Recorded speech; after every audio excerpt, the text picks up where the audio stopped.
remove them. Dude, having to watch. What's Steve up, guys? and you don't Why really is have this anything not, good about it, that just sucks. Yeah. I mean, great stuff to Sarah to get Why that is iron it wall up freaking, and immediately replenish the resources, recognizes the weakness there, but if you're Webb, that is Pretty really nice. unfortunate. Because now you're down 70%, you've got to find a hit. There we go. That was weird. But what's up, guys? Yeah, nice roll to avoid the Saturn, oh, no, Kirby. Without a shield. Yeah, that Thank was you super for the safe. sub. Okay, yeah, I guess a grenade. Sorry, I'm like still setting things up. But yeah, thank you for the 3 months. How's it Trying going? to have explode. Yeah. Yeah, smart. Yeah. The fiery hitbox of the grenade to just get that. Also, Rarkior. Sir's Everyone else spacing in on chat, his what's up up? tilts is What's so up? good. He's making sure Webb Yeah, so JP can't get this anything to one follow. He's has sort of baiting him to jump to Tarik, get that back air out. It's really good. It's Syrup, simple, but it's really good Tweek. gameplay from Syrup so far. Yeah. Some other players. I mean, WebbJP, we're watching him right now. Dawes, what's up? Thanks for the 21. Jelani, what's up? Yeah, just try and extend this stock as much as you can. Like, I mean, Sheik has the mobility and the quick hitboxes to really slow things down in a way that Sonic kind of can. Obviously, doesn't have the mobility of Sonic, but similar vibes. But that that ledge setup, yeah, fast on the ground, quick hitboxes. But that ledge setup, What are you none of that talking matters when about? you're getting an anvil on your head. So Yeah, Louis, it's what's chose up? the wrong option for that for that little mini game in the corner. yeah, it's tough. It's tough against it's tough as Sheik generally, but especially against Steve with setups like that. Getting some nice follow-ups on the platform. It's like after he loses a stock, Webb is able to sort of pick it up and get some confirms, but you got to get that going before you're down to stock, you know? Yeah. What was it like? I know some VGCs happening in like one of the other games going on. It's like Blaze or like one of those comeback factors, like Pokemon. Goes for the grab. That's so doesn't- random. Doesn't hit it there. Burp, it what's up? Had Syrup at the ledge for a second, but Syrup, oh no, the bounce off the block.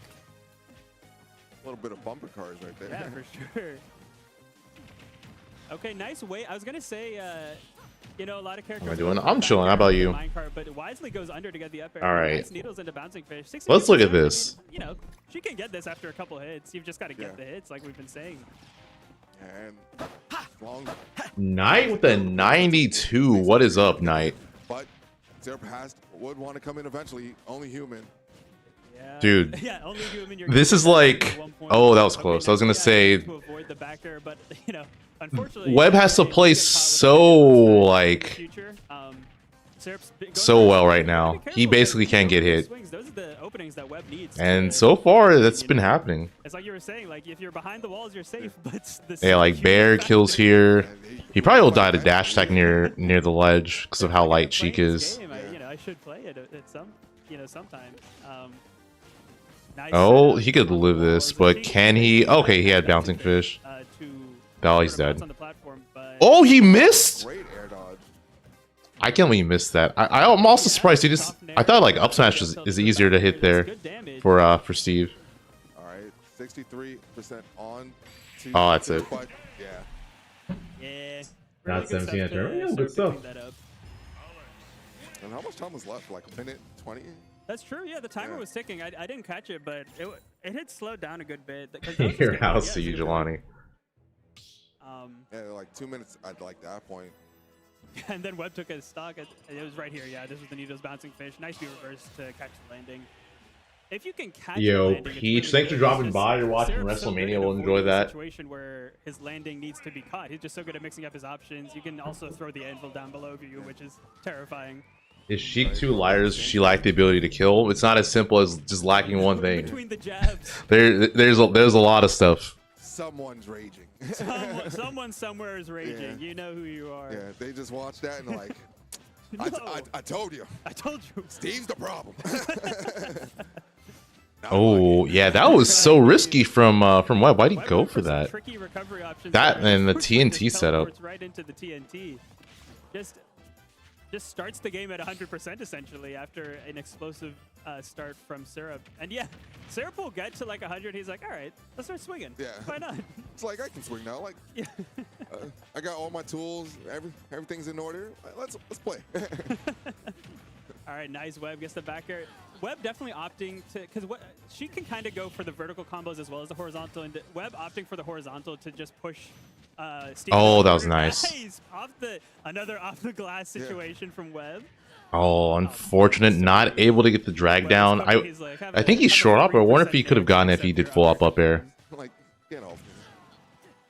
Very much fly swatter.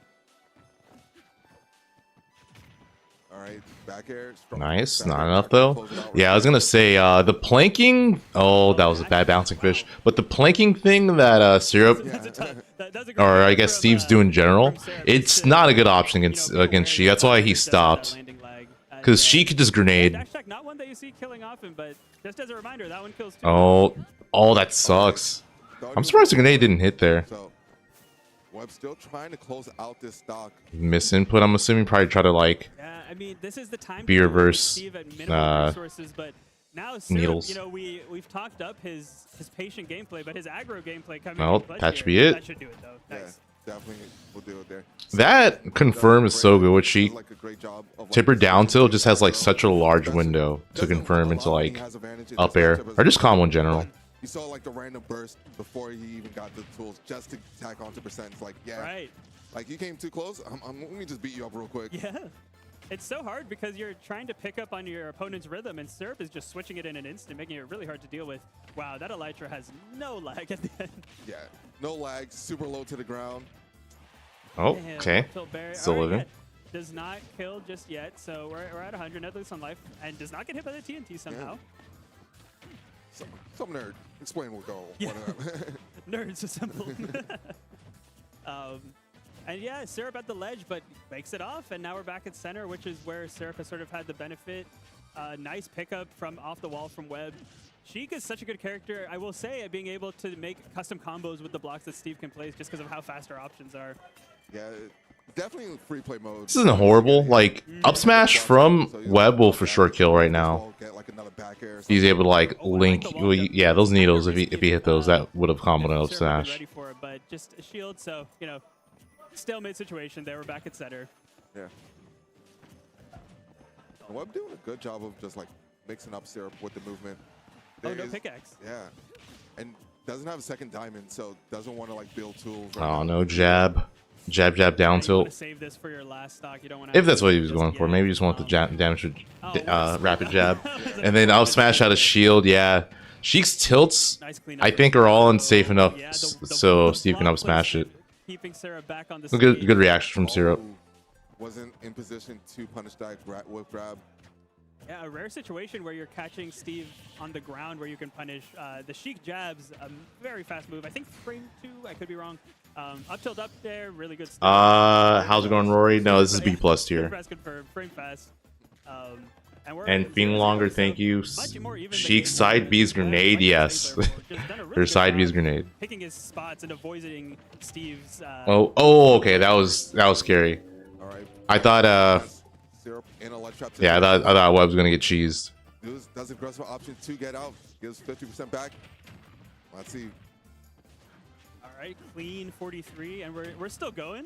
Oh, missed the tech chase. Cover as many options nice. Still but doesn't quite get the rollout. Covering a lot of options. I think one thing WebbJP is doing a really good job of this. Oh, that's going to be a punish. Fading away. Oh, okay. A lot of times, like he'll get his damage and then he'll fade back on the last bit to fix his spacing and avoid getting reversaled. Good on Webb to not get forward smash there. That would have been game. Even end to this game. Obviously, Steve does well in these situations because your moves are going to kill earlier, but Webb's kind of had control for a lot of this last stock. Yeah, no, just doing a fantastic job. Oh, that could have been it. There's definitely a universe where Webb took that game off of that conversion or off that hit. Oh, that's it though. Yep.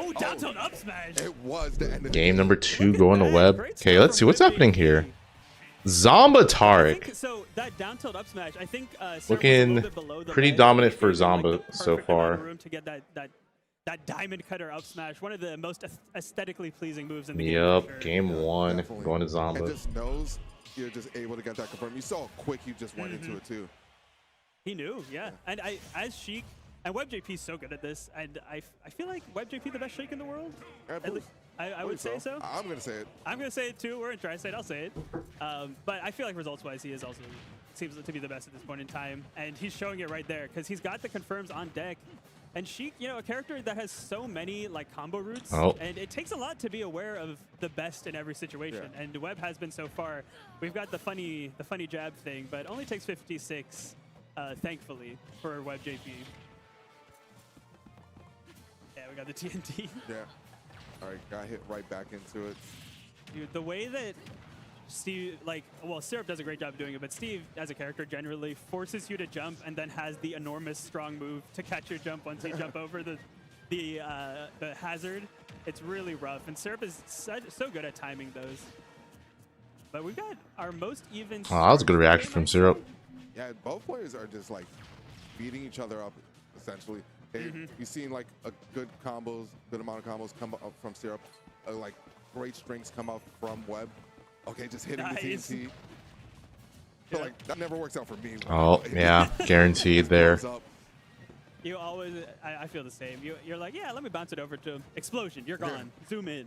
Like, thanks, man. And Syrup is this is kind of annoying. 6.9% with a ton of Syrup's at a pretty good percent for Webb to close out the stock with something, but he's got to get the hit. Yeah, we saw the attempt. Which is, I mean, that's the hard part, especially against Steve. Set up for like needles. I guess that forward air over the block, no down tilt 2 frame, but you know, frame trapping. Oh, that could have been. I want to say enough time to forward smash. Yeah. Unfortunately, doesn't kill though. All right, but it is forcing Syrup. Bear's not going to do it, and then he messes up. Oh my God, that was so close. That was actually so close to being death. Yeah, if you guys don't know, teleport recoveries get like the block to stop teleport recoveries. Oh, this is looking bad. Good grab. But can't you get anything off of it? Nope. Though has no materials, so if you do want to kill him now, gotta end it here. Yeah, I mean, as we've seen, this is the time to sort of go in and find something. But Syrup has done just a really good job of, low resources, but he's still super slippery. A much less slippery character than Sheik, but he's making Steve look hard to hit right now. Those little fadeaway jabs and neutral airs are so, like, they look so annoying to play against, but they're so good. The Ash attack, that's still not enough.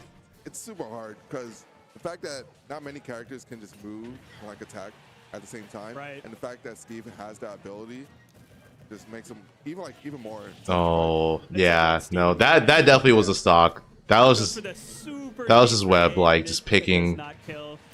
Yeah, okay, he got the kill there, but yeah, he picked an option that wouldn't kill, then at the very least he didn't. Getting close.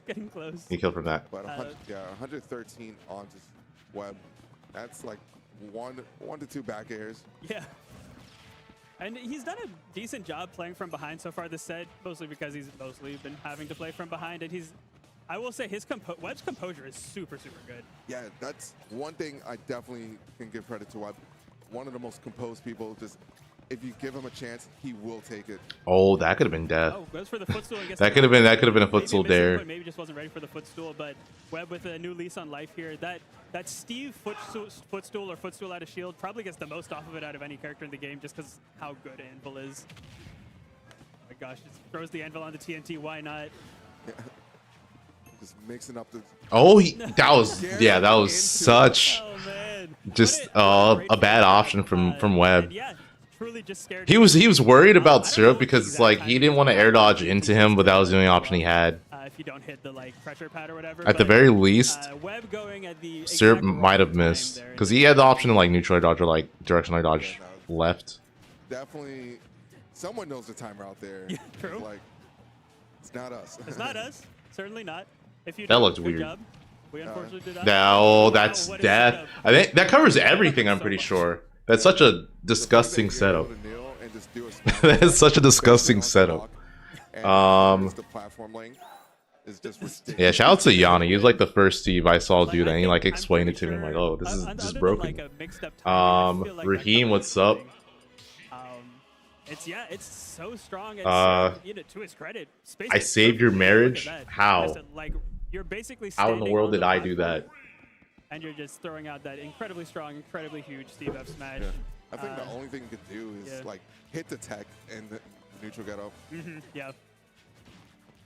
It's so tough, especially because like you don't want to be stuck in tech longer than you need to be against a player as strong as Syrup and a character as strong as Steve. But Syrup knows that and had the nil F smash ready. And Syrup, you know, it's been talked about before. Like he Web winning Kagaribi Bob. High-paced Steve techs less, but his usage. You'll know so, him, but he's like, sick. Efficient. The sickest Ganon you'll ever see. He uses it well. He's like, nah, I don't need to go for the weird, crazy stuff right now. I'll just go for my classic confirms, and then when I need it, it's gonna be perfectly placed. It's similar to, I feel like, Akala in that regard. It's sound gameplay first, hit crazy tech second. Right. And I feel like that's sort of been the formula for most top players, even with the technical characters, you know. Yeah, we see. Oh, that's Death. Tweek, Zomba, Yep. Yeah, both great examples. Syrup hit him with the nil combo. Right there, also. That was a really, so I think he got jab into up tilt into the nil up smash, which, yeah, exactly what we're talking about. Uses the tech when he needs it. Okay. Nice. And that's going to do it. Oh, man, I love Sheik up smash. That's like, that's one of my favorite moves in the game. It is one of the coolest moves in the game. And is the sub goal still the jump? Sure, why not? Let's make it that. Do like the little micro dash why not? In case Syrup rolled, but then he immediately reacted to the roll in and got the up smash and the kill to even things up and take even a little bit of a percent lead. All right, seeing the walls come up now, but this time is like with Webb with the lead. That's like the difference. So Webb does have to fight Diamond tools right now. Oh, okay. Still got something. He messed up the tech chase, but so we saw, and we also saw the needles coming in to break. Yeah, blocks, Syrup. He just read Syrup's defensive option. You can just keep throwing him out. It's not going to break the block super quickly, but against like stone and dirt blocks, that's a good way to just chip away and apply some pressure. Oh, the block messed him up. That was a confirm. He could have done upper drag down to like probably down smash. Oh, Nair bouncing fish. That's gonna do it. Great lead from Webb right now. Up an entire stock. Can he keep this going though? And bring this to a game 5. Just break out the combo, but this game is just looking all Webb. So I think we're going to a game 5, Ollie. Dude, yeah, I want to speak too soon, I could be quick cursing it. It is Steve, but I just feel but I totally agree with based off what I'm seeing right now. I totally agree. Syrup has not really been able to do anything. Oh, that's Death? Okay, yeah. Commentator's curse, classic. That reach from so far, and bro. Again with the nil up smash, cleans things up. But that was the first time Syrup had footing for like a stock and a half, you know? There's the grenades coming in, yeah. Ball's being broken down. So Syrup does use that diamond. No backup diamond on deck though, so we'll see if maybe that not at a percent where you get like jab comboed. Oh, that was so close to being game. Give some hands. And just like that, it's last hit. It's like, you want hands? I'll give you hands. Exactly. He's like, this is what we're doing. I can do it, and I can do it better. And we're super close, the slightest of leads to WebbJP, but with the relative kill power of these characters, it's basically oh no, down you go. Oh my God, he made that. That's a down. Oh no, it's not. It's not. Yeah, forgot Steve can make it so that he gets iframes back. That was a mistake from Webb. He had like weakener into bear, I think. They're getting so many of these forward air spikes to stock. But probably wants to like the sour hit of forward air just so he doesn't get anymore. Okay. I thought you like overextended, but no, that was fine. Be put in an awkward up B situation. That's it. All right, game 5. Good catch from Webb. Webb was heating up that game. Webb's just like, dude, how am I winning? A little thing like, running back. He's feeling himself All a right, little bit. Zomba's up 2-0 on Tarik. I will say, I got to give credit to Syrup because we talked about it, but Webb was running away with that game, and Syrup had the great composure. Syrup was trying to bear too. He did like the turnaround thing that Steve can do. In the same way that Akala does, you know? Yeah. Like, and Steve, that's also crazy. The fact that Steve can turn around in the air. Kick it into gear, it can get scary quickly. No, definitely. But yeah, Syrup tried to do turnaround back here, and then it's just like, game 5 yeah. With, I honestly don't know who's gonna win here. With the way Webb was playing, this could go either way. Yeah, no, it definitely can. And we're just seeing it kind of go in Syrup's favor right now. Just taking that 85% lead. But Webb has made a comeback, as we saw in one of the previous games. He's able to just take this percent soon and just able to kill you still. Yeah, you know, he's comfortable getting the easy percent that Steve gets, and he's able to sort of take it in stride and then adapt. Oh, Zomba Tarik's 2-1? Okay. mindset to have in this matchup and against this character. And it's sort of something that, I mean, Sheik does that to people, you know? Yeah. Like, Sheik has her guaranteed damage, so you're sort of feeling the other side of it in this matchup. Yeah. It's the ability, like, Webb, and as a player, also Sheik, is able to avoid Steve's kill confirm. Oh, that's it. Yeah, the minecart. By the straight minecart right there. But this isn't horrible, but yeah, Webb needs to get this stock soon. Around Steve's like hitboxes and just punishing him for it. Yeah, and you know, now they bring that up, I want to shout out something from in the first stock where it was the little jab train. Yeah. And I saw Webb do like a turnaround down tilt. I don't know if it was intentional, but it looked like it shifted his turbox away and it made one of the jabs miss. And you know. Oh, that's not it. Follow up to it, but it's like the little micro. Wow, the bear just barely not active enough to hit him. In a hard matchup, but still, Syrup is looking strong in this game and running away a little bit here. You got to find the kill soon if you're WebbJP. Yeah, it's basically, can you answer this at this moment? Right. Yeah. Can you rise to the occasion? That the block exactly what WebbJP doesn't want it to be. Nice forward air. Does do it. Okay. Yeah, if you're wondering what Syrup was doing there, he was basically just doing dare, even though he didn't have iron to like stall out. That's what you need to do. But Webb still got him. 67 is not too bad at all, though. Yeah. It is definitely not. Rolls into the TNT. Landing pad, not gonna die for just as Syrup makes it. At 85%. That is a bad percent. now this is scary percent for sure. Yeah, diamond tools on deck. Straight back here at ledge can take it. Webb just needs to. Oh, just as I was about to say it, Webb needs to avoid getting up tilted. That's like Syrup's best way of closing out the stock. You know, obviously he's like other ways, but I feel like up tilt is the most consistent option that Syrup's been hitting, or one of the most, I should say. It's like that minecart. Of Syrup to just try and craft right there, in front of Webb's face. I feel like it was definitely an accident. Makes sense. Yeah, gonna get Catches him with the dare, the minecart setup. And now we're building a bit of a wall, but Webb broke it. 87% on to Syrup. Caught him, grabbed him. That's lacking. But no. I'm surprised Syrup didn't try to like, or sorry, not Syrup. Webb didn't try to combo off the fourth throw he got, because Syrup DI'd in a way to where he got a guaranteed hit. Where a lot of moves could follow up, but it's kind of ambiguous, and like you said, nothing guaranteed. So oh, that was nice. Unfortunately for WebbJP, but still evening up this percent pretty quickly. But percent doesn't matter unless you get this kill, and he's got to find that soon. Yeah, no, could be tough. Right there, 39%, 57. What did he trade with?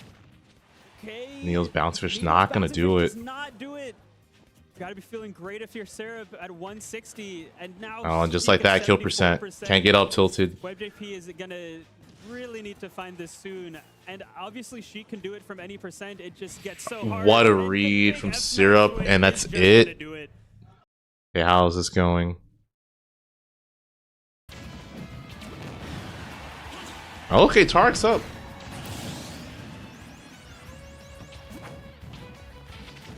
He's winning game 1, Lakers Timberwolves. Probably Lakers.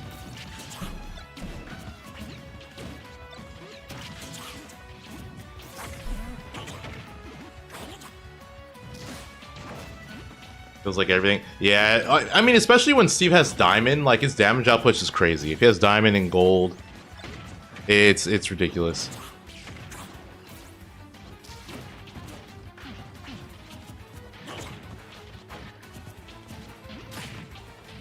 Oh, Tarik messed that up.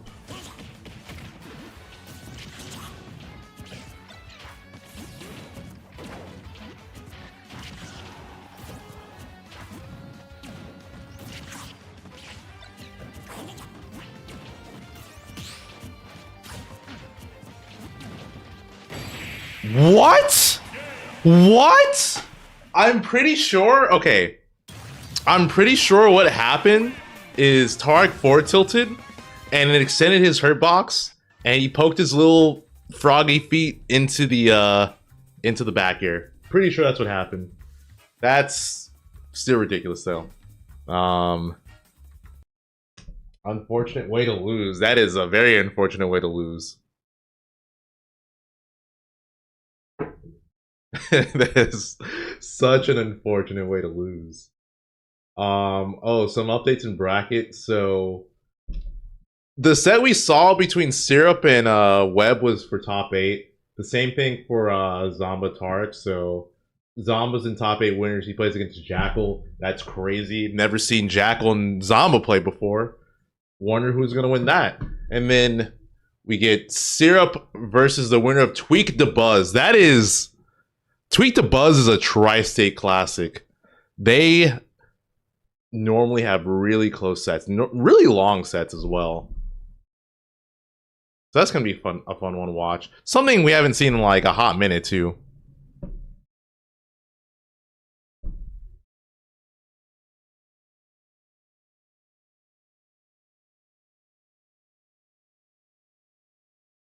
This is one day, yeah.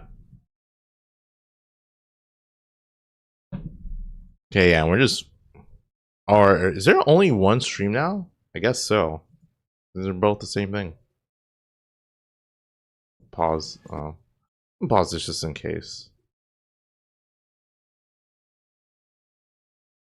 Yeah.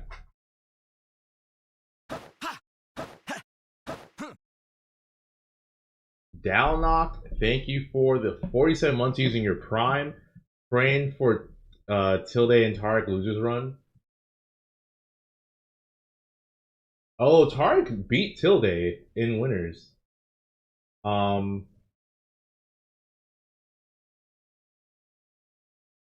problem with that is that they're gonna eventually have to run into each other.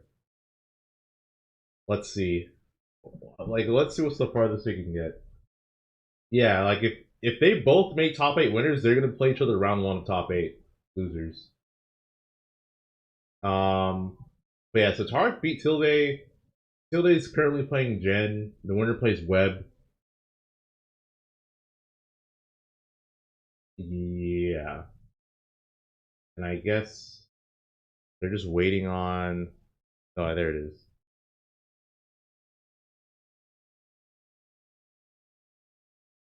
Light DQ'd. He's not at this tournament.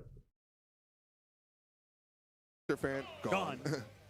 Hayes fan. I'll be right back in just a moment. Hey, how'd Delta Force do? The one link I get to watch other than Gluttony. Delta Force made top 32 winner side. Let's go. 17th. Dang. Yeah. Well, hey, 17th in an event like this. Shout outs to Delta Force, man. We got you and we got Gluto secondary, and that's all us link mains have to deal with in 2025. So Gluto secondary, it's kind of dope. Yeah, Gluto secondary is in fact better than most people's primary, but you know.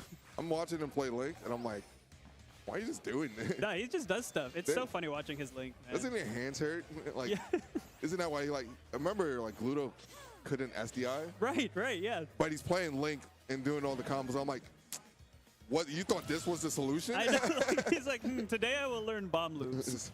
Like, my hands hurt doing this. Man, shout out to Gluto. I must do it more.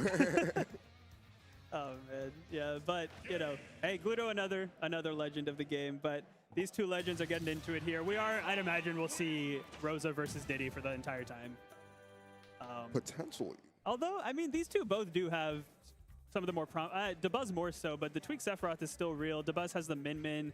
Doesn't really play Olimar and Palu these days, I don't think. Palu, he doesn't play anymore. Palu no more, but Olimar, perhaps? We are more prone to see the Olimar. All right, I got you. I believe the Olimar could make an appearance. Yeah. I have no faith in that Palu ever coming back. Yeah, I'm with you. I think that Palu is... It's not even in the pockets anymore. It fell out in the dryer. Yeah, it's just like, collecting lint in there. There was a hole in the pocket. It's just gone. It's gone, yeah. Like, nobody wants to see that crusty-ass Palu. Tammy. Tell him how you really feel player forward. Yeah, he has to know. Man. Yeah, so this is going to be an interesting one. I feel like, so yeah, like I said, Dabuz winning the last 3 of these matchups. The one thing I will feel comfortable saying is I don't think it's going to be a 3-0 either way. I do think it'll be a game 4 or 5. We'll see, but... if it's a 3-0, I think it's somehow all close games. Yeah. For whatever reason. But I don't see any steamroll as we were like seeing in some of the previous sets. Yeah. And, you know, we just saw Tweek play. He looked like he was playing good. I haven't seen Dabuz play today, but I'm sure he's playing well if he's on a winner's top 8 qualifier. Yeah. Was he dropping games? Oh, dropped a game to Guy. Game to Guy, okay. Yeah. Loki Guy has a good intro, so that's probably what the game is. Oh. Yeah. Yeah, because I was gonna say Rosa Luigi, Dabuz versus Luigi. All right, you should be able to hear me now. I was saying just legit read the pin, the pin chat message. Both these characters do enjoy Battlefield. And yeah, Tweek flexing the platform movement. I will say that that monkey flip edge cancel is, it's a really nice one to hit. It's pretty forgiving, and it's so strong if you're able to minimize that lag. And Luma's gone pretty quickly there. Yeah, Tweek is doing a good I wonder if job we're gonna of see taking care of any it. character changes between Right. both of them. Because I know Dabuz will sometimes go, That is where you have to worry as Tweek he'll go goes back to Olimar. this. Rosa commonly struggles against disjoints, right? And then Tweek will like randomly bust out the kind of Sephiroth get as in on well. you to, That's not like, you know, put on the moves, put on the damage, and Dabuz kind of the master of putting up a wall. I feel like The original I don't remember the last wall time they've you know. played, but I don't The original tank. think he's done it in their recent sets. But Tweek will sometimes play Sephiroth Oh, against nice. Dabuz. And there's that ledge cancel coming in play there. You kill the Luma, and then you're immediately able to be aggressive and hit Rosa as well. It's a really nice start from Tweek here, but Dabuz, you know, has still kept this super easy, even despite not having his footing for a lot of this game. Yeah, and we saw a Luna landing right there. Just the fact that you can have Luma hit like last and basically be plus on shield or just late. Wow. Confirming into that. Comboed with the Luma. puppetry. Luma just in the perfect spot to hit that up coming smash. for Smash 4, I know you played Smash Yeah. 4. Like, I've been so scarred by Luma, but Rosa can actually do some pretty cool stuff in this game, in my opinion. I think Rosa is a much cooler character than her previous iteration. I totally agree. Yeah, before she was just kill you at 20 with up air. Yeah. I always think of that Mr. R set when I think of Smash 4 to the Buzz. Rip Ramen. Rip Ramen, dude. But yeah, the puppetry and the Buzz is so good with the tech. I mean, we talked about it with Tweek this and is Zomba the and spike Sarah, there. but the Buzz, another sort of proponent of that, where like Rosa has some really cool advanced tech in this game, and Dabuz can do it, but he's always going to be going for good gameplay first, and it's the way that has worked so far, and you know I can't blame him for doing so. All right, and you're seeing Tweek trying to focus onto this Luma, trying to get like the Buzz just singled. Dude, it feels so obnoxious. Like the way that Dabuz is handling Luma is just so so good. Luma does come back after a certain amount of time, Like so the you can placement on his play Luma a is bit more defensive. well when she was there or he maybe whatever Luma is. one back This is stage. hard to deal with. You end up dying there, and you Does such a great job of positioning them. I feel like Monkey Flip has kind of been the move for Tweek here, just to get in. It's a big transcendent hitbox that beats a lot of stuff. Really good at knocking away Luma, because otherwise Dabuz has been doing such a good job of manipulating his aerial hitboxes, particularly like forward air and back air. Now we're seeing the neutral air as well, just to space out Tweek, put in the annoying hitbox that's going to mess up your approach. Yeah, but the big part is you can't do it at like kill percents, because that's when you can start having the Buzz hit with fish for like up smashes on like reaction to it. And Another catch? Yeah, for a ledge trap situation. And it seems like Tweek just doesn't know what to do in some of these situations. Yeah, it's like, you know, we talk about Diddy's mobility and his speed, but Dabuz has done such a good job tracking him down, and both of the kills so far have been on a Luma up smash, which I will say that has barely more range missed. than I realized I it think did. if like Tweek probably dropped but yeah, Banana I like think Dabuz slightly has picked this sooner, he off so probably well. would have connected that. He'll throw out the Luma, and then he'll adjust from there, you know? Yeah, low-key Luma up smash gets bigger every time. Like, I see it. Yeah, no, for real. I like that one. I was like, there's no way that should have hit, right? But nah, Dabuz had that. Caught him with the landing hitbox. Yeah, dude, that Rosa Nair, one of the more...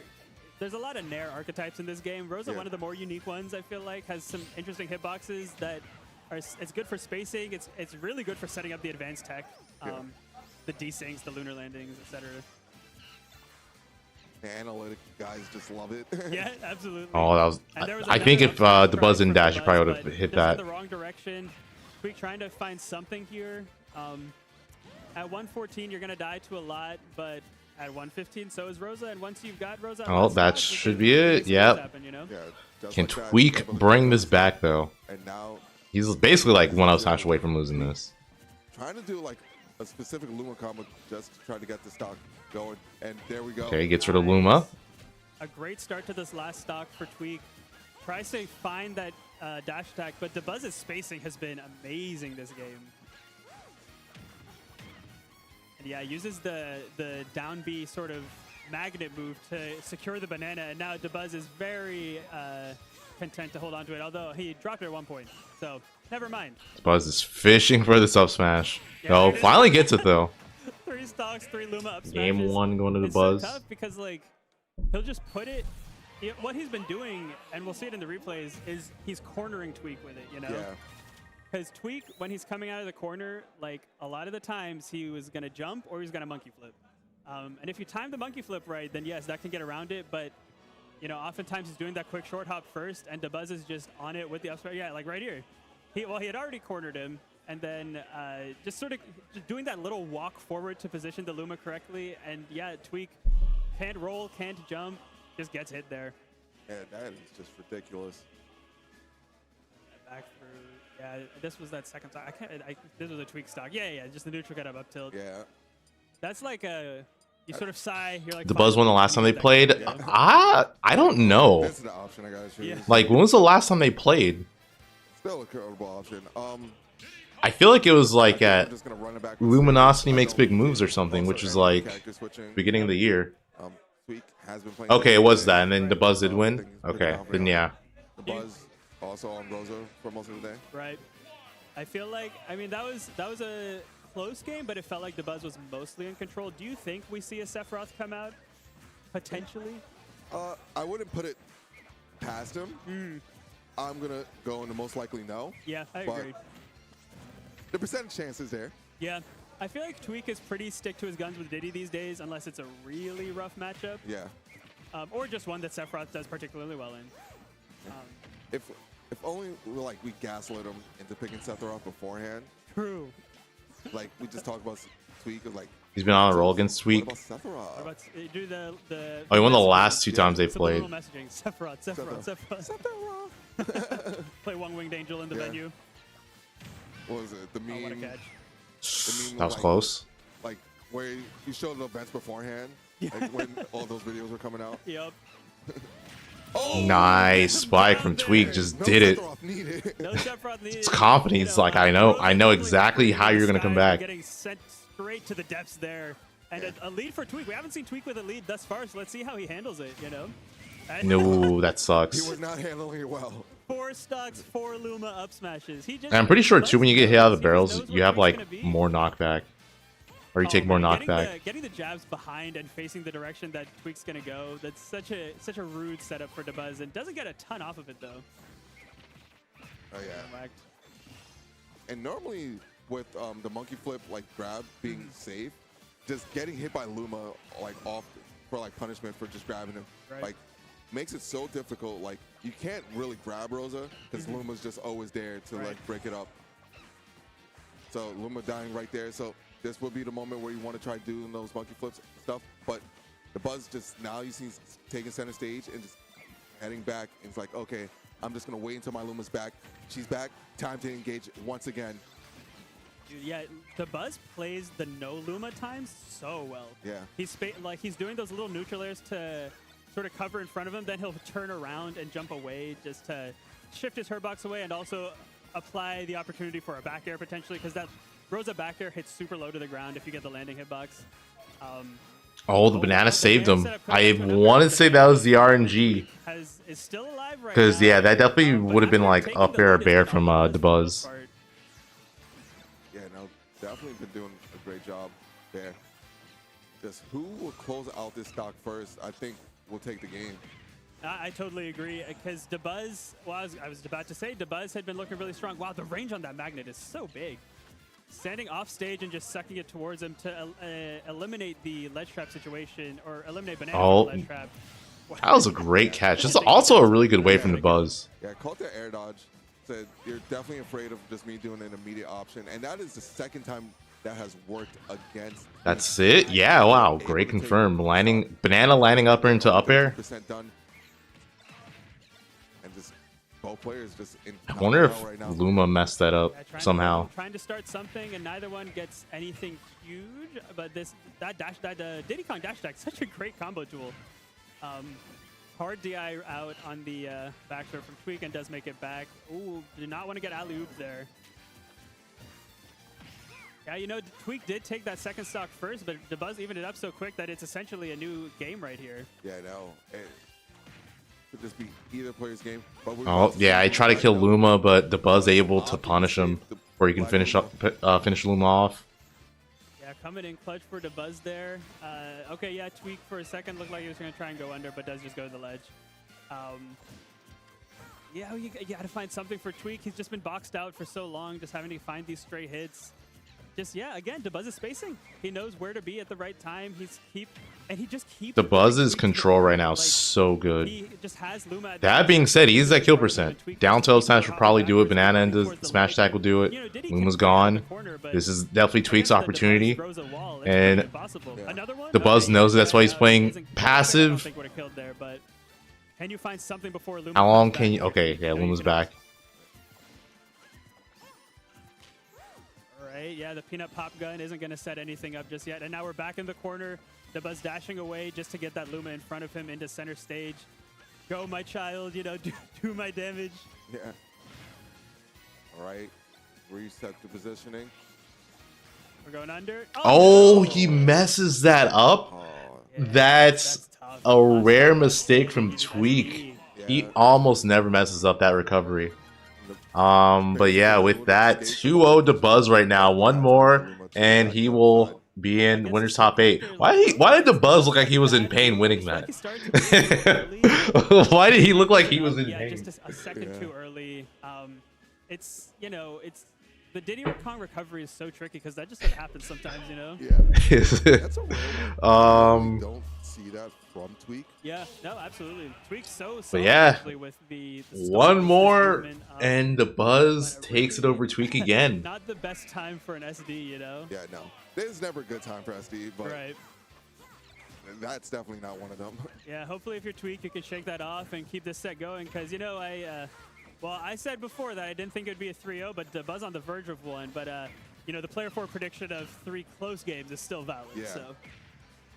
Look at me. Watch it be a 3-1. Oh, catches the monkey flip. Almost got that. That would have easily been the stock if he landed that 2-frame.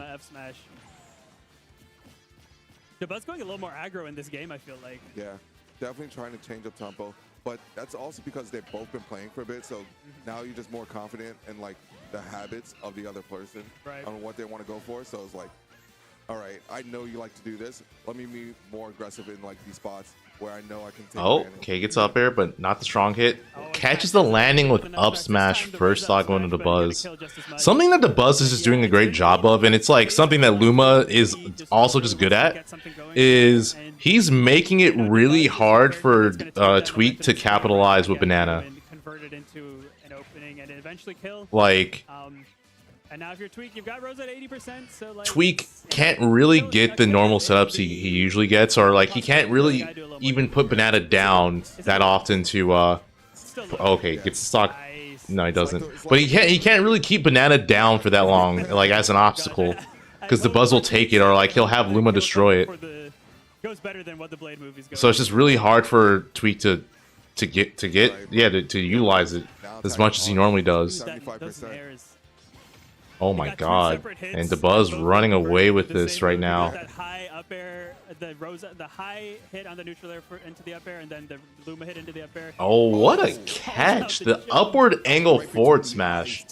One more and Dabuz takes it with a 3-0. Dude, Luma also like really winds up when he goes for that punch, you know? Yeah. It's brutal. All right, gonna take it with an up smash of their own. Tweek playing from a deficit is doable, but this is Dabuz. This is the wall. The wall is up right now. No damage. Oh, okay. Now some damage on the second stock, but still Dabuz firmly in control. Love the theory that Dabuz stopped competing, so people forgot the Rosa matchup. Almost had it right there. I love that hit of up air into down. I mean, I just feel like it looks so cool. And unfortunately for Tweek, if there's one player that did not forget, it's definitely Tweek.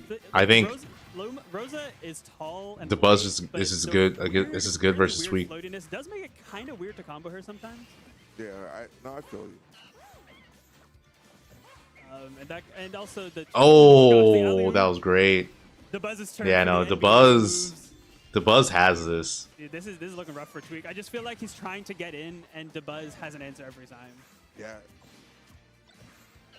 it's like Dabuz is super practiced in this matchup. Also, big thing is, what other Rosa are you fighting against? Yeah, it's Dabuz. Yeah, just him. It's just him, and obviously Tweek, you know, has had access to it. Those dashaways, I'm surprised none of those down tilts connected. Diddy, at this point, is a pretty common character in the meta. Yeah. Even in this region, we've seen a couple in this top 32 already. So Tweek, you know, still fighting to his credit, trying to find something here, but Dabuz just has but Luma again, like Luma just messing up everything. Even when Tweek gets like the confirmed banana, not able to get anything off of it because Luma. Down tilt back here takes it. Prince, can he do it? I mean, listen, man, this is Tweek. Tweek can always do it. He can get an early kill. He can get a down air. You know, like an angel drop in the right situation could do it. But the nair into up air. Dabuz takes it with the 30 on Tweek. So, yeah, that's it. Top 8 winner side is set. We got Syrup versus Dabuz and Zomba versus Jackal. That is, yeah, it's top 8 winners. And then we're still waiting on losers. I don't know if they're going to stream any of the sets. According to StarGG, it's saying they're not. So I don't know if they're going to go on break or if they're just going to like maybe take one of the sets in losers and stream it. Or they can start top 8 winners immediately. You never know.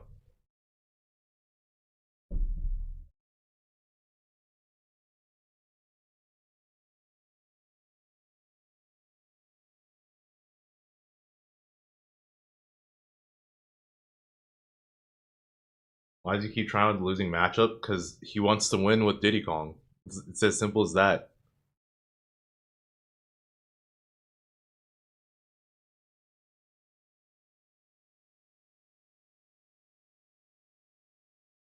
Wait, so the last time the Tweek beat Dabuz was at Gomel 2023, so it's like it's when he reversed 3 at him with Sephiroth. Yeah, no, I guess he just really wants to beat him with Diddy Kong.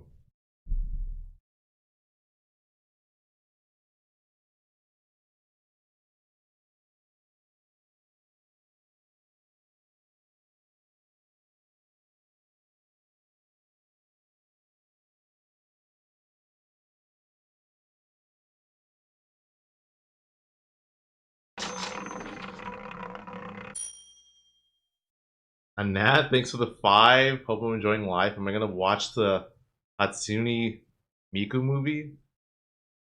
No. Is that the freaking anime chick with the blue hair or something? If that's what it is, I'm definitely not watching it. Absolutely not. Black Mirror. I haven't seen Black Mirror, no. I watched, the thing I had been watching was Daredevil, Born Again. I actually like that a lot. But then, I'm not going to spoil anything. The finale, though.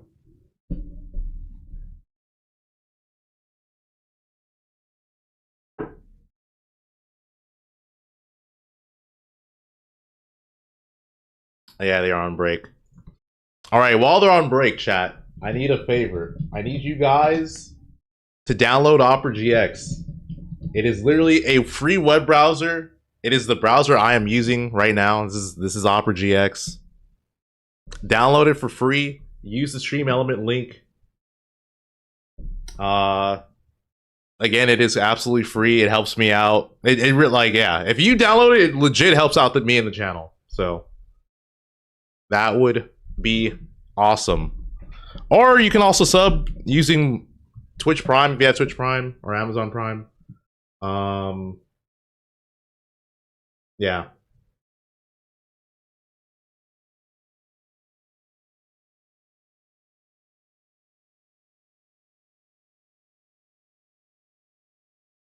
Lame. I mean, a character can be lame, but also be exciting. It just depends.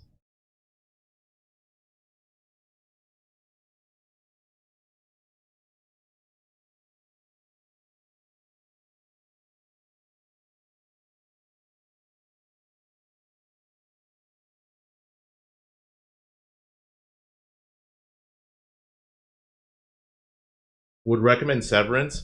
I want to watch Severance, but I don't have Apple TV, and I don't want to. I don't want to get Apple TV. It's the only issue. I saw the first episode. I was really interested in it, but that's legit it.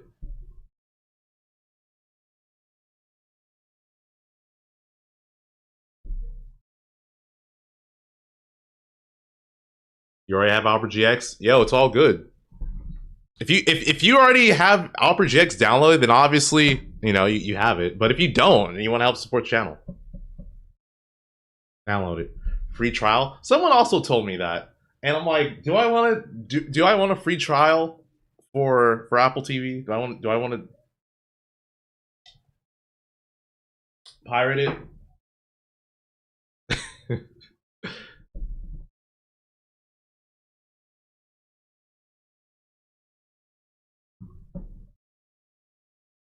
Season online site.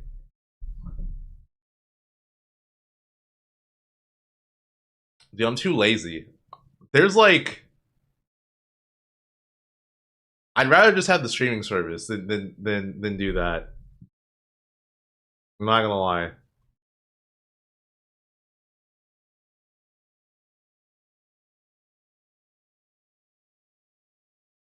Wait. Why would you, if you have Apple TV, why would you need to do that?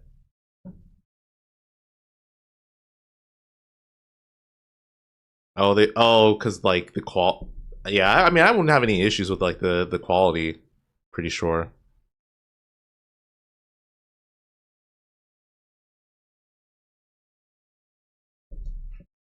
Okay, so I guess just a quick rundown of losers. We have Tweek, Phantom, WebbJP, Tilde, VV versus PK Chris, and Tarik versus Beast. That's all losers. That's not being streamed. Also, I'll be right back.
Yo, what's up?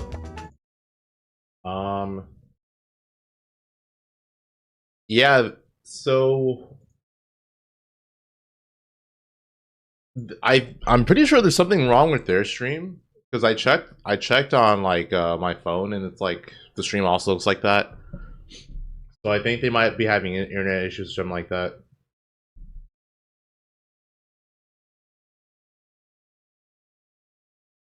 Pencil, what's up?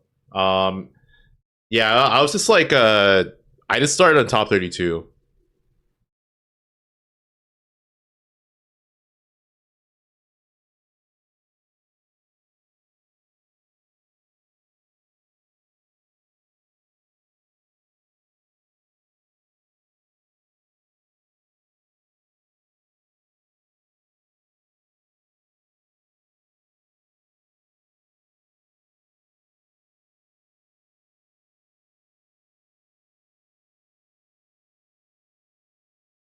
Oh yeah, I should look at this. So let's see. So Tarik beat Beast 3-2. PK Chris beat Vivi, and then Tilde beat WebbJP, so WebbJP's out at 9th. And then Phantom versus Tweek is still happening, according to StartGG. So that's probably a really close set.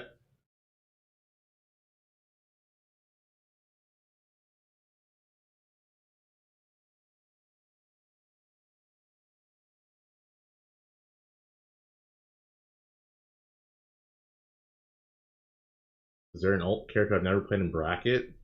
Or I don't know. Probably not.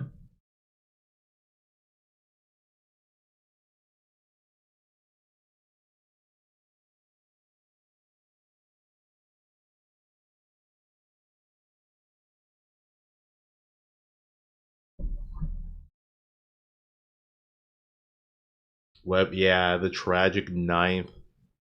That sucks too, because he brought Syrup to game 5.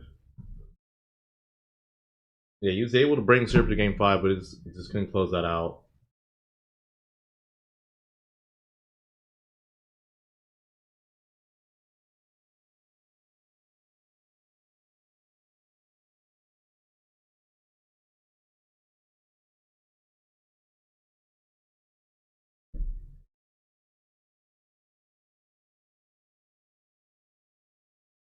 Your TO hates you. Hey, some people might consider that good practice. Maybe your TO likes you and is like, you know what? Maybe he wants the matchup experience.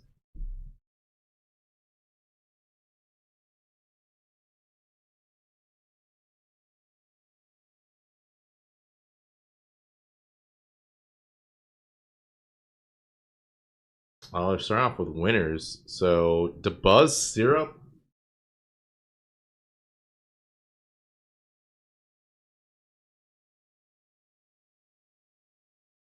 Chat, when's the last time these two have played?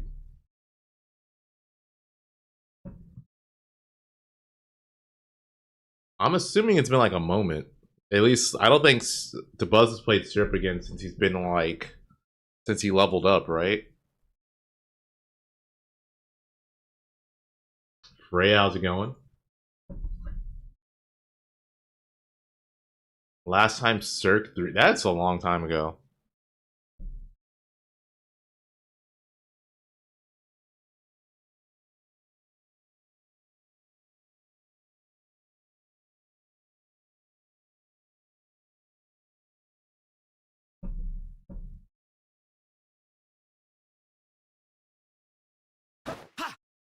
Lion Lord, thank you for the prime in the 6 months.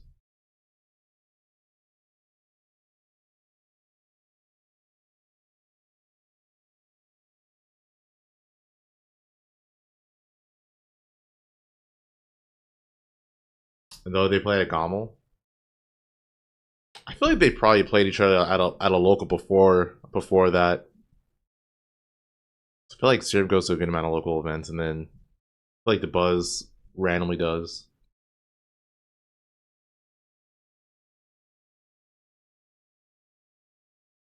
Dinner thing with the 25. Why does Ganondorf hate the internet? Because there's too many links. You know what? It's not bad. It's not a bad joke.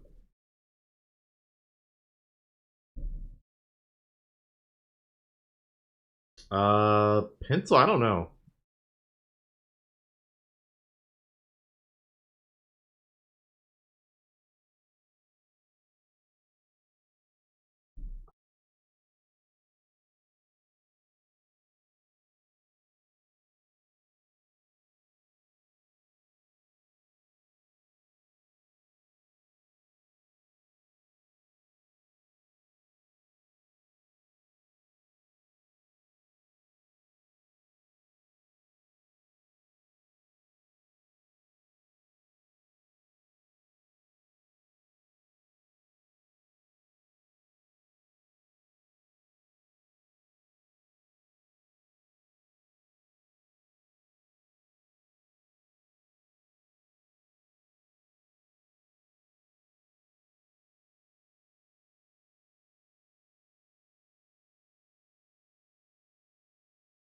Okay, Tweek did win. That went to game 5.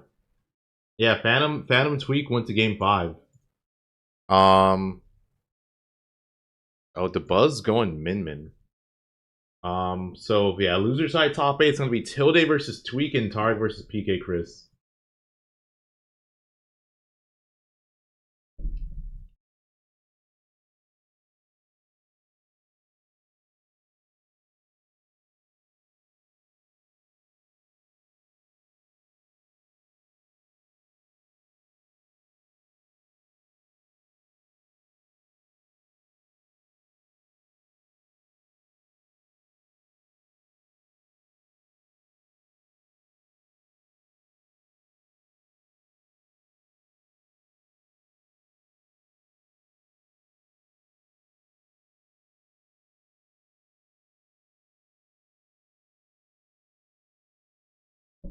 I have no idea what the matchup was against Phantom, but yeah, all I know is it went to game 5.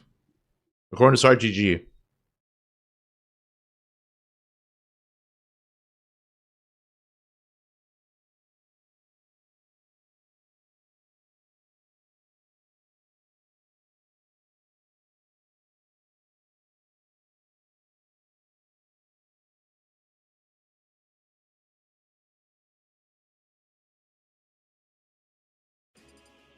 I beat Phantom with this character. Do I want to go this against Syrup? Obviously, they aren't the same thing. Syrup, I mean, like, clearly it's an unfair comparison. This is like a top 10 player in the world right now.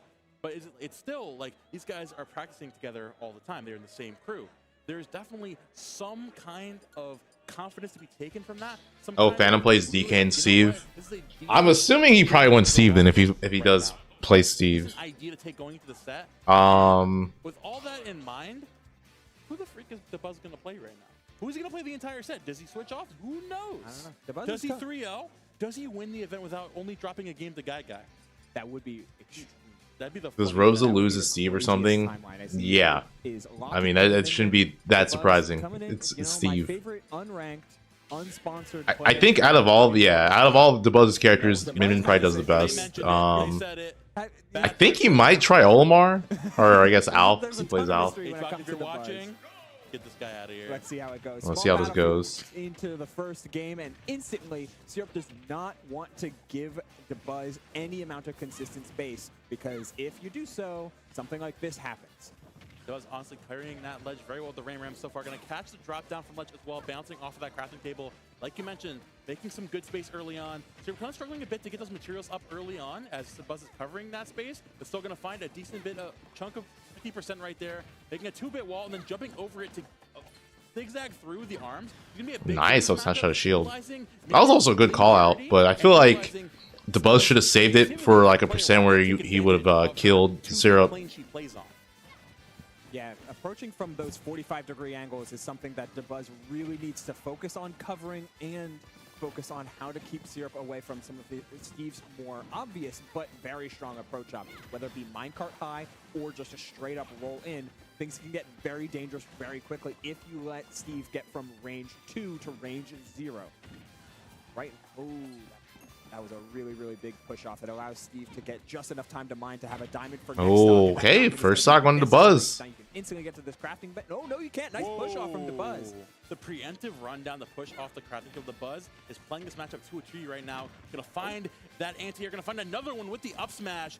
Looking to pressure those iron walls, gonna be easier said than done. Even with those double F tilts, actually. Gonna find that diamond in the back, behind those walls, get some good pressure here, getting back into this position against Dabuz. Here again, the Ramran doing a great job of catching Syrup, jumping out of the minecart there. Now it's just finding that Oh, yeah, finds the bear. Dropping it with the back air and finding as many materials as he possibly can right now. Because against dirt walls, Min is going to make slight work of these walls. Yeah, you're only really placing the blocks in order to make Dabuz commit to using one of these arms. And just to, at the very least, gain time so you can find a different means of approach. There's a couple times now that Syrup has shown the... I mean, we're just going to hold up till there and let the ball fall right into it. Just like that diamond, taking that sock. Positions that he wants to be in, which first and foremost are always going to be, if Syrup has the chance to swing with a tilt or an aerial, he's going to want to put himself there. And he does it again, always being on the forward foot of any of these options. No pickaxe here. Might not need that was really fortunate for Dabuz. Syrup dropped the combo because he definitely wanted to like do another nil and then probably link that up smash. Yeah. Ooh, okay. Reflecting the minecart, but it only gets the soft hit. And I love how actually Syrup has co-opted Dabuz's game plan. Okay, nice. Goes super deep for that edge guard and gets it. And forcing those in such an awkward position of trying to definitely one of the benefits of being Min in this matchup. You just have the ability to harass Steve off stage. Like no matter what resources he has, you can just catch him with your fantastic range. Literally force you into a corner. You're going in timeout, look at the wall for 5 minutes, and think about what you did. Yo, Syrup is playing with some unreal discipline. Oh, what? Dude, the stream just like King Crimson.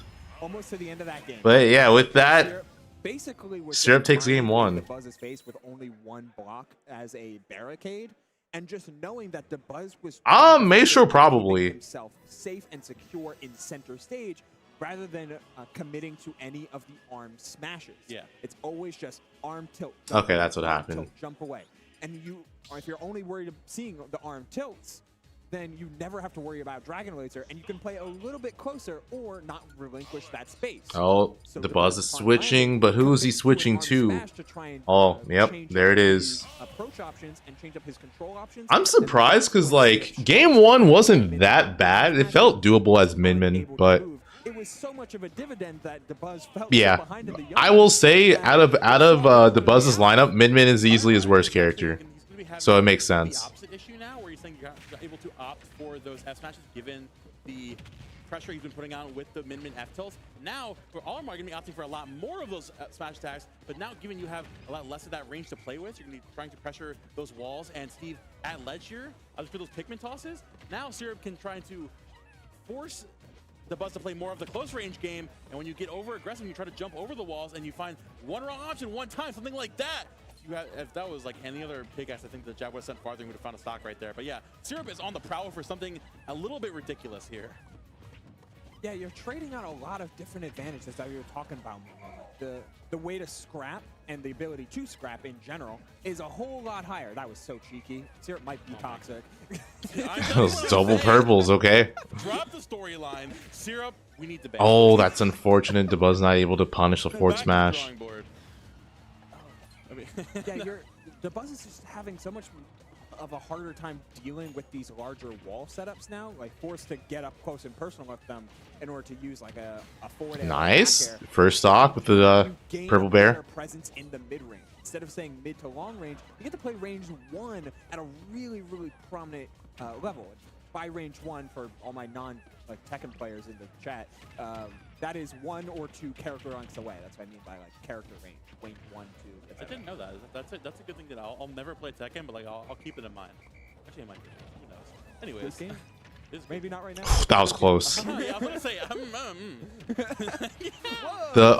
thought the block's gonna save him. Untechable all the way through and unable to survive, but it's still too. Out of all of Dabuz's characters, who does the best against Steve? It's definitely Min Min. But yeah, Min's just his worst character, like out of his lineup. When he was on Min Min, of trying to catch Syrup going for an aggressive. Yeah, it's like one of those things where even though on paper the matchup is better, you're just better with other characters. Like you saw the bounce off the wall with the jab into the back, some Steve nonsense. The bus waiting for that. I'm like, okay, I'm just gonna sit on the ground. Either go for a purple picking back air, or I got you with an. Oh, he tried to go for the shield break, the double-sided down smash. Is catching Syrup exactly where he lives. You're lacking those materials, getting in there and throwing out those Pikmin, keeping him in the corner. This is a big opportunity to try and take this stock first. You have double purples online here, and there's no pickaxe on the side of Syrup. So this is pretty good for Dabuz, just because Syrup doesn't really have, he doesn't have any resources right now. Yep, there it is. Gets the kill. Still gonna have to worry about Diamond though. The first move, and it pays off there in order to take the stock first. White. Oh my God, what year is it, dog? This is the God lineup. That's what I'm saying. Dabuz sitting here with the perfect lineup. Syrup with the Diamond. They're almost evenly matched right now. The get-up attack actually almost low profiling the up tilt. Almost. Okay, I freaked out because the hitbox extension on both of those purples was kind of insane, almost making back air able to hit ledge, which would be gross. The Buzz now Fair. A little bit too forward right now, getting caught. Oh, the down B armor saving him. Whistled right through that anvil, and again, Syrup at no materials is forced to try and get right into Alf's face in order to make something happen here. We're seeing dash attacks, we're seeing up airs, any sort of scramble hitboxes, but Dabuz is keeping very control with a couple of rolls. Yeah, Dabuz is trying to bear, but Syrup's bear beat out Dabuz's. He's able to hit him before. Still focused on trying to hold center, but the damage output can snowball so quickly. We're seeing the jabs, and there's the extensions that Syrup wants, but looking for a reset, and instead just chasing down these tilts. Here on the Oh, that's it. Yep. Diamond Bear. Bro, why did Dabuz look so sad, bro? He looked... does not change. Sticking to your looked like he just got told the horrible news. I know how he's going to be playing these the end of these stocks, getting his stock. Like, look at his reaction when they show it on the cam. When we get towards the end of the game, I know if they show it, I guess. Get around the Steve Knots at the ledge, like most people would. So as long as I stay confident of my game plan, of getting my materials slowly, getting at least something on the board, and then taking advantage when they have their back turned. When the opportunity arises, I go for something like like look at this frown. The Buzz, yeah, no, that was all that work. Oh my God, I just outplayed you to here with a Timbuktu. You know what it reminded me of? You know that one, well, some of you might, but that one time when when Mewtwo King played against, what's his name? This again offers a I can't think of their name. It's the Ice Climber player. Yeah, Nintendo. When Mewtwo King played Nintendo and got wobbled. It reminded me of that reaction. Important, and your combo game has to be a little bit more muted because of the ever-looming threat that. Oh, that was so funny. This dude, that was a classic moment. And Dabuz cycling through his characters, going Rosa. Or the anvil getting absorbed there. If he gets 3-0'd, I feel like there's not really much to go off of, because like. Oh, okay, first stock, but I was gonna say like, game 1 as Min Min wasn't bad. Game 2 as Olimar wasn't bad. Like they were both like competitive sets. He just lost. But so far Rosa is winning. Especially on a recovery with no hitbox, the up tilt stuffing out that up smash. Trying to catch again. Syrup getting caught a lot with very few materials throughout this. And Dabuz doing a oh no! Oh, he's gonna live, right? Oh, okay, he did live. Never doubt a light tree. You think nope, never. And the minecart. Yep. I will minecart because it is strong. Because it is strong. It is pretty good, as some would say. And for the $1 million, I will minecart because it is what?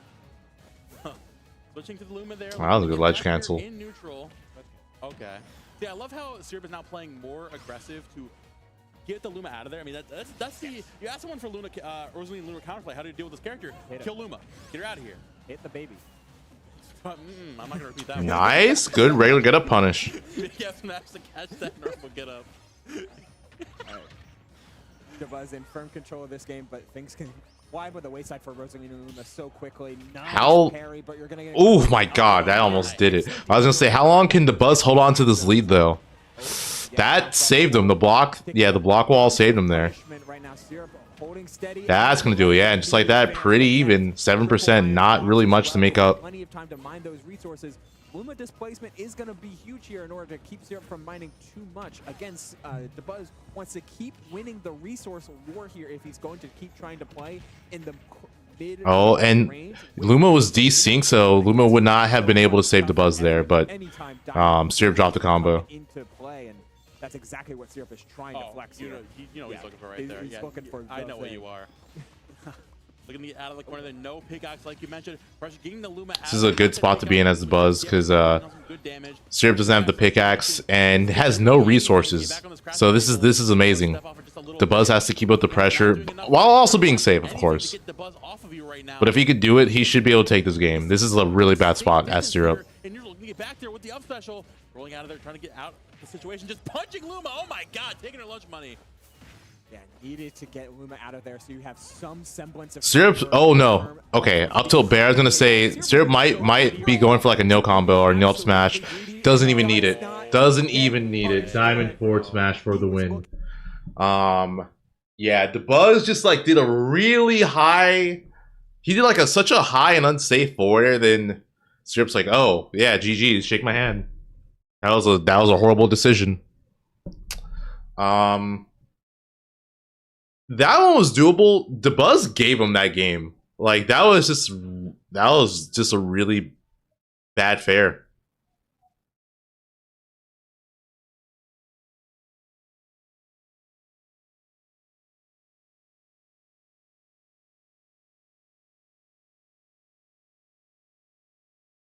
Yeah, that's also rough because like Dabuz, he had the lead there. He had the lead for game 2 and 3, and I think he won. I think game 1 too. He took the first stock.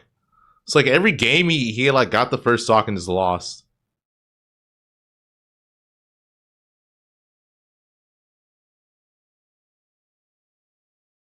Well, I keep saying Steve has no resources.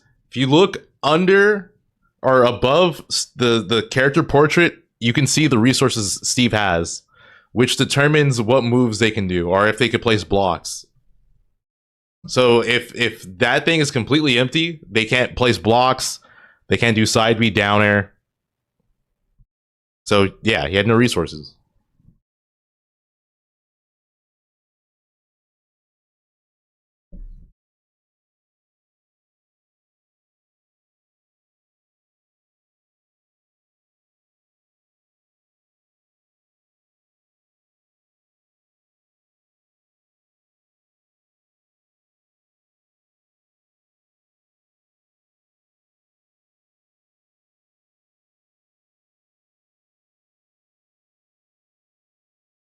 Yeah, this ending here. That was also just like, yeah, like I said, that was a bad play on the Dabuz, but it's also just good awareness from Syrup to know, like, oh, like I actually have the game.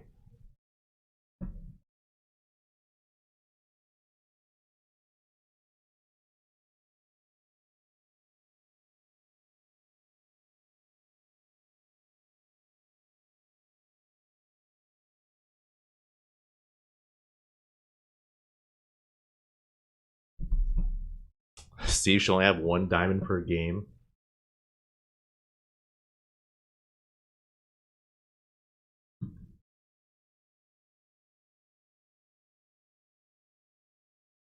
Alright, so Jackal, Zomba, these two have literally played so much. Are they just going in right into it? Looks like they are. You know that said, I'm thinking about the yeah, these two have played so much. That is a piece of Tri-State history. The set. And the one where Jackal was in firm control of the unfortunate first stock. Past tense. Yeah. Past tense. And important to get the past tense here, because as of lately, Zomba has had Jackal's number more often than not, but that doesn't mean that Jackal doesn't keep on trying to add new ideas and different stances into a matchup like this. Is he dead here? Though, Rob is just so equipped to Yeah, he's gone. Yep, he's gone. Gyro. Well, man. game one not looking good for Jackal right now. Jackal in a rough spot here. Granted, one of those stocks he kind of threw away himself, but you think Zomba's going to let that go? Absolutely not. And this goes back to our point of... Oh, try to go for the Wolf Flash confirm. I think he had it, actually. I think he needs to, like, jump back to hit it. I got to take these wins. I got to take these back. Oh, I'm fighting Jude. I got 40 sets over this guy. You know damn well I'm taking those. And he's playing exactly like it right now. I mean, a lot of rage here in this round. Looking to make it back. Up air, still not going to do it there just yet. Jackal looking to catch a landing here. Going to find that with the up tilt. Very good stuff. Ouch, eat your heart out. Very good stuff running that stock. Yeah, fortunately, we got a best of 5 here, so this is plenty of data to go up here. And you know what? Jackal's still trying to hold steady, really confident in the fact that he's been developing his advantage state, and Wolf's advantage state in general has been developing immensely over these past few months. Time to see what you can do with it. Chasing down again, some very risky approaches to try and catch Rob in any position where he's committing to a defensive option. And that up B high is absolutely a defensive stance, and Jackal still trying to set up these juggle positions, but he's chasing with these double jumps. Yeah, Jackal's doing a really good job, again, like keeping the game close to Zomba, forcing him to not play the long range and to... Yeah, there's... I feel like there's no way Zomba's going to give Jackal that. Especially because of how much he knows about Wolf. Like, neutral tech in that situation is really bad. Are missing it? Oh, you're dead. Game one, going to Zomba. They put Rob down to the Mario Kart. You saw that, bro? They did. That's true. They put Rob down to a Mario Kart before we got GTA 6. Isn't that crazy? We got another Mario Kart before we got GTA 6. True. Still, excellent call here from Zomba as we see the replay. The spacing and the general tempo was starting to really favor Jackal moment to moment, but what Zomba always does really well is find the pocket situations, those small interactions, where he can make a read that is very high value. And for Jackal right there, the read was, you're going to do an empty land input, and I'm going to put out my fastest ground normal. Zomba already opting for the exact same game plan going early into this game, going to find the nair into the rotor arm, getting really aggressive out there with the up air as well. I love Jackal, again, learning from game number 1, opting for the Firewolf there and just staying close to the ledge, not looking to get too over aggressive, recognizing that Zomba is one of those days where he's on it. Some days he's not on it. Today he's on it. We cannot go for those errant approach options. But even with that, Zomba opting off of that platform with the back air. Good jump call out. And Wolf forward air, that's not really an issue for me, buddy. I got my own big broken forward air. I feel like the other thing too about these two playing is they've played so much, and it typically goes to Zomba, so it could also just be like a mental block Jackal has. Like, even though he's capable of winning, because he just normally doesn't, he probably... This is rough. Steadily climbing out of those key percent ranges, finds the gyro, and that instantly reverses the entire situation. That too, and like Zomba's probably like just super confident against Jackal. Get out of any big problematic That was, spot. yeah, a good call out from Jackal, and then excellent confirm there from Jackal. yeah, it's bad option from Zomba. Steady despite the percent deficit. Percent leads don't mean too much when you have the damage output that Wolf has. I like how you mentioned in game 1 how Jackal was trying to force situations upon Zomba with those double jumps towards him and playing the game in the air. Zomba adapting to that and trying to keep it on the ground. We saw a lot of the dash attacks coming out from Zomba when he's playing in the neutral, and even here again, trying to reset, waiting for Zomba. Jackal to jump in, get over aggressive, going to find an up tilt again, keeping closer, the down tilt, up to the gyro again, the down tilt trains. Not gonna chase Jackal up there, instead forcing he messed that up. That was a stock, and then almost died for that, for like going for the down smash. But yeah, the bear, he had fair bear, he just messed it up. Down smash because he assumed to drift out. Down smash would have probably absolutely taken the stock. Up smash maybe not. Oh, up throw, is that gonna do it? Nope. Need the platform. Love to have back 167 though. You're still on your second stock, still holding steady. No jump here. Nice rage in this Wolf, or you can actually find something cheap. Yeah, that high percent nair is going to do it. Get up with the nair. I'm still sitting here pretty comfortably, and now Jackal looking to get this back into his favor, looking for a back air at the ledge. Again, like, taking a note out of Zomba's book and just throwing the aerial out the ledge because you know what, I can. It's a free country. Look for the back air again, playing aggressive here. Yo, There we go, dude. The crouch actually made him low profile the back air. Oh, is he dead here? Probably. Yeah. And it's not gonna pay off. That's such a free edge guard, especially when like Wolf has to go straight up. Spike will stomp you. Like it makes timing it that much easier. Stay away from it. You try to not to draw comparisons to this, but I'm gonna say it. Hit me. You can tell this guy's been watching out. Oh. See, the ledge pressure is just the exact. It's like literally abusing the advantage you have in this match. Like I mentioned, right? Zomba, the ground is the floor is lava. It's Tilde. Is that actually Tilde? Rob dash attack, ironically enough. Short hop gyro to case you down there. The ground is his. Where Jackal wants to thrive, where he wants to be, is the short hop range being in the air. And what you can do at ledge is Rob's huge turret box the size of Illinois. You can pressure that with back air at ledge. You can catch Zomba on the back when he shoots out gyro to catch him on the platform. Your phone's dead. You can find these up air combos and maybe find that back. We're not gonna find it just yet. But again, you're going for it. You're putting him there. You're hitting him. Can you get on Discord at all? In the train of thought I could talk to you through Discord or If he something. wants to make a read, he has to first condition the reaction out of Zomba. And Zomba had gotten away. That was a back air. I can think of so many sets where Zomba gets away with not doing anything except for the just Robo Burner, that up special, in order to get out of a dangerous spot. Now Zomba's really getting forced to pick an action and trying to find the option that beats it. It's hard.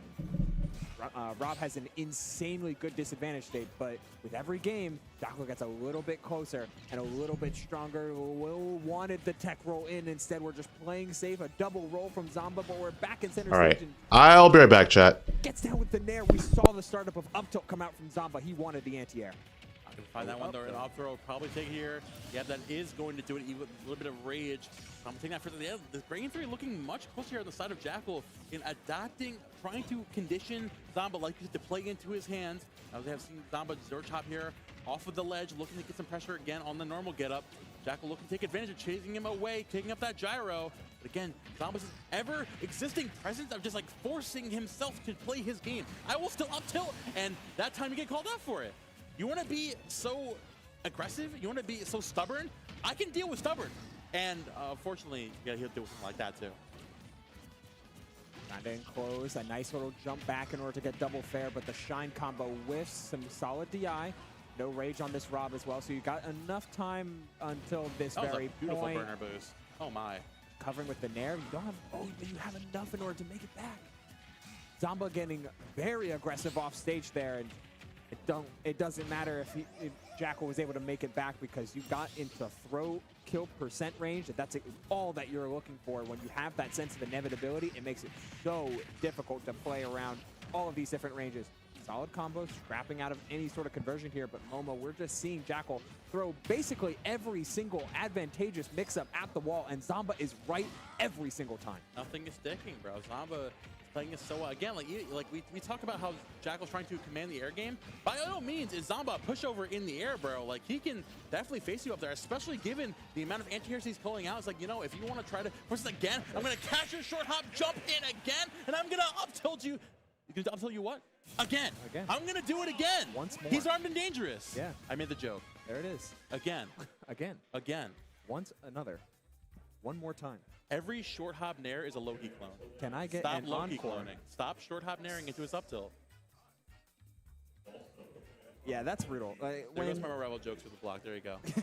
when you're a player that wants to take advantage of empty movement like Jackal does, like all Wolves do. Wolf players love to short hop in your face and change up their drift depending on if they're drifting for a sweet spot of forward air, whether they're drifting for like strong hit nair, whether they're drifting for a cross up or a well-spaced option. Like, that is the game plan, the win condition that Wolf wants to do.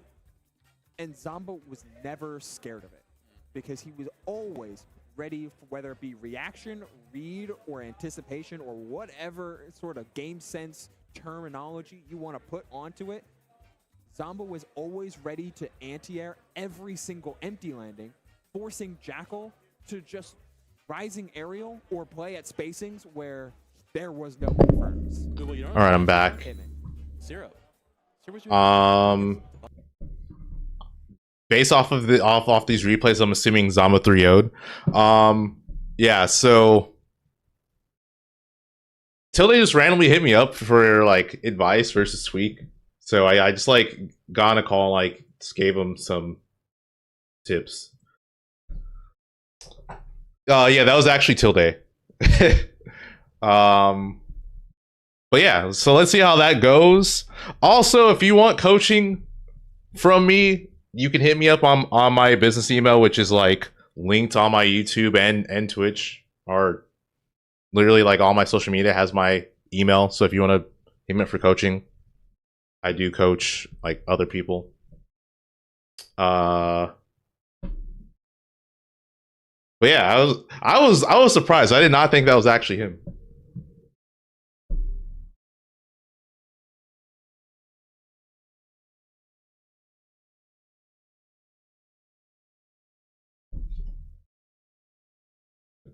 No advice.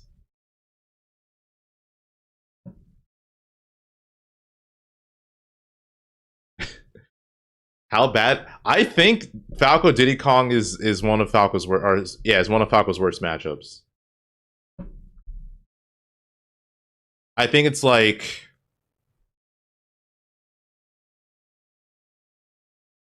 I think it's arguably his worst, but not like, it's still winnable. Like, it's nothing horrible.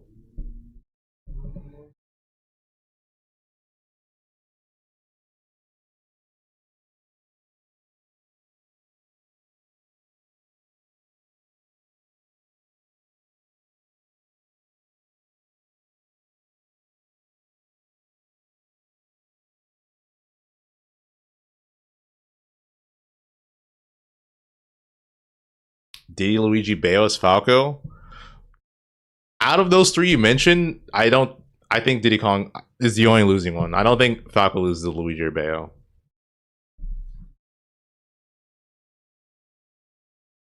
Speaking of Luigi, yesterday I actually had like a grind session with Con.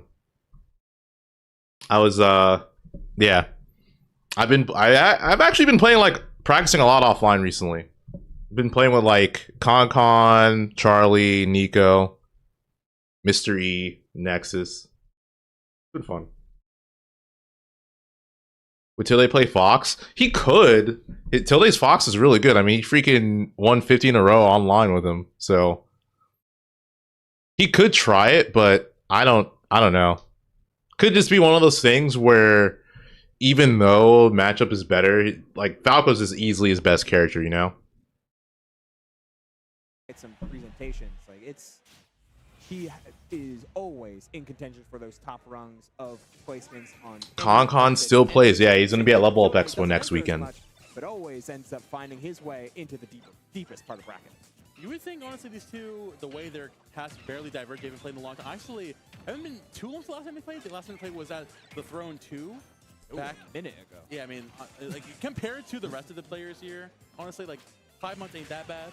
Bro, Tweeks is on him. Yeah, so one of the reasons why this matchup is so hard is Diddy Kong dominates in neutral. Like, he just dominates in neutral, like, really hard. Falco struggles against shorter characters. Diddy Kong is a shorter character. And a lot of Diddy Kong's moves are just, like, safe on shield, so he can pressure you.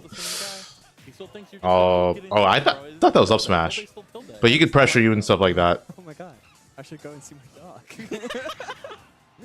No, I 100% agree though. Like Tilde has his playstyle, this mix of like. Okay. Tweek missing the kills there. Very like stalwart defensive neutral, like just pairs so well with a character like Falco who can. Doesn't get the drag down. That could have been more percent. Good, like, counter hit options with these up tilts, shines, forward air as well, and the Falco. Goes for the side B, but just not in the right spot. And Tweek's able to get the up tilt kill. And I guess that goes to show one of the biggest advantages that Tweek has in the Tilde matchup and against Falco. Oh, nice. He always knows how to make his movement ambiguous, because getting hit by Tilde often means you're getting 60-70% on your stock. But if you keep your movement ambiguous, those openings are very, very few and far between. Yeah, that's a big detriment to Falco specifically as a character, because Tweek's movement is throughout the entire screen.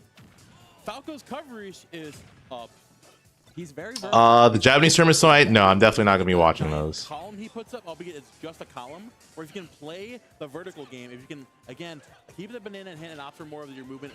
Yeah, that was a bad catch.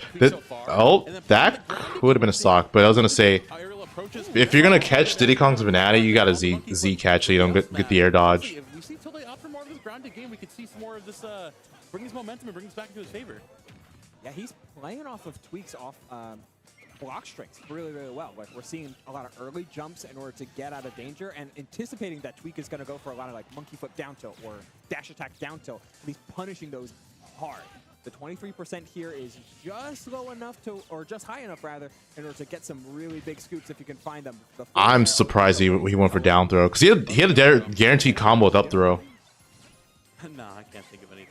Maybe let me follow the logic. Yo, And it just looks like it falls off a cliff. Kelvin. Oh, that was a great tech from Tweek. If he didn't tech that, that would have been so much more percent. Even potentially even a stock. Yeah, Tweek catching with the air-to-air there. Just run up bear. Low hitting down airs from this Falco. He's gonna Tweek intercepting with a back air to take that stock. But 84% and edge guarding. Oh, that's a stock. Yep, up tilt bear, and just like that, dead even. Absolutely stock percent, and we are at our final stock here of game number 1, Momo. What a play! I think the lesson of the day is to stop getting aggressive and jumping from ledge from all these top players, because it's kind of ridiculous at this point. But anyways, a Diddy Kong player getting blown up from monkey flipping high? No way. Whoa, what are you talking about? Anyways, Tweek still gonna full banana there. Last stock scenario, honestly. Surprised Tilde got like 2 fair drag downs, but he didn't like try to combo off of it. That was a really good catch, but then he drops the combo.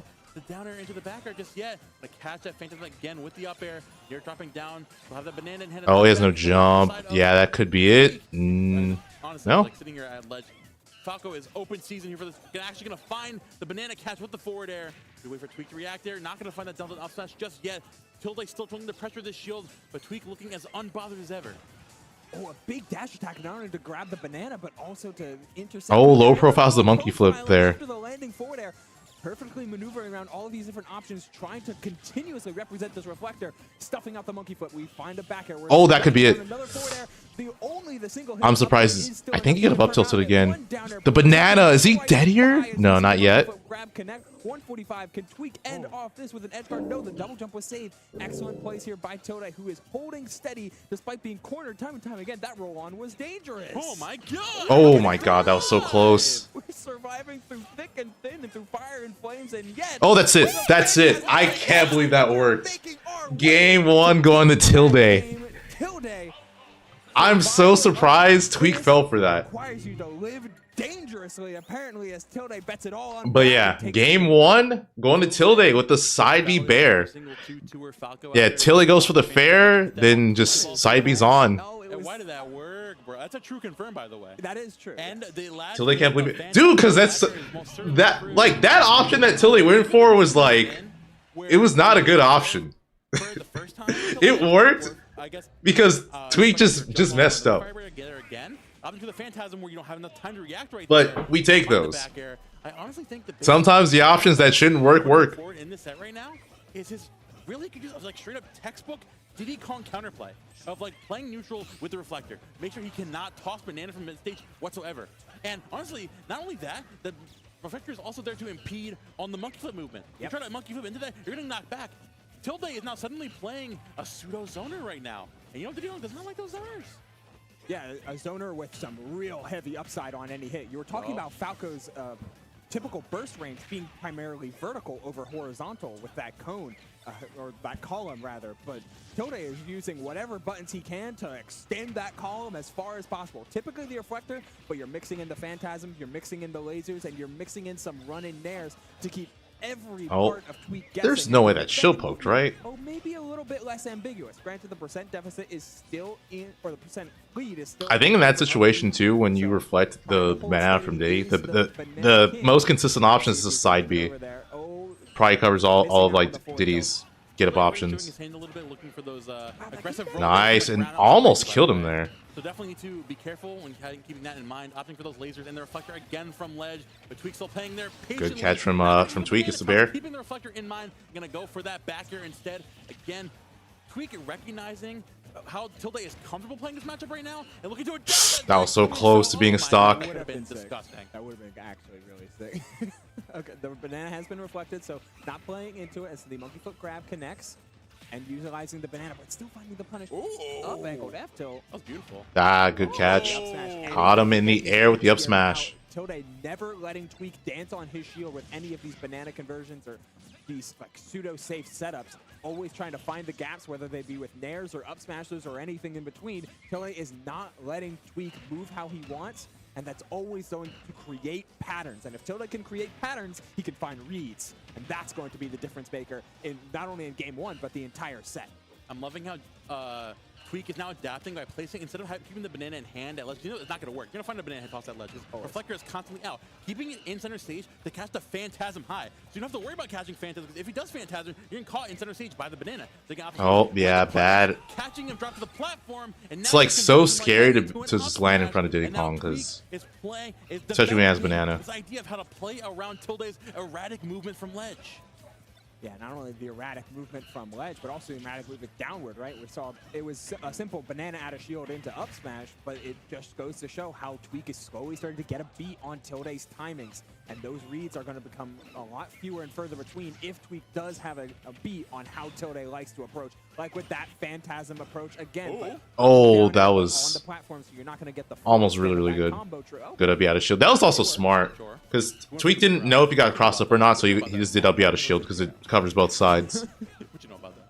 Oh, yeah, the banana again, keeping it in place, not getting too creative, just saying like, you know what, having it as an everlasting position in front of Tilde, saying, you know what, if you land wrong, if you get over aggressive, the banana's right there. You can't get too silly with these jumps. And when I have you in one place sitting still, I can have a conversion with a down tilt. Oh, that's it, right? Yeah, game 2 going to Tweek, down to the up smash. And saying, Tilde, all right, buddy, you're jumping around. You're getting a little too crazy for my liking. So what I'm going to do, pulling banana, not only impeding your range right here from behind you in this moment, but also banana's right here. If you jump over me, like you want to go for like those landing nairs that usually goes for, or the fade back forward airs. Tilde using my advice. You're forcing the bird to stay grounded. And what happens? Kind of. There's like, I'm not gonna specify what I told him, but there's definitely something he could be doing more. Every day of the week. Like I feel like he's kind of. It's giving Tilde some fits. And he's kind of doing it, but then there's something in particular he could be abusing more. It's giving. It's giving. It just keeps on giving, apparently, as we go on to town and city. Switching up the stage, switching up the presentation here, trying to give Tilde a lot more means of verticality, but you're getting these combos. Good air dodge away from Tilde in order to get away from the platform. Tweek wants you to. Yeah, even still, like this matchup's just. His banana toss conversions off of the initial toss. I feel like it's tough, especially if you don't like practice it as much. And I would assume Tilde does not play Diddy Kong very often. Also, you got to keep in mind again. That would have been clean stock. For the landing aerials, the way he wants to find those conversions off of the aerial oppression. A lot more space means a lot more freedom to get around Tweek placing banana. And suddenly, banana in the middle of the stage is not, oh, half the stage cut down. Now it's only a third of the stage cut down. Oh, that's it? Yep. Dare Bear. First stock going to Tilde. And we take the first stock. Yeah. The range of motion and the range of mobility is everything on a stage like Town and City. And that's going to cement a first lead here for Tilde. Game 1, he won with a massive comeback. Game 2, Tweek pretty much had in the bag. But now Tilde has a chance to actually play back a little bit if he gets a chance to make it back stage, which is not going to happen. He's going to find a big old back air there. Time after time, Tweek was able to find the beat on these Phantasms. But Tilde's not going away from them. A little bit of stubbornness is in Tilde's game plan, and you're seeing Tweek start to respect it. Look how big these dash backs are. Look how big the focus from Tweek is to just give me my space. So that way I know exactly where you're going to be approaching. Oh, good jump call out. I think the one thing he's respecting a little bit too much also is Phantasm. That move is not as safe as you think. I think Tweek recognizing how Tilde is getting aggressive with those. I thought he read him. Again, just gonna catch him on the ground. The up tilt, up throw. Not gonna find that up air. Whoa, that's down tilt. Oh, what are you doing? he got lost in the sauce. He tried to go for like the craziest read. I told you, bro. Spring break, he's still there. It's the same Tilde. Always has been. He's never You left. gotta love Tilde. He just takes hiatuses. Oh, I thought that was an up smash from Tweek. regardless of how good you are or how good you think you are at the video game. Bro, if Tilde hits you with that on Elite Smash, bro, he hit Tweek with that, so it's okay. Yeah, I mean... Oh, that's it? Yeah. The DI out getting caught from Tilde. Didn't need to worry about the back air afterwards and a wall jump after. We're converting wholesale. 51 after, but we're grabbing the ledge after an excellent tech away from Tilde in order to minimize the damage, but it's still 65, 70 and climbing. Going for the forward throw to set up for the ledge. And Tweek again playing on the present foot, always looking to be as aggressive as possible. I feel like things swinged heavily in Tweek's favor after Tilde tried to go for that crazy read. In control and in his head. Oh. Finally at the end there. I feel like legit if Tilde didn't try to go for that read, it would have been more competitive. Did Tilde did Tweek lose to Steve? No, he did not. He lost to Dabuz. The hitbox for Phantasm doesn't come out fast enough, or even if you do end up trading, it's like you're in a perfect position where he's gonna be sent offset, like we're seeing it right here. Because Phantasm, like, dude, Tilde just didn't play at the end there. So they could have made it back there if Tweek just held shield and go jump back on. He's like, all right, you know what? That's fine. I'm just gonna challenge with down tilt. Because did he down Tilde pissed Tweek off, dude. It definitely seemed like it. He was just like straight up like, who do you think you are going for that? Defensive. He's like, how dare you? Counterplay right now of challenging him off stage and then hitting him where it hurts, where it's like you expend that reflector and just dealing with his in disadvantage state where Falco, that character struggles in that position. Yeah, he's reorchestrating his offense. It's like retuning a guitar. Like it still sounds the same, but it still sounds like a guitar, but it's just orchestrated a little bit differently. You're repositioning everything. Instead of Tweek trying to find the punishes after the Phantasm hits, you're changing up to punishing the Phantasm before it hits. And that goes for everything that Tweek is doing on Town and City here between games 3 and now into game 4. Oh, Tweek messing up. That probably could have been a stock. Right in Tilde's face and stop these mix-ups before they happen. I'm liking how Tilde is now employing more of those lasers, recognizing that when you're not in that reflector mid-range, you're gonna catch Tweek going for those disengagements, catching the laser in the back. You know, like the residual damage is definitely not going to hurt you whatsoever.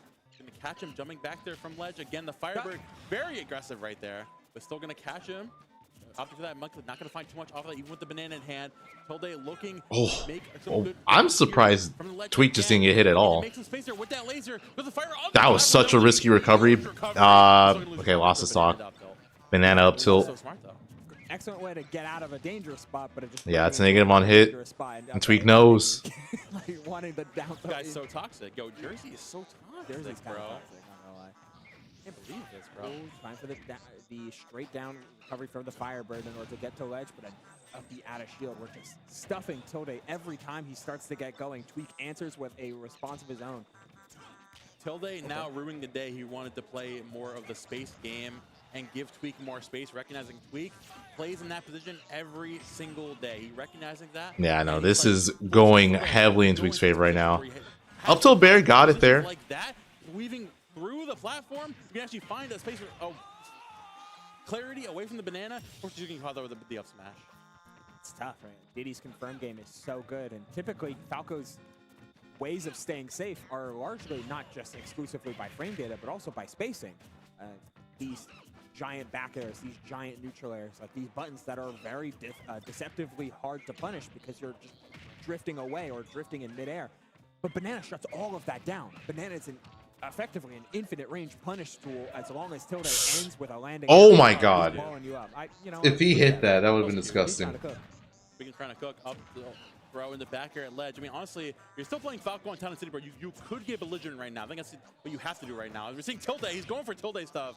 Danner comes out. I don't get why Tilde keeps like he keeps doing fair drag down and then like not going for anything out of it, even though he has like a guaranteed combo. Orca with the 5 months. Thank you. Yeah, but getting the turnaround back air seemed to be what Tilde wanted, but he just was a little bit slow on it instead of just taking the game. Oh, okay, good recovery. Taking the stock. He wants to close out these stocks, and he gets the other stock. Can Tilde steal another game? We're at 137, and Tilde has the chance just to put up the towers and hold steady. Nope. Wow. Yeah. Tweek takes it 3-1. I feel like at the end there, especially like game 3, Tilde got noticeably more impatient. And it's like it's not a matchup. It's not a matchup you can be impatient in.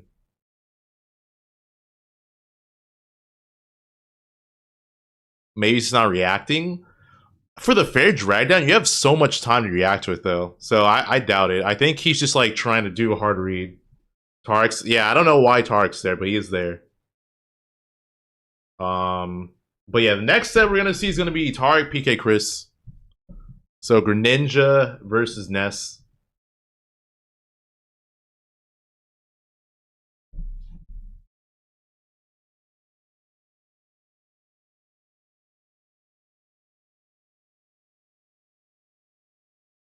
Yeah, I respect Banana more. Yeah,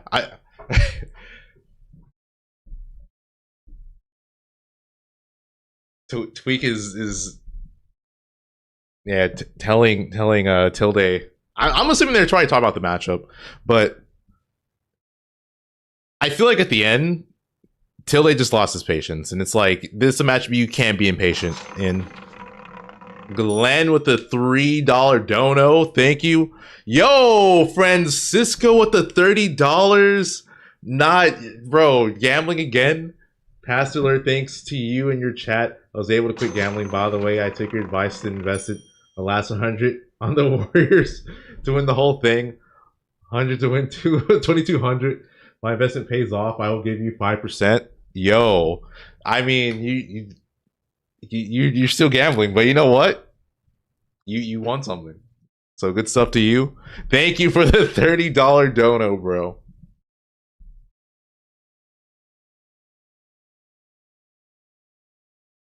You won a Japanese tournament? Wait. Link me. I need to see the link. I need to see. Did they tweet it? I need to see the graphics so I can retweet it. Be like that proud parent putting their child's like grade on the refrigerator. I need to retweet it.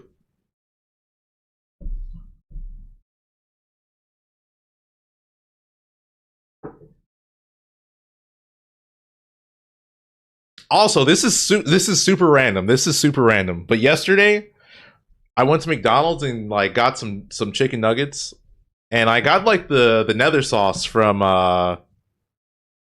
McDonald's. That was like actually hot. I was surprised. Like it was the sauce was actually hot. Yo, all right. Retweeting.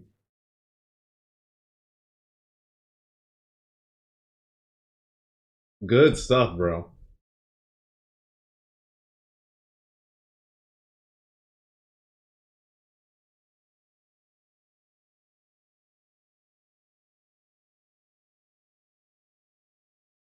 What is a Minecraft? I don't know what the Minecraft meal is. I didn't get it. I just got the sauce. Chicken chocolate. Yeah, no, it was like I was genuinely surprised. I'm like, okay, McDonald's, because there's like been so many times where like it's like, oh, super like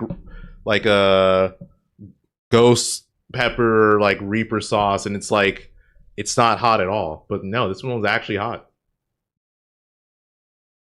He's here. What's this guy doing in Jersey, bro? He's playing some video games. He's taking straight it up Scarlet classing it right now. Yeah, he's taking it over a multitude of fantastic players, and namely a 3-2 over Beast in order to qualify for top 8. Getting a chance at PK Chris here, who took it over VV. You had 2 game 5s? Damn, that's good though. I'm happy for you. You know what, Tarik? If we're thinking about like movement to reposition to get crazy. All right, bro. All I'm hearing now is that you're gonna make grand finals with Kagaribi. In order to then change up and go back to defense, that's where we're going to be seeing plenty from Greninja. They have a preferred hot sauce. I like the Louisiana hot sauce. 50-50 type. That's pretty good.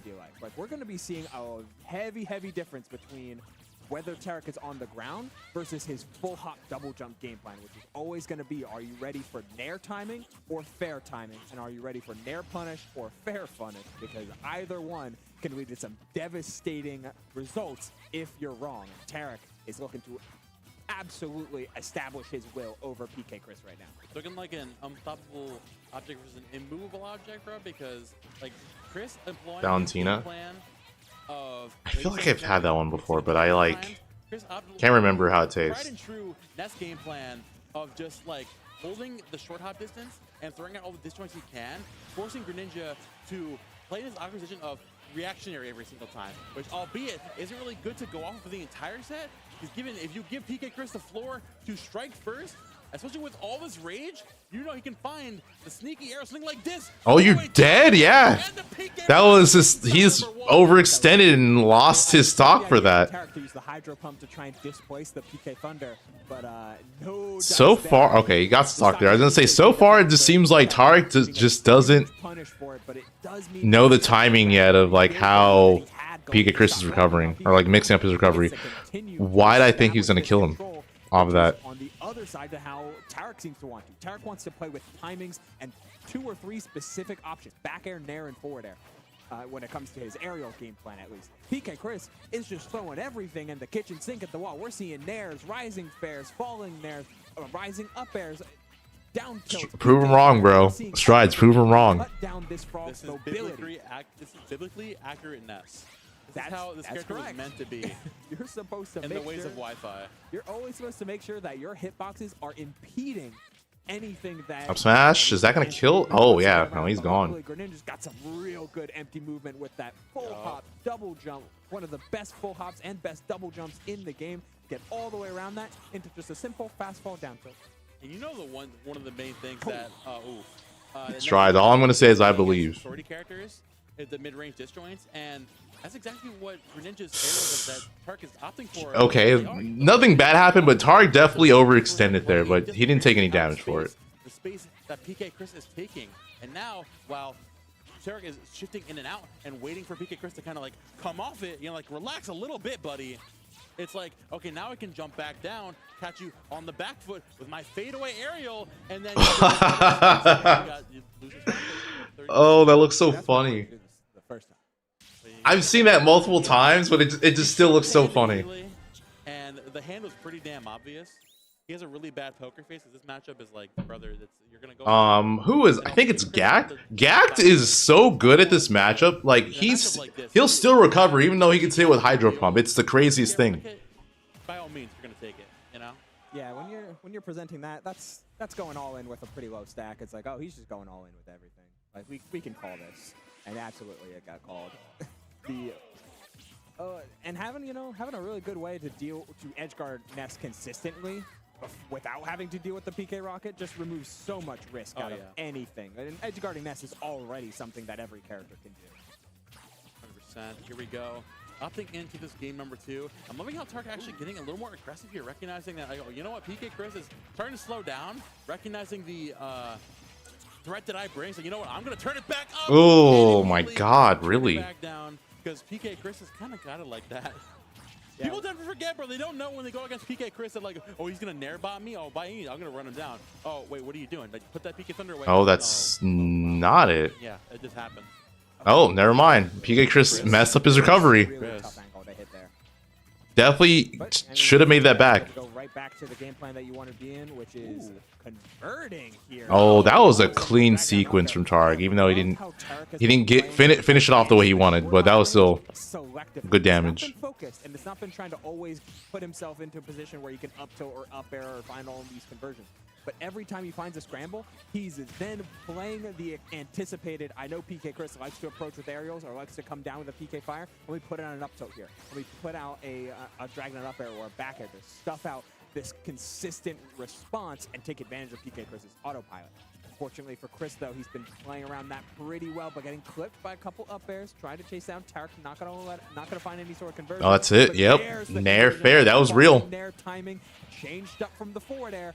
You're not safe. You let go of shield too early, and thus no parry for you. You just eat your stock loss, but the back throw instantly makes the stock count even. These two are going back and forth. I'm loving the whip punishes from Tarik, specifically using the Greninja Nair, catching Chris dropping down to the platform. Like a lot of these aerial tirades he goes on, where he's like throwing out the up air, the forward air, throwing in that all, and then falls either back onto the platform, as we saw right there, wants to go reset neutral. Oh, that could be it. And Tarik instead of going for the nair, forward smash?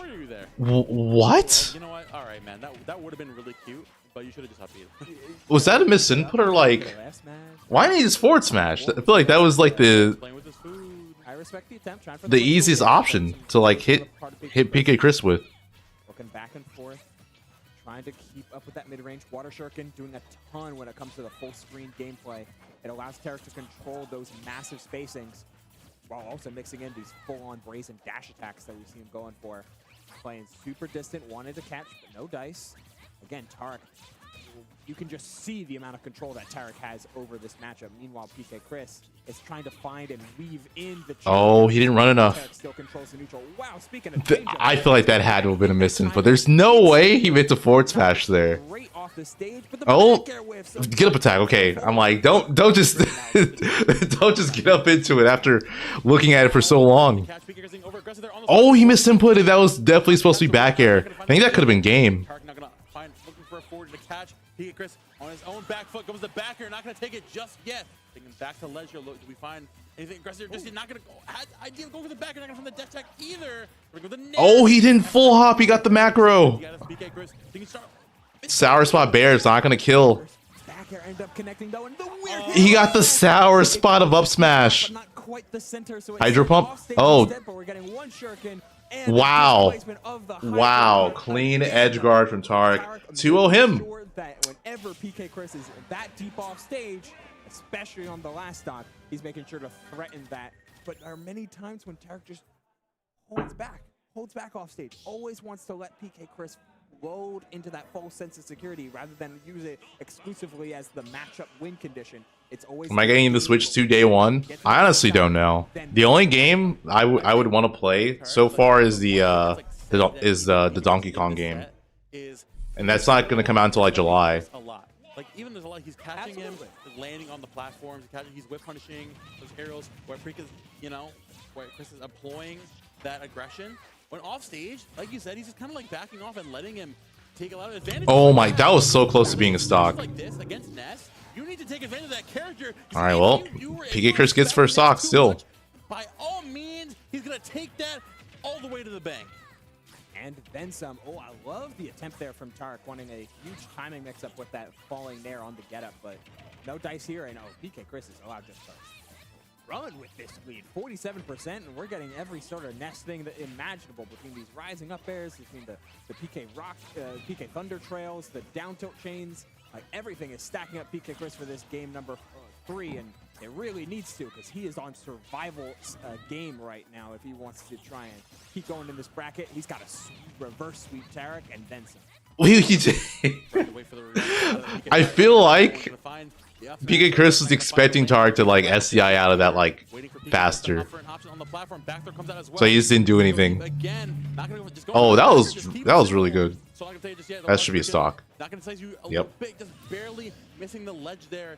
Tarik gonna take that again, like not overcomplicating off stage. Dinner, yeah, no. For PK Chris for sure could have forward smash, but again, he just wasn't expecting him to stay stuck in the PK fire for that long. Close enough, then he just got hit by the F tilt. So nice stuff from Tarik, always playing within his ranges. Oh, good spot dodge call out. That overextension.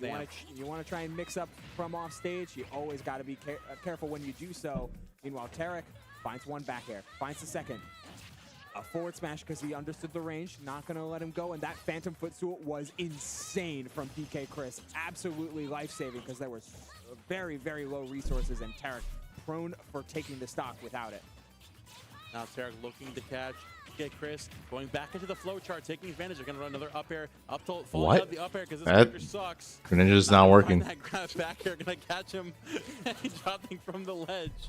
PK Chris, good punisher again, catching Tarik on the wind down where he goes for those very over-aggressive jumps and catching them on the back foot. And as a character like Ness, those big backer opportunities can go from every time. PK Chris is definitely doing so right now. I wonder when we're going to see the mix-up for Tarik, because a lot of times in the mid-screen, he's been pressuring with Shuriken and then mixing up between just like a falling aerial and then dash attack, or the very seldom dash grab.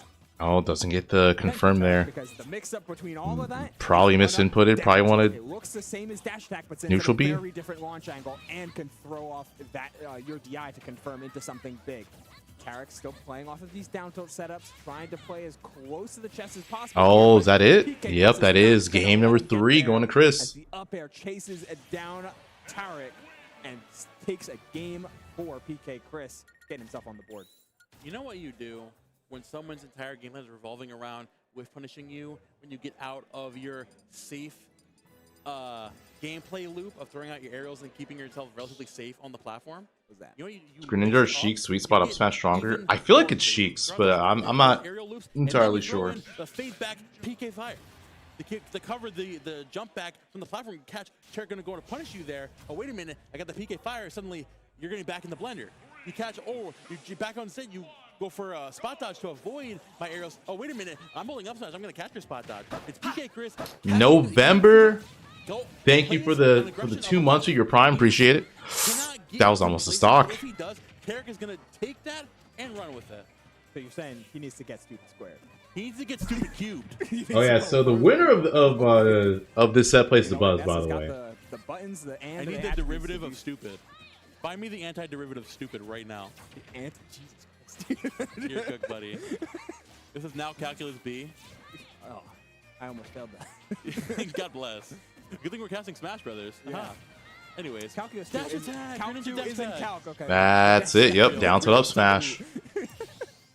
As we see Tarik expand the range a little bit, we're going for a longer stage in PS2, and Greninja is instantly benefiting off of that. he The fell out of it? stats That are sucks. Insanely valuable once you take into account the width of this stage. And Greninja Tarik not making the working. most of it. Look at these dashbacks.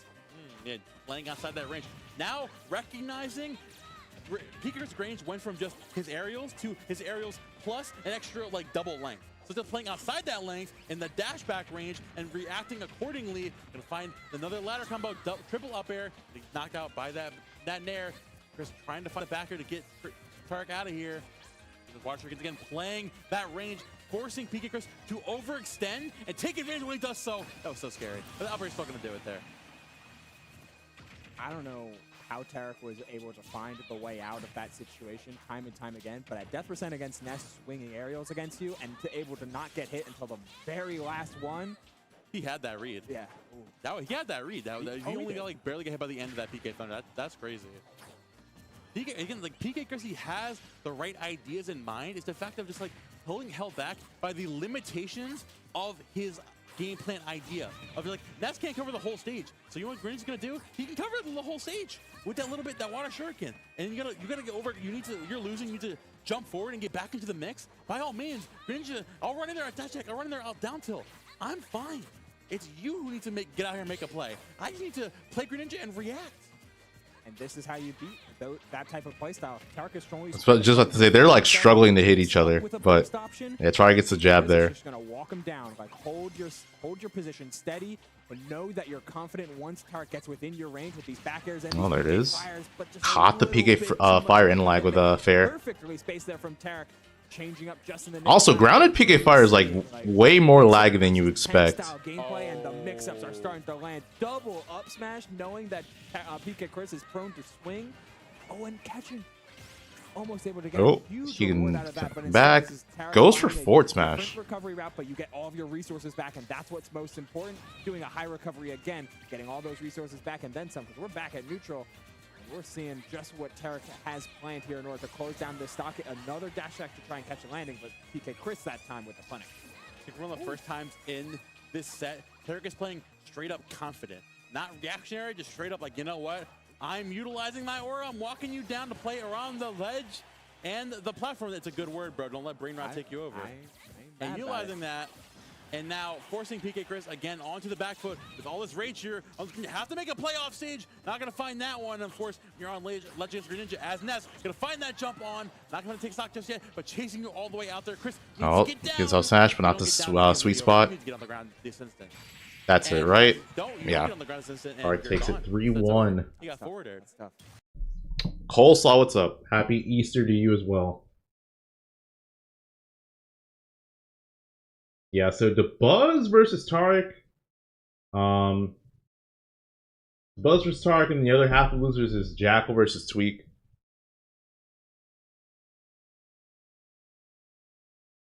I don't know if I've seen Tarik to Buzz, but I feel like that's going to be a pretty Close set.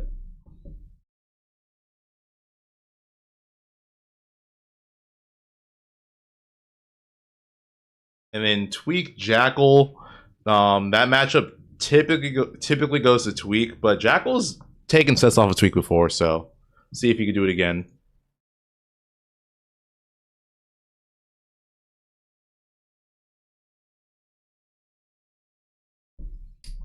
But yeah, I'm curious. What are they gonna do winners finals first, or how are they gonna do the sets?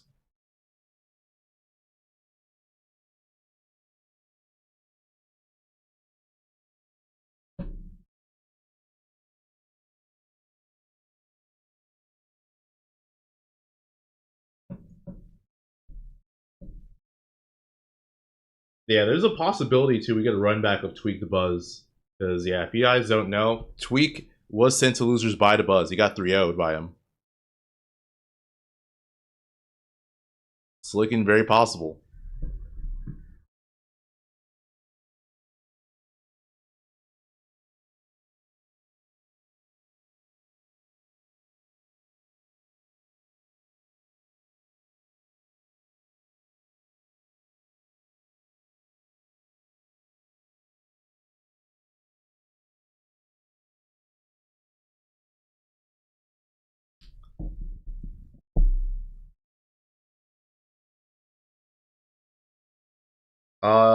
Who did Dabuz use against Tweek? He used Rosa.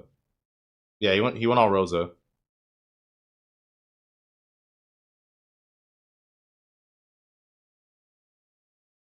Tweek went Diddy Kong. Yeah, Diddy Kong Rosa.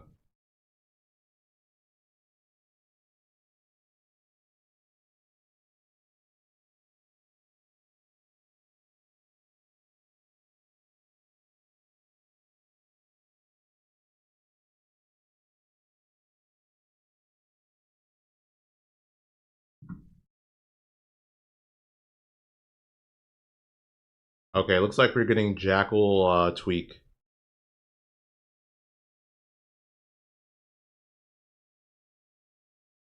Yeah, so Diddy Kong Wolf. Tweek fighting another Spacey. Slower, more rangy options to cut off movement. Also, I'll be right back. Let me get more water. Options, depending on how PK Chris evolves to your game plan. It's very much dependent on condition, reaction, and Oki. And oh, baby, that Donkey Kong was, in fact, here to banana. Stay. You know, celebrating the new DK game that was shown off. Where are my banana heads at? Ooh, Chat. banana. First DK. Let me get a banana in chat right now. An banana. Is that the first 3D Donkey Kong In game? 26 years. In 26 years. 26 years. Yo, shout outs. Looks good too. DK heads were on top right now. Imagine this is DK head. I shouldn't wear the DK head. What am I doing?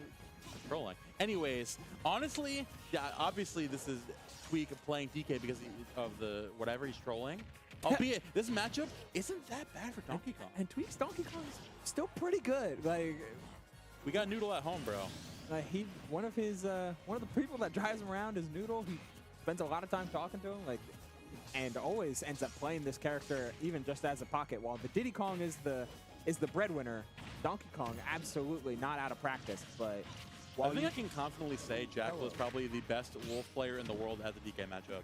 Probably? Dude, he runs down every DK. Like every time I'm like, okay, Jackal might be scared here, but like, dude, he like runs DKs down. I mean, this is Tweek on the DK, but like, dude, it gets crazy. Yeah, I think once Jackal had a Chunky Kong problem, he's like, I'm not having this problem. Do you remember LMBM 23, the crew battle, where like it was last stock of Jack versus Jude versus Chunky Kong, and he like absolutely like demolished him. I do. That was crazy, that was bro. awesome. Shout out to Jackal for that one particularly. He's honestly, he's playing like we're saying is he's playing the matchup really, really well right now. He's like playing the outside of DK's range, forcing him to get over aggressive, and Donkey Kong doesn't really have the safe options to get over aggressive against a character like Wolf. He can take advantage of that and then use his hurt box the size of Timbuktu to combo him off stage, and then that recovery very lackluster, and Wolf most certainly can take advantage, especially catching him jumping with those big wind-up aerials in neutral.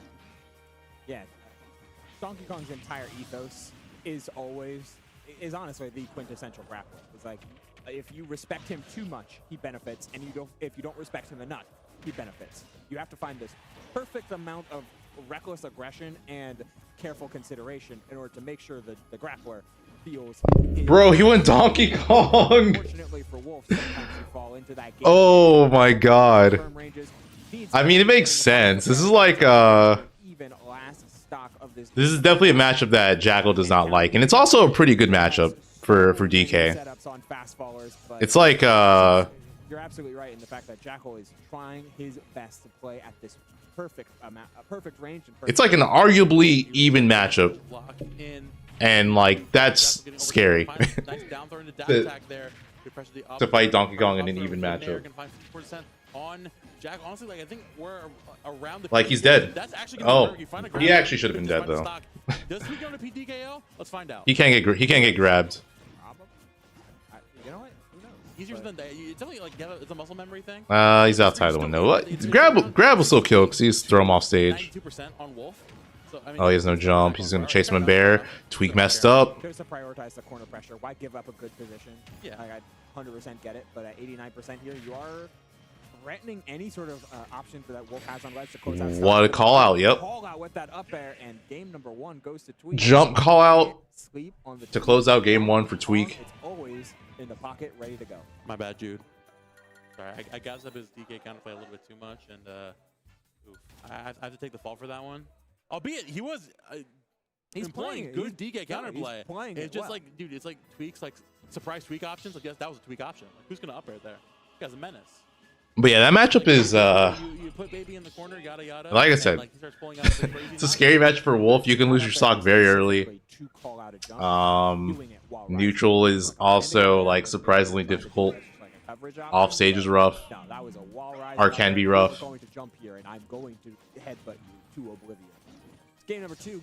And then the ding dong window actually works like pretty well on Jackal. I don't know if he hit Jackal with any, but yeah, the window's like you take a hit. pretty. He has a pretty good window. Abhorrent amount of damage. And speaking of abhorrent amount of damage, you're gonna find a down throw there. 50% on the board for Jackal, and immediately evening it back up. Oh, I thought it was gonna be forward there. Oh, Wow, just double up air to take it. Because Jack was probably afraid of the same thing. It's like, oh, I'm probably going to get nared or back aired or something so dangerous here, especially with a couple winds on that giant punch. So let me try and go high and get out of this situation. Well, that's double up air time. But Tweek is just taking advantage of the limited defensive options that Wolf has when trying to recover from off stage, and you get to blow him up for it. And DK absolutely treasured in the feast or famine type of matchups. Oh my God. Wolf forward tilt. Okay, it was He has too much rage. Yeah. Okay, let's relax. Still, Yeah, that was too much rage. Is getting a little overzealous there with the up smash. Backer's not going to find going all the way out There. Oh, good recovery from Jackal. One avenue where you can go going low, avoiding that back air. Still sitting here on the first stock. Tweek looking pretty much on move on the ground. Going to find that dash attack on the part of Jackal. Catching that air dodge, and again with the F tilt, still not going to do it there, but DK's lackluster recovery. One good option here at the ledge. Oh, what? Jackal just super respecting Tweek at ledge. He's dead. Because if you let him get a grab with max rage, buddy, he'll grab you and he'll throw you.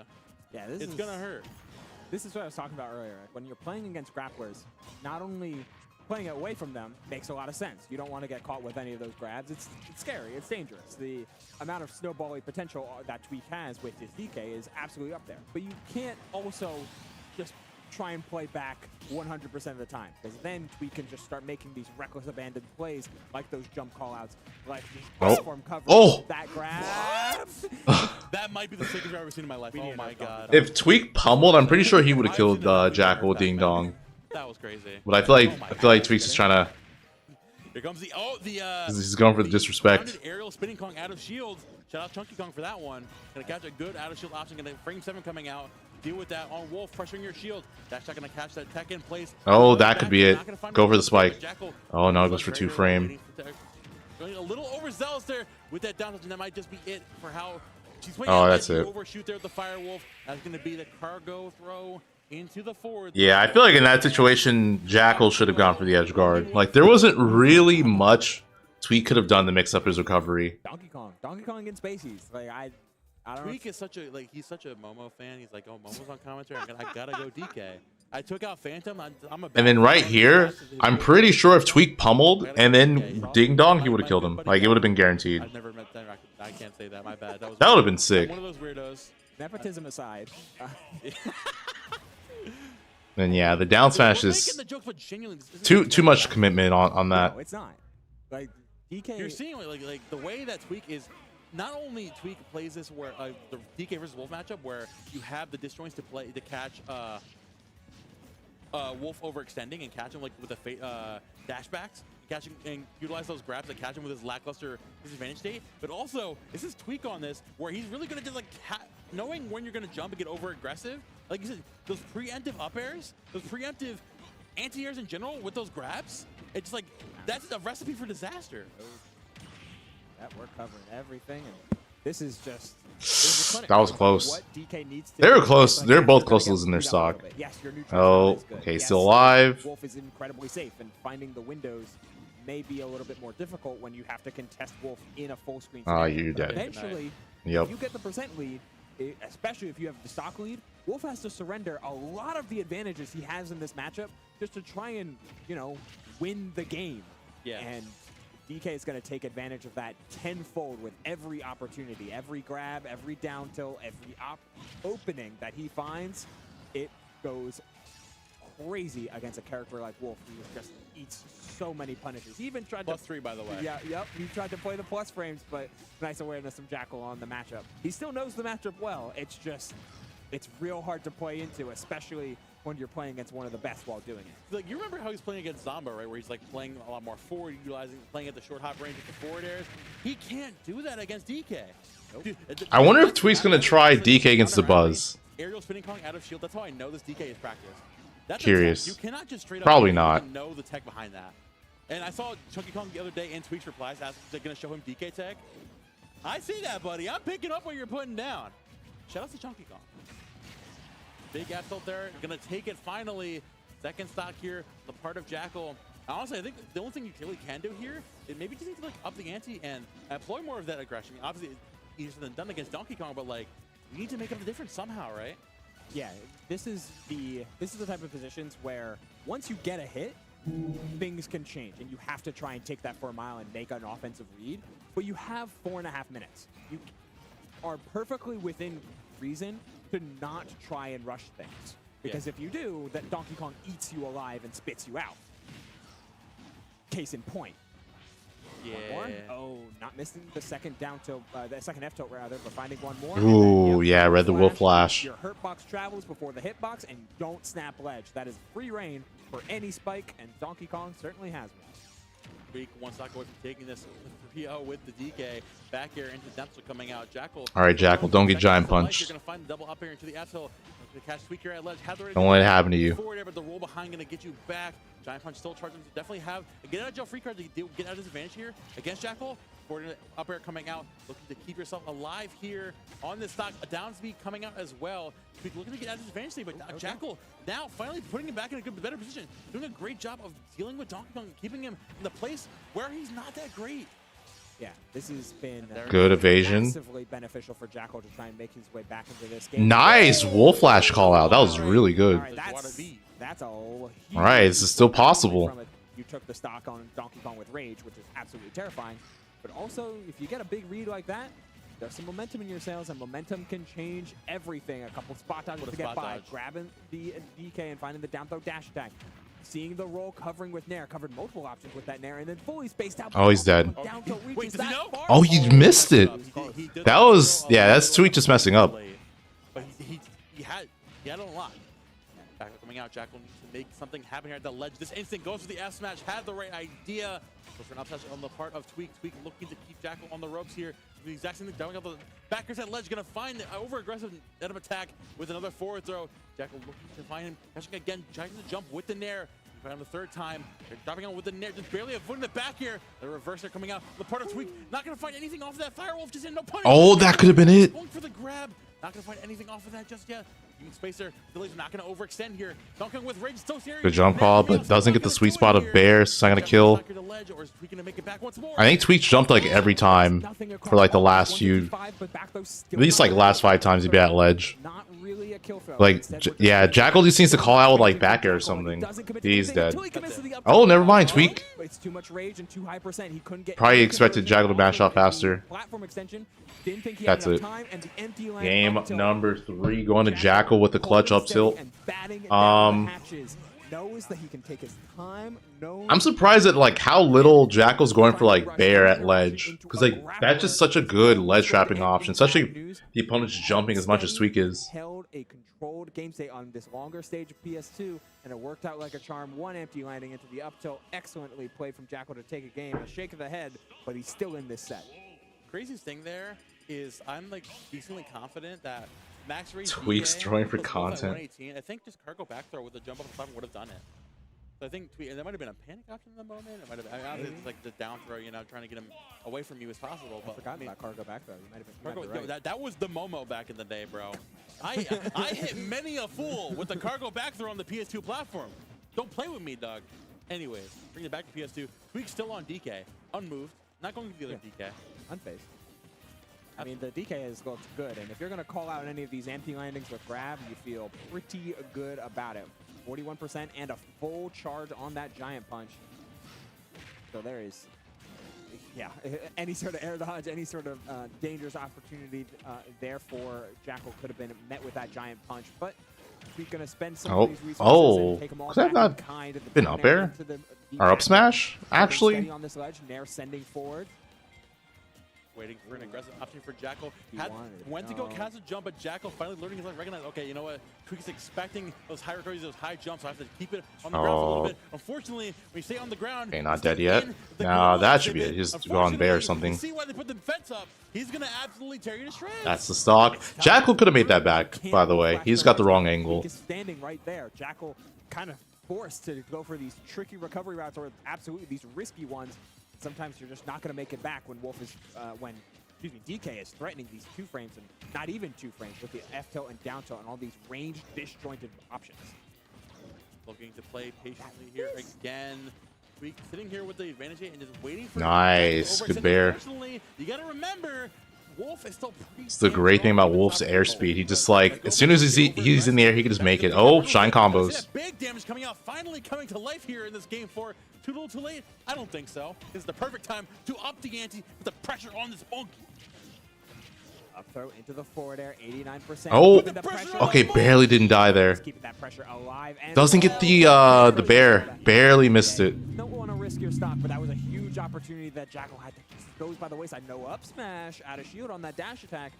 Staying consistent, I like the idea, but you do have to take these stocks eventually. You can't always let Donkey Kong survive to these maximum percents. As case in point, Donkey Kong can explode in just any given moment. A dash attack's not going to do it. The laser to try and force an air dodge was done a little too early. Couple F tilts. The third one is the charm here moment. We're seeing Jackal. Let's see him commit to something. Ooh, good corner pressure and able to get the stock from it. Cementing Jackal the lead. Jackal finally playing more confident, recognizing the uniqueness of the Tweek DK has worn off at this point. It's like, you know what, I'm just going to play my game. And playing his game, he's doing double up air into the back air coming out. Jackal looking to end this game once and for all, bring us to a game 5. They're forward air watching on that platform. They're not going to find the anti-air with that up tilt pressuring the shield with that nair, looking for a tomahawk grab. Big axle coming out again from Jackal. Actually, the first time he's had a pretty substantial lead in the set. Dropping down that shield with the F tilt, looking to catch Tweek. King over Crest is going to catch that jump in there with the nair. Oh, again. I feel like Jackal. Oh, that's it. Good jump call out. Gets the up tilt. But I was going to say, I feel like Jackal wanted to go for the edge guard, but he's like, I don't want to mess up and then die for it.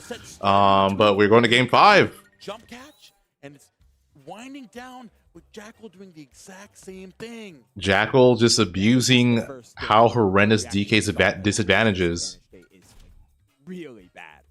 This is your first time watching Donkey Kong. Now you see why this character is buns. Yeah, any character can just lock him down at the ledge for what feels like minutes at a time. Jackal picking all the right options, covering every... Think Diddy Kong's coming out. We'll see.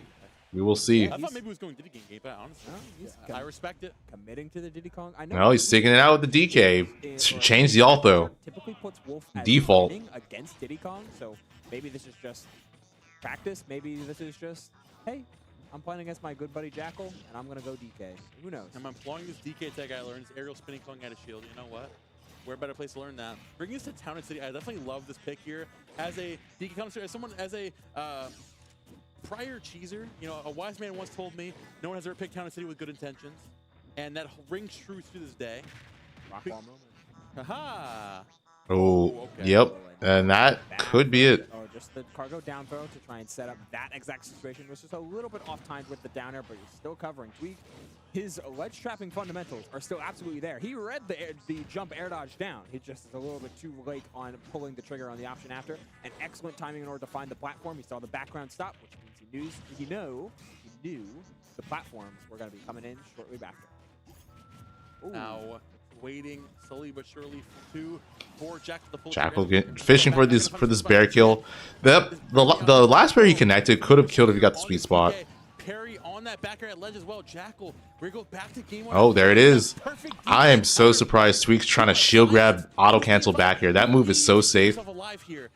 You are not shield grabbing Wolf auto cancel bear. Yeah, getting a little bit too greedy with any of his. Dude, Tweek's just fishing for grab. That are done early, and we're seeing grabs out of shield that are just way too brazen in order to catch. But you need something here. You need to find a way to turn the tides, or else Jackal is just gonna. Oh, okay. Tweek just caught sleeping, just jumped into the down smash, and Tweek finally gets Jackal's first stock off. Back air afterward. So far from out of it, we do have the giant punch, and we are on Town and City. Things can get dangerous very, very quickly, but you have to try and break through the walls that Jackal have set up, which is going to be easier said than done as you take away chip damage from these lasers. Jackal one stock away from taking the first set on Tweek in 3 years. The last 8 sets. Yeah, so I would definitely not count out Tweek, especially in this matchup. Like DK just kills Wolf sometimes, like that. Yep, like I was saying, you just cannot count out DK in this matchup. Against Donkey Kong, things can go by the wayside just too quickly, and then it's an even game. It's an even game. Yeah, instantly 35%. I was thinking back at our shield, but both players want to stay safe. The nerves are getting tighter as the game is down to the wire here. Momo, game 5, but the rising there catches. Oh, I like that from Jackal. He drifted back. And finds another landing catch. Made it seem like he's gonna like drift in front of him. The rising back air catches, but another grab comes in. Jackal in full control and in full command, missing the forward tilt. Oh, okay. Outside's not gonna kill. Missing out on the small. That's not gonna kill. Even with bad DI, wow. The up smash is on the 11th hour. Jackal finally finding these. Giant punch will kill, by the way, from Tweek. So Jackal needs to be careful about getting down tilt and then tripping. Giant punch, but Jackal's gonna try and not let him use it here. Art's getting raw giant punch. Jackal's not gonna kill. He can take his time at 200 because just about anything will do it. Oh, and then there misses. That's not gonna kill. He's at 222. Oh, and then Tweek missed inputs. He did landing fair. I'm assuming that was supposed to be back air. But yeah, with that, Jackal reverse 3-0s Tweek. Tweek is out of the tournament at 5th. So now Jackal is just waiting on the winner of Dabuz and Tarik, and that'll be loser semis. But yeah, I was gonna say this game, Tweek just like he fumbled hard. Like he had the game won multiple times on game 3. He had the game won multiple times on this game, or the set one, and then Jackal just able to clutch up and get the up tilt.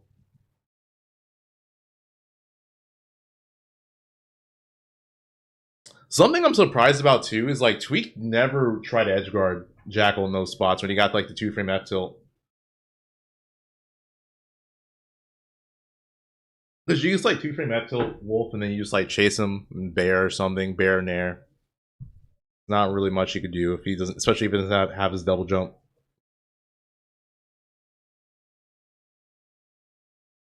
DK, yeah, DK is a very good edge guarder. Great airspeed. Just chase the opponent. His backer is just an amazing hitbox. And then depending on like the matchup too, you could also get like reverse down B in the air.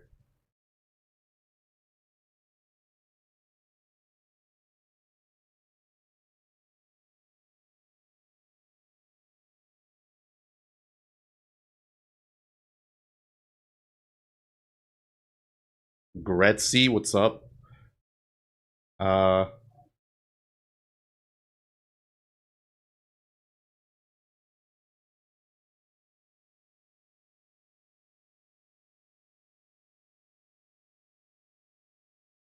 Yeah, no, there's definitely a lot of moments where he wouldn't go for bear, which was it felt weird, but could be he's just not as hasn't been playing DK as much or something. Yeah, I don't know. Could have also just forgot. It's another thing that happens. You know, everyone's human, so it's like, oh wait, I could do this. Totally forgot about that.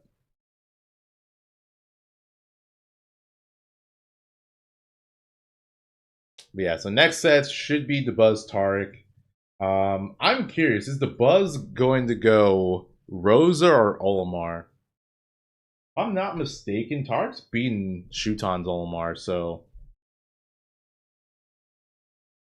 just in terms of like catch him off guard in that matchup, I don't think he'll be able to do that.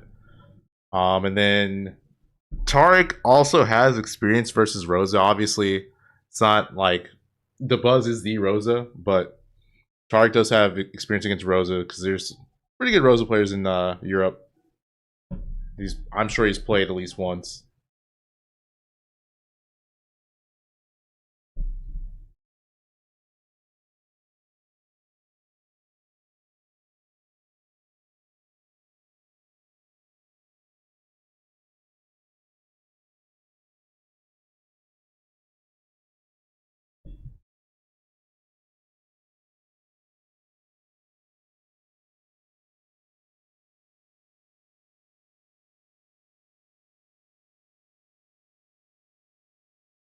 Yeah, Mpopo and Hamika from Europe.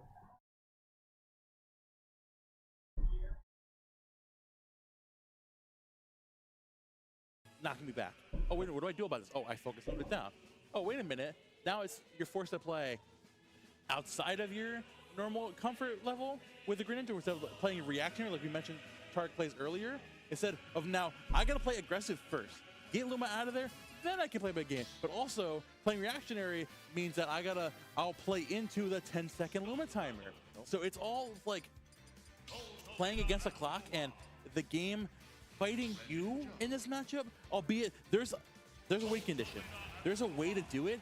It's kind of convoluted, a little silly. Okay, so Dabuz is going with Rosa. Are we going to get there? Is it going to happen? Maybe. Let's see. Beginning the final set here of this block, losers quarterfinals here of Scarlet Classic X. We got Tarik versus Dabuz. Let's get into it. Small battlefield. Yeah, a solid start because of how Dabuz wants to play around platforms, and namely in terms of sharking them. Meanwhile, Tarik likes to play a lot of that coverage as well.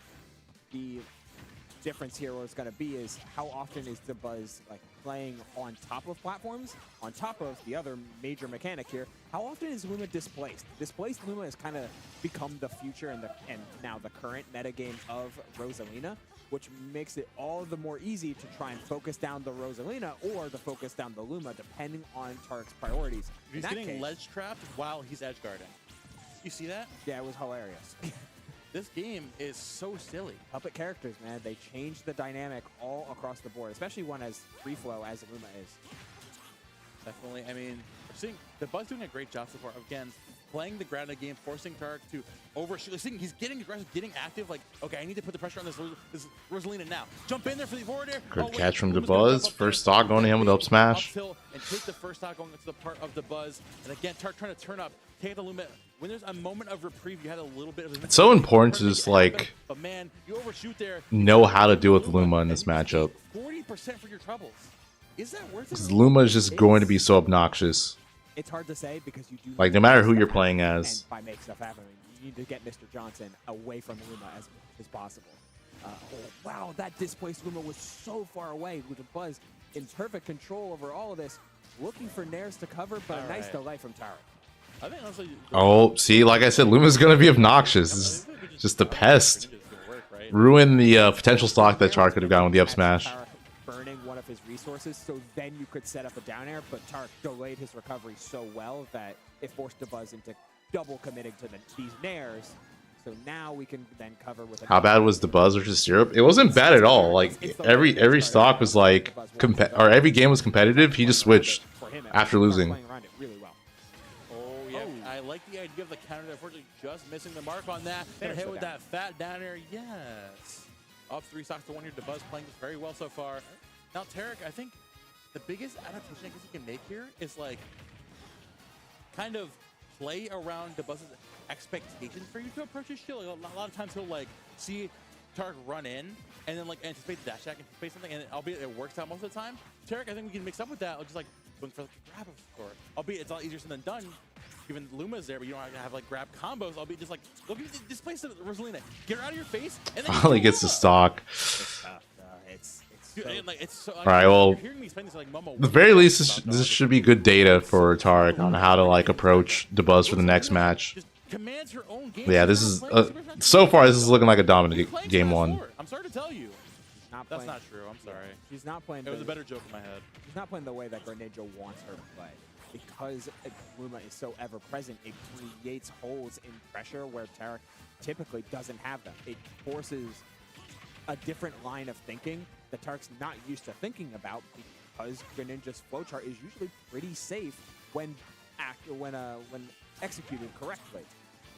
It's throwing a lot of how Greninja wants to play off of his game, and Dabuz is just so good at converting off of this non-tethered Luma. Oh my no. God. Oh. That was almost. Could he have just kept doing that? Like with the rapid jab? I think he could have killed him off of that if he just held the rapid jab.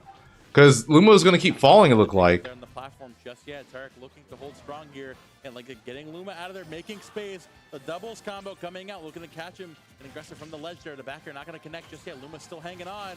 Oh, okay, wait. Tarik takes that stock. Last stock here for Tarik. A good chunk of rage. Do we take advantage here, or is Dabuz is going to walk you down and take this last stock like it's given to him? Oh yeah, well, put him in the blender.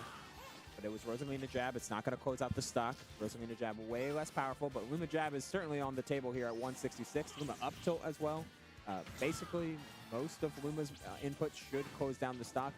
Some of Rosalina's as well. And oh, Luma. Wow, the Luma evasion. And Dabuz is so good at doing that. It's like you try to hit Luma and it's like, oh no, you got hit instead. Non-tethered Luma.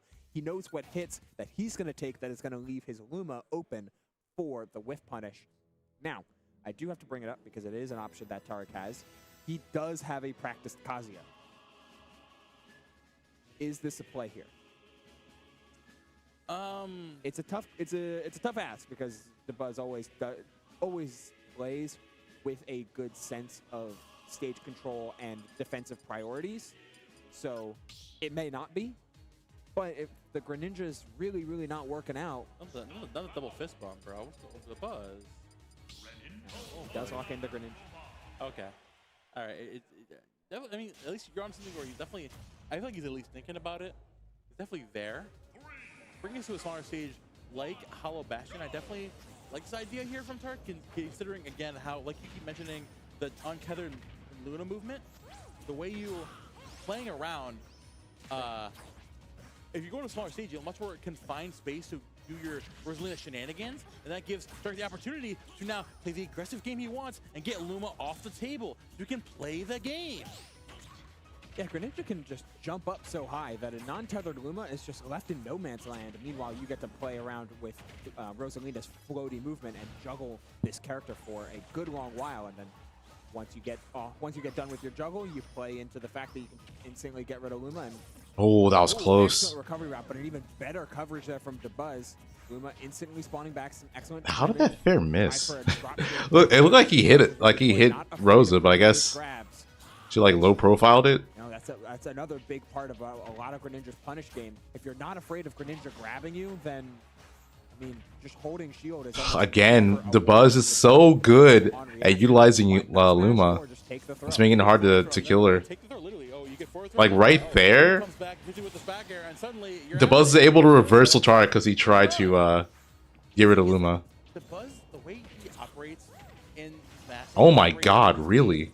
is banking on all of these trades going in his favor. Like you mentioned, recognizing with the untethered Luma where he's gonna go, and Luma's gonna be able to back him up and find the follow-up in that, or not even get hit in the first place. It's just it's so much to keep in mind when you're going against Oh my god, that was really bad. That was a really bad DI. Just was not expecting to get hit there. Because as a Greninja, you're gonna kill Luma, and you're left so open to take all that other pressure from Dabuz piloting Rosalina. And this is every single Puppet Master trick in the book. We're seeing like F tilts and F smashes going into each other, so you're prioritized because the Luma knockback will always be a half a beat later. So Luma's always going to get the overwrite.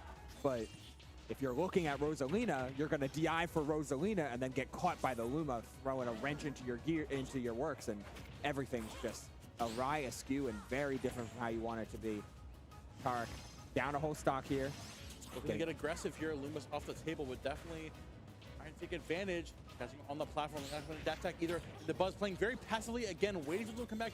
Finally having more of that presence here in the center stage. Going to catch a jump there with the back getting overzealous with the Hydro Ball again. Going to knock Luma out of there. Now forcing Dabuz to play off stage. Nice, good catch. Still possible, but getting into his own a little bit. Finally finding pretty scary. Groove, but can the groove really be comfortable if there's so many bumps in the groove? Yeah, it's always the latter half of these games. Always. It's been 2 games. But latter half of game 1 and the latter half of game 2, Tarik seems to hit his stride a little bit and start to find those options and find those landing catches that Greninja is so good at doing. So you can never really count him out. And this game certainly looking better than game number 1, but always got to be worried about that Rosalina win condition, which is typically an up smash out of shield at just the right time. Oh, goes for the grab there, didn't trust the meaty dash attack. Going for the guaranteed punish, as Dabuz is known to do. Keep consistent, keep calm and collected as the back air comes down. Tossing out the Luma in a different position to cover with an up smash, but evasion. Connecting. Instead, we're making sure that Alright, gets rid of Luma. The footstool out of shield. Nice footstool there. Oh! With Luma out of the way, you get an opportunity to play the juggle. Looking for forward air though, and Dabuz sneaks right by. Tarik just needs one more good hit, and he could take this. I think if he takes a stock too, that'd be a reverse 3 stock. With the forward air, keep Dabuz on the back foot, charging the water shurikens, forcing Dabuz into very awkward underneath this platform. Like pacing there again, not gonna offer too much of the aggression, going for the grab. Not gonna find the forward air on the back. That's it, right? Yo, okay, Tarik takes it. Gonna catch Dabuz, bringing it all the way back. Looking to reset Luma for this recovery, and in that one moment of hesitation, you get in there and you have your one thing you can rely on this matchup is that you have a lot more preemptive confidence in the areas during offstage, as opposed to Dabuz and the thesaurus of nonsense he has to pull out from offstage against Rosalina. That is the big 50-50 gameplay that Greninja can really rely on later into stocks. We didn't see it a ton against PK Chris because there was a lot of spacing traps rather than pure 50-50s. But right there, twice in a row, Tarik had a displaced Luma and a Rosalina with landing. So he caught the landing with the dash attack, went for a forward air. Dabuz jumped, as Rosalina is known to do with her floaty movement and generally really solid disadvantaged fall speed. Tries it again, covers the jump with the faster back air, does so successfully to take the game. Wow, he immediately switched off of Rosa. Keeping the change-ups alive, keeping every character. All right, let's see how this goes. Well at work as the Alf comes into play. We're done playing the landing catch game against Rosalina and Luma. We're making sure that Alf is trying to apply some more grounded pressure, I suppose. I was gonna say, what do you think is the idea behind the Alf? Because honestly, I feel like the Rosalina was so good at forcing a wrench into Tarik's game plan. I feel like Alf can have the same potent effect, albeit you can kind of impede on his approach options, like forcing him to make that space by throwing the pick out there and slowing him down. Nice counter. you do a substitution, and suddenly Alf's off stage. Greninja has that extra layer of movement, and Luma, you don't got to worry about Luma anymore, bro. Like, you got to think, like, is this a comfort thing for Dabuz? Is there an idea behind it? What do you think? Are you suitable? I don't see it personally. First stock going to Tarik. He gather is maybe Dabuz didn't like how he felt so reliant on Luma being.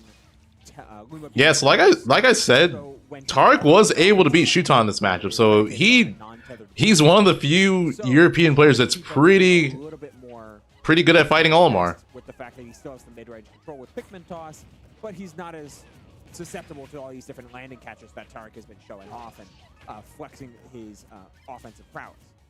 However, you still are really you still struggle against Greninja in a lot of his typical pressure routes, just not in the juggle game and in the landing catches, but in the corner pressure. Instead of being reliant on your one floaty, really strong friend, you're reliant on your consistent plethora of very weak friends. And Greninja can kind of just swat them away. Like, Pikmin aren't an issue for himself. I mean, albeit you're at 162, you're taking a lot of damage here, but like you're still chilling this first stock. You're playing outside of that immediate range. You're utilizing that. Yeah, I'm assuming Dabuz is gonna switch back to Rose after this. Dude, go for grabs now. Tarik, I feel like he's playing so much more comfortable now. Yeah, you're putting yourself. At least how I see about it. Maybe Dabuz sees something different. But the way I see it, the Alpha. Oh, another counter. Good counter kill there. And it's guaranteed with the Pikmin. You can counter the Pikmin tosses or the Pikmin latching onto you and just home right in on. Finally, Dabuz finally able to get the stock with the purple back here. Not to mention, Alf's main weakness is the fact that he can struggle to get off ledge and can struggle to get out of the corner. And that's exactly where Greninja typically wants to put you. He wants to put you in the corner. He wants to try and force you to deal with his wall of like forward air nair mix-ups. He wants to create this pressure that is strictly horizontal and then force you to jump where he can catch you with his insane double jump. And Alf already struggles with getting out of the corner, and Tarik has taken this for all it's worth. 100%. Even pressuring the shield there with the F tilts, catching Dabuz again on the back foot, not able to make that space with the Pikmin just yet. And Tarik gonna take that, run with it, gonna catch him, getting back there on the ledge, thinking it, gonna have the dash attack into the back. Oh, the catch with the neutral B. Game 3 going to Tarik. All right. Like I said, I'm assuming Dabuz is gonna switch back to Rosa. We go back to Rosalina here. We're definitely not gonna go min-min. I mean, like the min-min Greninja matchup is. I don't. No min-min here. I mean, albeit like Even though he got reverse 3-stock, it just felt like we don't. I hope not, because that matchup. the Rosa was doing fine. It wasn't a matchup thing. Considering how much comfortability, not only how much more comfortability Dabuz had on that character, how much. Yeah, maybe he was trying to gamble and like he's like, oh, you know what? He's European. Maybe he doesn't know how to fight Olimar. I gotta like stop this. Ghost went for the gamble and just didn't pay off. Best thing the character to do that right now.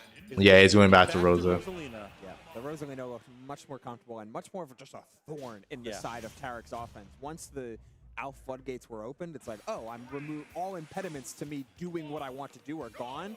So it's time to run my offense, and run it he did in that game number 3. So we're back to the Rosalina and Luma, and we're back to see what Dabuz has in store for some adaptations that this Rosalina can make. Because in games 1 and 2, well, 1 especially, and then 2 up until the very end, he was in a commanding position. Unfortunately, I think the after effects of the Alpha are still taking place here, because now Tarik is imbued with that confidence, right? He's like, you know what, I can just kind of turn up on them, albeit there's a lot more counterplay, Still made it back though. He's like, again, bringing a lot more of a confidence here in the aggressive game plan. And yeah, thankfully for Tarik, Rosa's spike isn't that strong. And now going back to the regular game plan you had against Rosalina and Luma, where you're in a much better position where it is very active though. Luma is finally gone. Now, what? Wow. Okay, first stock. That was sick. He used the Luma counter hit as a means to get over to Dabuz quicker. Instead, he would not have any means of chase down if he didn't get hit by Luma and put into the perfect position to follow up with a forward air. So well played from Tarik, who is really doing a good job at finding the timings that Dabuz likes to displace Luma. I keep talking about untethered Luma is like the way that Rosalina plays in order to control more of the stage, to have more general pressure, to play in such a commanding way and such a forceful way. But if Tarik whenever he chooses, can just call out a timing on whenever Dabuz is displacing Luma. Suddenly, he's in a prime position to threaten to punish, and he can get out just as quickly. He's throwing off timings and playing so in Dabuz's space that Dabuz is having to make timing callouts just to try and hold space. Yeah, that's crazy. I mean, demanding the neutral here. Tarik still looking to hold this lead right now. A lot of rage here on this Greninja as well. So looking to take a stock here at the ledge. Gonna have the delayed nair coming out. The boost neutral special. So not gonna do it there. 160 on this Greninja. Landing of the back hit of that nair. Looking pressure again. The hit sending Dabuz off her back to the ledge. Not gonna find the pick up there with the backer. Dabuz makes it back on. Again, getting that Luma there, setting up on the platform. Big alley-oop, but the weak hit of that nair, unfortunately, gonna come in clutch for Tarik. So looking to make it all the way back. The star bit's actually gonna help you get back a little bit. And Untackable there. Yeah, not technical and super beating it, and then Just stood there. I'm surprised he didn't swing sooner or like try to grab. Dabuz perfectly willing to take these grabs. Like that is still on the table. Greninja, any Greninja throw isn't super threatening after you reach these mid that back air was percentages. sick. Dude, just straight up run up back here to force Dabuz with the side switch and take him back to the left side of the stage. Even with now, I'm loving the approach Tarik is taking to get rid of instead of like running and rushing down Luma. A lot of people do. Just the first level of water shuriken. You don't have the time to react to it with the Rosalina down special. Which it's a lot less damage, but like Luma only has like 25% HP, right? Yeah, around that number. Something like that. Yeah. Right. So it's not honestly like a couple of those will do the trick. If you're in the lead, playing the game to your pace, chipping out Luma as long as you get, that's fine. You can play the long game. Dabuz has to play. This is a really campy match. Just to make movement in neutral. So just Like the way this is going, this could go to like the 1 minute mark. Oh, that could have been angle down F tilt from Tarik. Because like Dabuz didn't. Are you gonna down smash? Because Dabuz didn't snap the ledge immediately. Trying to get it to mid screen right away. The water shuriken stops in his tracks and nice, but still alive. Everything is about running interference and stopping Dabuz from just getting what he That's wants. it, right? No, still alive. Exactly what typically Dabuz wants to do. He wants That's to gonna do it. F tilt. Catching the landing after because Tarik has been doing such a good job of hounding jumps. Like Tarik is just dismantling every bit of zoning that Dabuz wants to do with just sheer movement.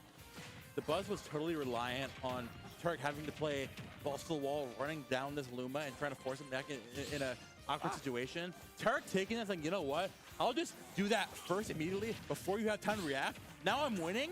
Now you're playing my game. Oh, the Greninja can't approach me. Okay, I don't care. I'm winning. I'm up in stock. I'm up in percent.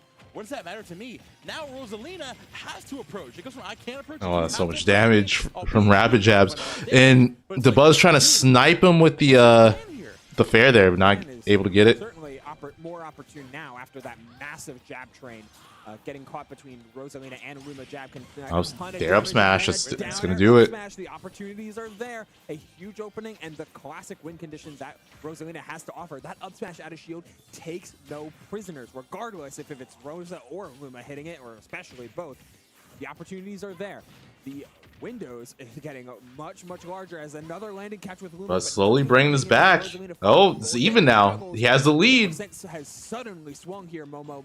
Dabuz cashing out on any bit of information. And oh, he had the read on the F smash. He just needs to time it a little bit better. Barely avoiding the F smash there. Dabuz finally back in the driver's seat here, covering the space against Tarik again, sitting here in the lead. Nice. Gonna find it. Wow. And just like that, you get a little too overconfident. Able to get the dare edge guard there. Like I said, Rose's dare is super active. It's not the strongest spike, but it is a very active spike. The game is hers the entire time. You find one good opening. This is the Pyro, take note. This is the original down air up smash. You find that right there. That one swift motion down 50%. You gotta put Tarik in the blender one singular time. You're losing again, and you're losing against Rosalina. You know what happens every single time. Yeah, that was Tarik absolutely. All right, final game. Too overzealous in his lead. Threw it by the wayside a little too quickly. Suddenly, we're back. Right, game number 5. Our final set of our block for this before we pass it off to our top forecasters, and we are sitting at a beauty between these two who are just constantly in this back and forth war of near attrition, just trying to see who blinks first. Unfortunately, the Alf confidence has worn off for Tarik at this point. like they're seeing a lot less more of the contained game plan, and we saw in game 1 most certainly can work out for him. It's just given the fact that Dabuz is now playing much more confidently, recognizing that, okay, Tarik has slowed down. I'm going to take that and play my game much more confidently, albeit once Luma goes away, Tarik needs to turn up much more. With that confidence from the beginning, when Luma goes away, I can see that the entire time. The 10 seconds need to be spent entirely on Greninja putting pressure on, staying on the Rosalina like white on rice. Do not let up whatsoever. When Luma comes back, that's when you slow down and take a breath. The problem always lies in how much can you chase once Luma is back online. You continue your pressure. You try and keep the string alive. Like, how much can you realistically apply pressure once Luma spawns? And in this position, Tarik chooses to chase down, but then instantly forgoes it. Doesn't give anything up, doesn't try and give out openings, but these roll-ins are starting to get caught by Dabuz. It's a no-charge Luma. Nice from Dabuz. Wait and see what Tarik does. Definitely Tarik cashing out on roll-in, this time from ledge. Dabuz is instantly there with the up. Cashing out on habits. Right back into those same tricks that have gotten him such a huge lead in games 1 and 2, which is perfect control of the horizontal. There you go. See, we're having a couple times now where Tarik was playing a little bit. That's crazy, by the way. Like, He hit Dabuz, and then Luma hit him, and it allowed Dabuz to just recover. or Rosalina off stage, and in a situation like that, I think he tried to get like up air drag down. it's finally going to be playing confident in the opponent you want to go after, and then full sending pressure against that, right? Oh, I he can think for make 1 this. second, you'll Yep. learn to get back to for free, and all of a sudden this character's got the neutral lockdown once more, center stage, 60% online. You need to find the stock here literally as soon as you physically can. Oh. It's like he has to play this like a Hollow Knight boss. It's like, all right, when do I Real. jump? How much do I have to stay on the ground? Can I dash in here?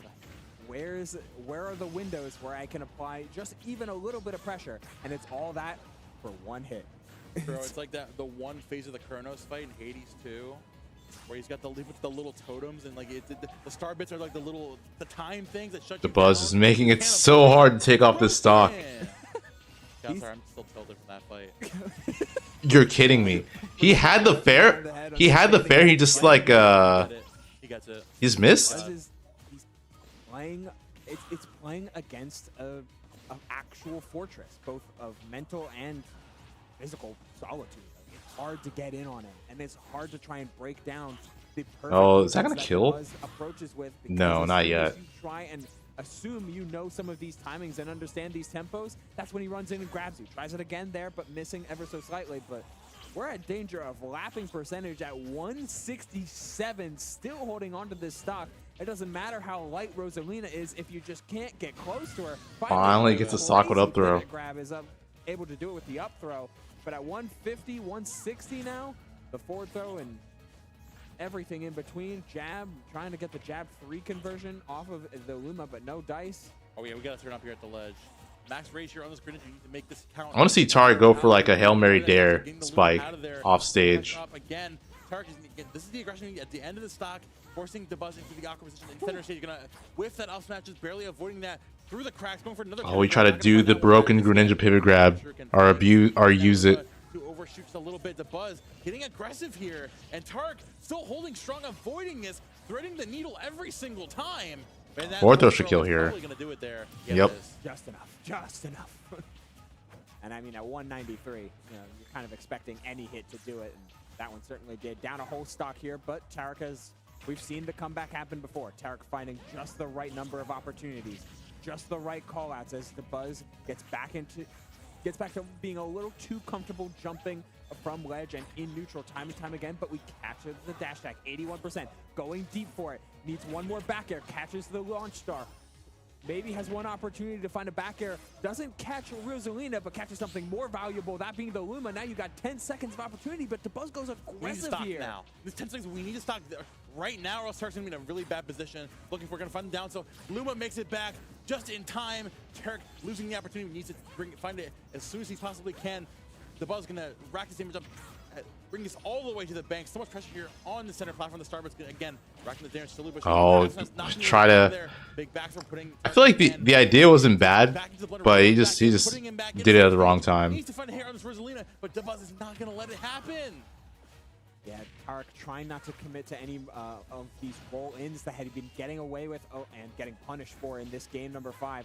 But Luma is just catching. Oh, that's it, right? The up till up No, good DI from Dabuz. 30 on the clock, by the way. I doubt we're going to time, but just keep in mind the amount of stress that Tarik must be under as he tries yet again. And Luma's still alive. The survival of Rosalima is just unprecedented here. Impossible to land a finishing blow. And He got 2 up throw kills. Alright, can Tarik steal another game? No, he cannot. No, he cannot. 3-2 Dabuz. Alright, so top 4.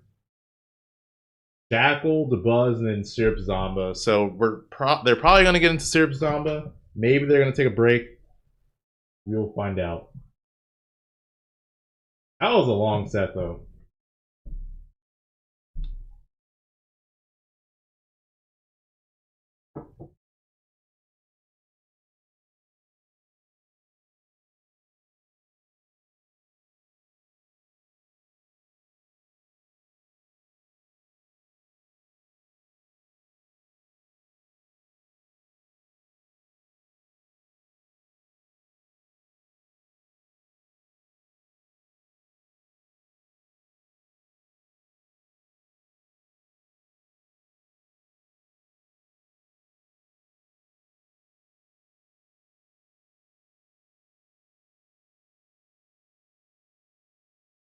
Yeah, that Omar game was just like he gave Tarik that.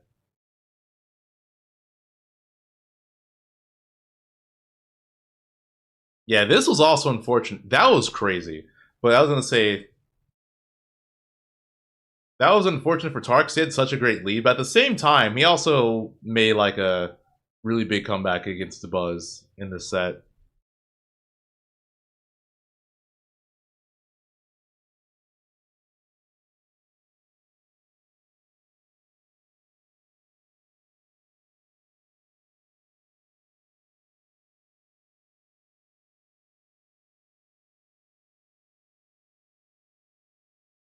That dare up smash was so clutch.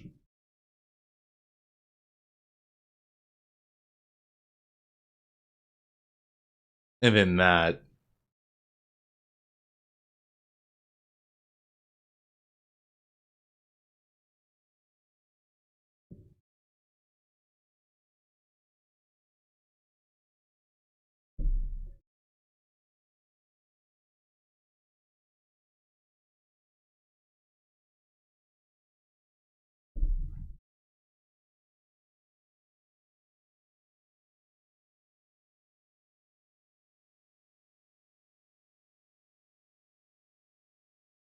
Oh. Yeah, I'm assuming they're going on break. Yeah. Alright, chat. BRB.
Chat.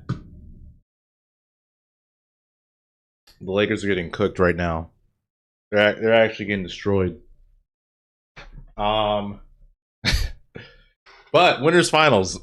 Zomba versus Syrup. Shocker. Who would have ever expected this to be winners finals? At another New Jersey event. So it is basically back-to-back, head-to-head, Right. over 90-something sets. So it is head-to-head sets. Yeah, I had the privilege to commentate that. That was Arch Anime, another convention that happened in Ramapo, New Jersey. And starting off right off the bat with the rotary arm, something that Zomba's really good with. There's just these combos that just send off stage and to kill early. I've been susceptible to many of that. But speaking of killing early, He almost died. Also going for a little bit of a trick of his own. Yeah, there's definitely already a lot of knowledge on display, some comfortability in those combos that you wouldn't necessarily see if they didn't have a really good idea that they'd connect. Yeah. Big damage already coming in too. Ooh, and Zomba trying to go for a back air, but Syrup missing an NIL, very uncharacteristic from both of these guys right off the bat, but it's only one mistake. So much can happen in a best of 5. Right. Still early right now. Zomba, though, on the back foot now. A lot of percent came out of nowhere. Looking for some safe hits right here. That landing there in the back air is trying to feeling out the neutral in center stage, but Syrup says, I'll take a break. I'm gonna hide behind the wall for a little bit, get some minerals. Yeah, and it does help that for Syrup that Up smash? Yeah. That was actually really good. I don't think there's anything Zomba could have done in that position. It really helps Syrup that Nair doesn't break blocks immediately, so Syrup can just set up another wall and start mining once again, because the tail of the tape with this is that once Zomba manages Syrup's own materials, it's over from Syrup every single time. Right. But right now he has a lead, he's able to maintain it, and he's actually trying to increase his lead right now with a little bit of a jab train. Gets the berry on that minecart and gonna continue with this NIL, super consistent with that combo. And 70% on this second stock. Syrup's looking on fire right now. Yeah, unfortunately though, running out of materials right at the tail end of that combo. So now we have Zomba trying to put that pressure on. That little back hit of the Nair was super sweet too.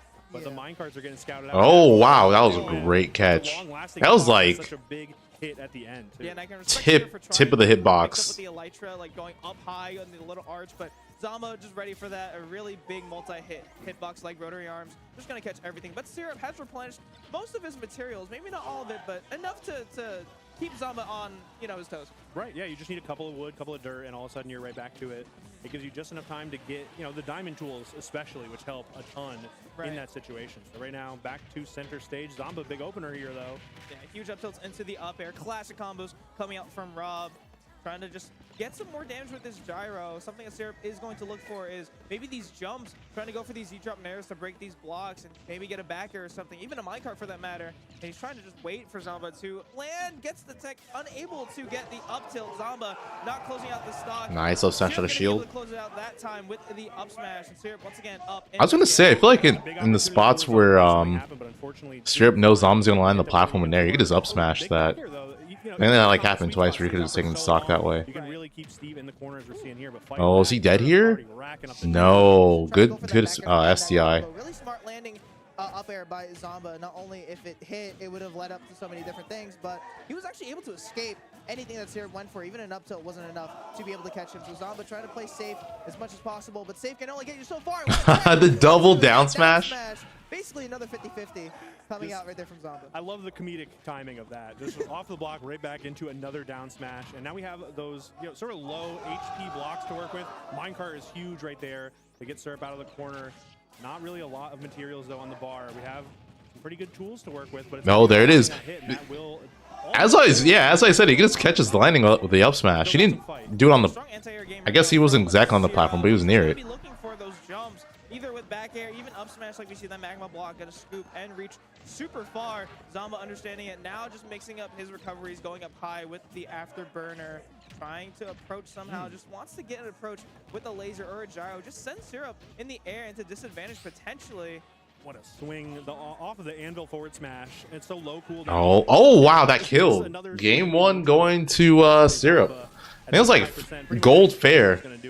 Part of me also felt like he might have just been GG go next, or maybe that was just accidental DI to die right there. But Syrup gonna take that to the bank.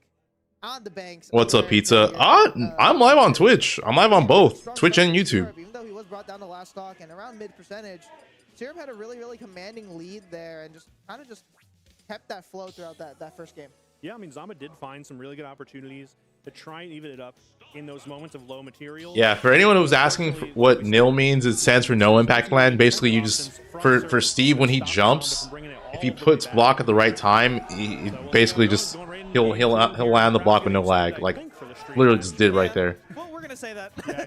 But going back to small battlefield, pretty solid stage for both these characters. As Rob or as anyone, you really don't want to go on stages like PS2, Hollow Bastion, even Kalos, which is legal here at Rutgers, because you just let Syrup mine the gray materials. And right now, Syrup's not even mining, period, as he's trying to get out of disadvantage. Finally finds the one hit that he needs to bring it back, all that percentage that he lost. The beauty and maybe the misfortune of playing in Rob Steve. Right, right. But That was weird. When you boot up Twitch, said it was offline. Really interesting there, keeping that combo going. Yeah, no, I am online. But Syrup trying to find a way back. Zomba is just so good though at keeping Syrup in the corner. Lane with the 13 months using your prime. Thank you. Forward tilt was such an odd thing there, but it worked because it was so Oh, unexpected.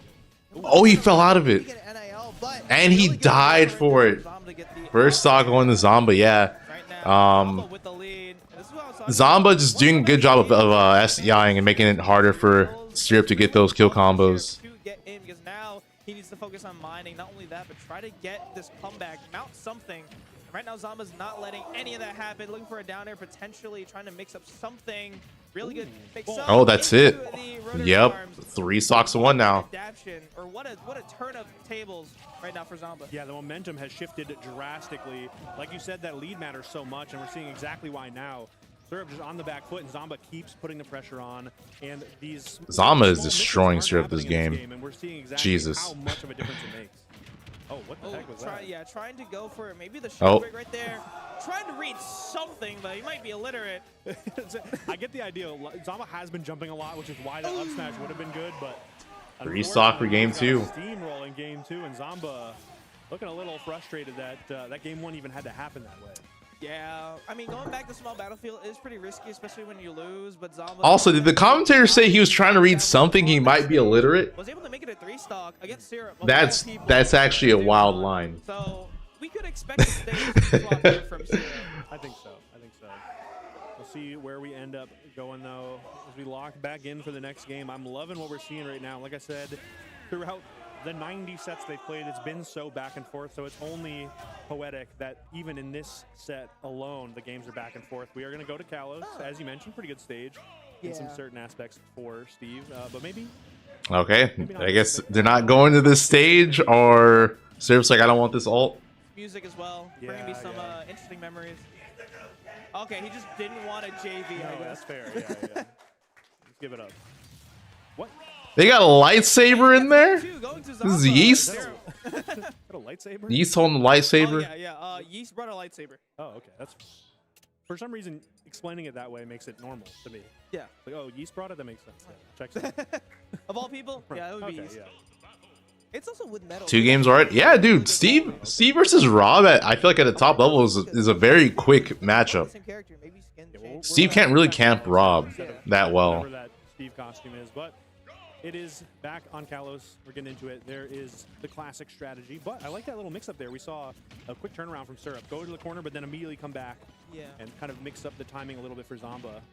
And that's what a lot of like the mid to low level players of Steve kind of reflected is that they don't mix up at all. They kind of just hope and pray that like Steve's so good to where you can just do the same thing over and over again and it works. Nah, Syrup has worked this character so hard to where he will mix up a lot of his timing, even when he goes for mining per se, when he dies. Yeah, now next up till kills pretty much for Syrup. So it's like Syrup's really smart with how he plays this right now. Needs to get back on the stage, and Zomba's not letting him. He's like, this is my stage right now. Trying to mix up the mash on there. Actually, what? Of the up air, almost getting hit by the backer from Zomba, which definitely would have been stock. Ooh, that one might do it though. Up air, gonna take it. Zomba's still just tracing Syrup around the stage, saying, you're gonna try and run away, but I'm gonna take the stock no matter what. Now we have very few minerals to work with here from Syrup. Resource bar looking a little low, and Zomba's gonna try and take advantage and push this lead even further. And I love that Zomba's also just rushing down on Syrup when he's trying to build up these walls, if he's close enough. Like, Zomba understands the limits that he has, not only as Rob, but just as a player in general. Oh, you're dead. Yep. Disgusting confirmed. Zomba keeping that momentum going into game 3. All of the wonderful aspects of Steve. Not a lot of options to really prevent that, but that up He's smash on my will answers, get or sorry, going Syrup down. answers Definitely back with the stop nub there. smash Not out of combo. the woods quite yet, but definitely looking a little clearer here. Yeah. It's like he has a compass, but it's like kind of broken, but he still Right, needs to right. find a way to navigate his way back. Like, I remember that tree. I recognize it. Right, survival instincts, but right now he needs to use his to come back on the stage. Love that block placement. Just to come back on the stage, almost getting hit by that forward air. Something that Zomba's super consistent with hitting, actually. It covers jump, it could steal a jump as well, so Syrup's got to be a little bit more careful. Finally getting the hits that he needs. Looking for the up smash, but really good SDI from Zomba to just avoid getting hit by that up smash, avoid getting hit by the NIL. Zomba looking to scout out a jump there with the back air. The gyro in hand is going to keep the edge guard going, but good route from Syrup and a little extra damage as well. But the gyro still working out for Zomba. Good parry as well to hold on to this stock, but it is looking rough right now. Down tilt and the forward smash to cover the roll. Jeez, all right. Zomba Game was 3, another taking blow up. That spot in winner side grands, but we still got some game left. Yeah, cute little frame trap right there from Zomba, just utilizing his range as well. That forward smash reaches very, very far, but the forward tilt to cover potentially a roll or a neutral getup like right there, right now actually, very soon. Yes, right here, yeah. Yes. So yeah, it was like a mistech perhaps would have been got covered by the forward tilt, and then of course had time still even like lined up the sweet spot of the forward smash too, which is just a little extra sauce. A little packing the punch. Yeah. I assume we're gonna run right back to the Pokemon League here for this Which is game. interesting because I mean Syrup did lose. I wouldn't say pretty hard, but No. it was still Oh, two small stock. We're going back to battlefield, small battlefield. All right, interesting stage pick. You did get 3 stock here last time, but maybe Let's see what there's happens for game a 4. win from Syrup. Yeah. An interesting route this time, going high and also in the Oh, corner. as well, what? so sticking in the corner. I can't believe he still got stuck in there. I thought it stopped moving, Holding but center, which is also very different too. Zomba kind of on the back foot now. You know. Oh. And it's kind of Did Syrup mess up his nil combo, but he still was able to keep the combo going. Turn the lead into And he, him like, finished very, it. very, very quickly. And then Zomba was really struggling to get in, and we're kind of seeing glimpses of that right now as Zomba struggling to get these D-drop nairs off. Syrup making the most out of it. Great catch, but not gonna kill. Still a lot of damage. 127 dealt on the board for Syrup. Yeah, it's just so heartbreaking. No matter who you're rooting for, the other player is so good at responding and racking up damage. We got 52 just from one small opening. Zomba was able to put onto Syrup, so definitely can't be too comfortable even with any lead that you are able to find here. Yeah, but even if Syrup loses the stock here, he does have Diamond on deck for the next set, for the next stock rather. Gets it down there right there, just able to mine just a tad bit more. Some beautiful spacing on that too, just over the up tilt from Zomba. No way. Wow, what this wild knockback on there. Part of me was like, he's definitely going to go for this forward air, but Yeah. the block actually helping Syrup right there to avoid getting hit by anything else. Misses the tech potentially on purpose just to avoid any sort of reversal. Is he dead? And gets one of his own Almost. And so the up smash not killing, but the fact that Dude, the fact that like Steve can charge up smash like after up tilting is like such a scary, Zomba has been such a scary option. with the gyro assistance. Oh, up tilt bear, that's That gonna was kill. out of the equation. Syrup was able to make it back, and now we have a 3-1 lead for Syrup, which is a really big change of pace in the last couple of games. Yeah. Good little up tilt back here, something he's really consistent with hitting. But like you mentioned, this has been a change from the last 2 games that we saw. And it could be a reverse 3-stock that we saw in the game 2, but really good tracking right there. Ray tracing from Zomba to get that up air off of the Elytra. All right, holding down center stage with the crafting table. The diamond tools are definitely the X factor here. If Syrup can get something started, even just a couple of jabs already. Although it doesn't turn into a lot of percent, that's definitely precious time to mine. Yeah. And even in disadvantage, Zomba finds a way to put himself back into center stage. He saved that jump when he was down there and just going for those up Bs. So he was able to get 67% of the second stock, but Syrup's like, yeah, all that damage is all for naught as I just get a few up tilts off on you. Good DI though from Zomba to avoid like really explosive hits, but as I say that, Okay, he's not Syrup dead yet, finds a way to but mix it Jesus up, so he's not gonna get hit Christ. with this match. From across the stage too. Oh, what? We'll be seeing him. Oh, he definitely did not mean to up Bot B. zone. That's not where you want to be. Syrup, I mean, still has a lead. Definitely not out just yet, Zomba, but I don't know. Syrup really needs to find the stock super soon, but Zomba playing so conservative, just going up high, able to. Oh, beat Zomba Syrup, could steal going this for, game. you know, That overextending SD, on, an approach I mean, pretty that much an SD. Might have cost him the set. is That could have been up he smash. wants, looking for this forward air or back air. Anything will kill. He just needs to find the hit. He just needs to find the right timing, and Zomba not letting any of that happen. Gets the wall with that. Oh, this is super doable. Yeah, Zomba might take it. Zomba, that's what he wants. Yeah, despite the percent deficit just a few seconds ago, it feels so even down to the wire here, but a big swing. Really? Coast to coast. He just somehow did it raw, just raw forward smash. You know, not the best weapons. That forward smash. Syrup's just like, I know what you're gonna do. Here you go. Have a nice day. Yes. I think the player cam kind of also lets us get a glimpse into the mindset of the competitive. Assisted SD, bro. I like that. I like that. It's very frustrating, but we are going to game 5, which is to be expected. As I've been saying all set, it's always back and forth with these two, so it's only right that we go down to the wire one more time here in winners finals. Yeah, I mean, this has been going by pretty quickly from these guys. I mean, there's definitely never been a time where they're not up close to each other. Syrup, while he has been sitting back and trying to camp, getting these materials, Zomba's always found a way in, whether it's off of that Angel platform, just hovering above and just going by, and then maybe trying to catch Syrup off guard, or it's with these Z-drop nairs with Gyro. I mean, he's found a way in every single time. And we go back. Could we see a 3-stock here, AG? All right, final game of this set. I don't know who is going to get it. It's definitely a coin flip right now, but it looks like Syrup's coming out of the gate swinging. Not going to get that signature up smash as the combo ender there, but still a good 47 just from the up tilts. Yeah, finally seen that TNT pull out randomly. I think maybe it was just to make Zomba waste a tool or a move like Gyro we saw there, just to detonate it. So Syrup gonna run away with that 6% to this 80. Very solid lead for Syrup as he just sits back, waits for Zomba to approach. But these retreating nairs, we're finally seeing some mix-up from Zomba. Right. Gyro coming in too is a good mid-range option, but it looks like Syrup was ready for that. Just finding these, little moments to mine, which are really important now. As the tools get better, it gets pretty much worse and worse for Zomba. So there is some sort of, imperative for something to happen on the side of Zomba as we see some of the approaches not really working out quite yet, but one of these nairs hits, it's a totally different story. Ooh, yeah. I mean, at this percentage as well, you can't really be risking going in and then getting hit by like an up smash, which Zomba has been hit by multiple times. So now he's kind of just resorted to trying to read what Syrup does after he builds his walls. Is he going to go for an immediate minecart like that? Or is he going to sit back and then maybe go for a back air read? Because Zomba, sometimes what he's done is he sat on top of that top brick to wait for a jump from Syrup. Oh, forward smash, but because of the blocks that he put, he could not kill. Zomba, but not maybe for too long if he can find a way to land. And finally able to do so and reverses the position, but the block coming in with the anvil. Yeah, it's just so many things you have to work around right there, and unfortunately that leads. Minecart takes it, got the roll. Did not renew it. So we are going right to the next stock. Yeah, he said, hey, you got 24 hours. Gonna try and fight out of the corner here, running out of probably the most important tool in that regard, though. The pickaxe is gone. Up air is on the horizon here. Big laser, though, to open up the stage. Zomba looking for a down air. Not going to find it. And what incredible timing from Syrup to get around that side beat, too. Yeah, both pickaxe and sword are gone now. So just holding on to the stock. Maybe get an up tilt combo. Axe is still available. You see right there with the stone axe. So maybe an NIL is Oh, good tech. The cards. I'm tilted. If it's me, I'd be mad. Yeah, right now Syrup only has his axe, so he he only has like up tilt available for tools, and yeah, tried to.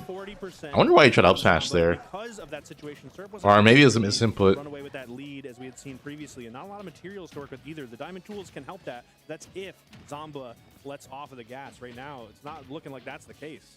Able to avoid getting hit by a third up tilt. That sucks. Zomba took that damage because of Rob's up tilt not working. Oh my god, that was huge momentum shift. That looked like it could have taken the stock for Zomba, but now Syrup has a lot more room to work with here. Look at that shield poked, not going to kill though. Unfortunately, just a little too big for his shield in that spot. Back air is going to poke. And now we got to find a way down. No more pickaxe either, so forward air and back air are going to be irrelevant in this match. You got to go for maybe an up smash. Nice catch from Zomba. High nair, going to take it. The lead that he had before, but Syrup finally getting his diamond materials, but for what if you can't even use them to mine or kill? He dead here? No, he mashed out. Yeah, not gonna get much out of this. I was gonna say it's Rob, so you do get time to mine, which is important, as we've mentioned, but that area won't do it either. 146 after the hit. Zomba taking the long way back. Not able to find that minecart, but Air dodge. It does force the jump. Still works. And it forces Zomba to air dodge as well, leading him to die fairly early. That gyro actually messing up Zomba's combo, but it doesn't matter. Able to find this up tilt into the up air, 63%. A little bit more with that gyro playing such a pivotal role in dictating the pace of this match. The forward air spike. How do you come back? Is this? Oh no, the iron blocks. That iron was blocks were gonna be scary. enough, but Zomba finds a way around, and now all of a sudden it looks like Zomba's game. Just have to walk it in here with all of that percent. The diamond pickaxe is gone. We do have the sword though. He actually put it The Zomba special. Zomba takes it over Syrup. Down tilt, spot dodge, read, back air.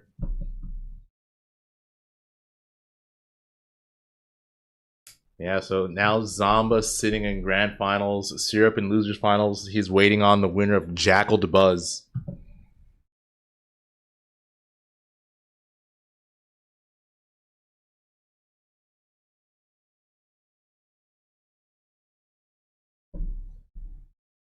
Yeah, those two, by the way, the two games that Zomba took were so dominant. He just like, he just went off.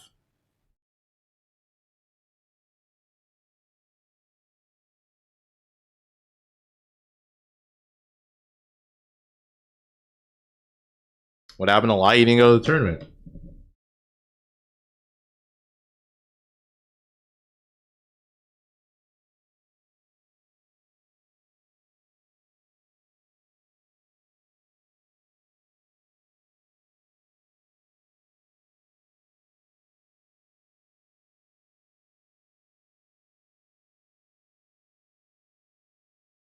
Zomba Dabuz's record. I'm assuming it's in Dabuz's favor, but like Zomba's probably won their most recent sets.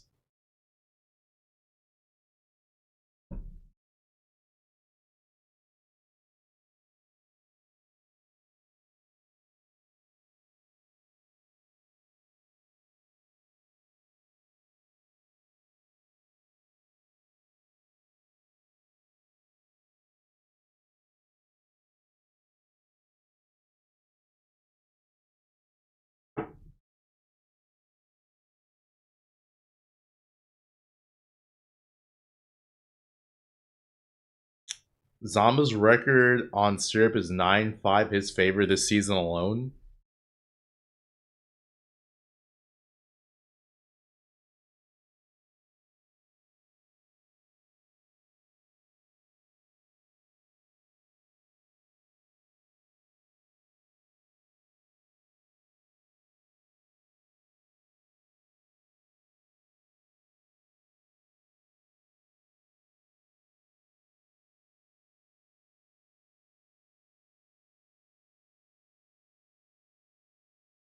Yeah, they're getting right into it. Buzz versus Jackal. I'm guessing this is gonna be like Buzz is gonna stay Rosa. I don't really see him switching to like Olimar or anything. At a fest that turned into a bracket and ended up being ranked because it was. Yeah, I don't think he would switch. Oh, they're getting right into it. In Smash terms, it's been a couple of years. So Nah, during hand warmers. Jackal's got something to say. Actually, hold on, really quick. I'm gonna check the Laker game.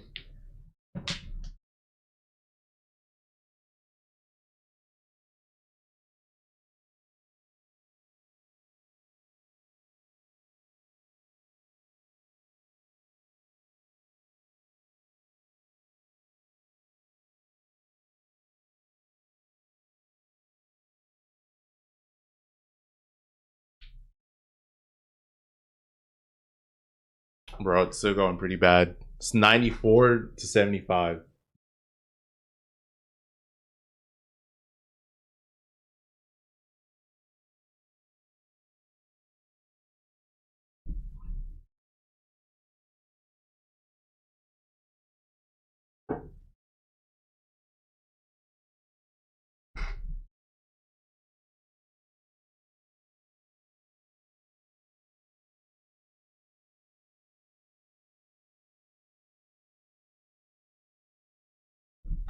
Jane McDaniel's masterclass.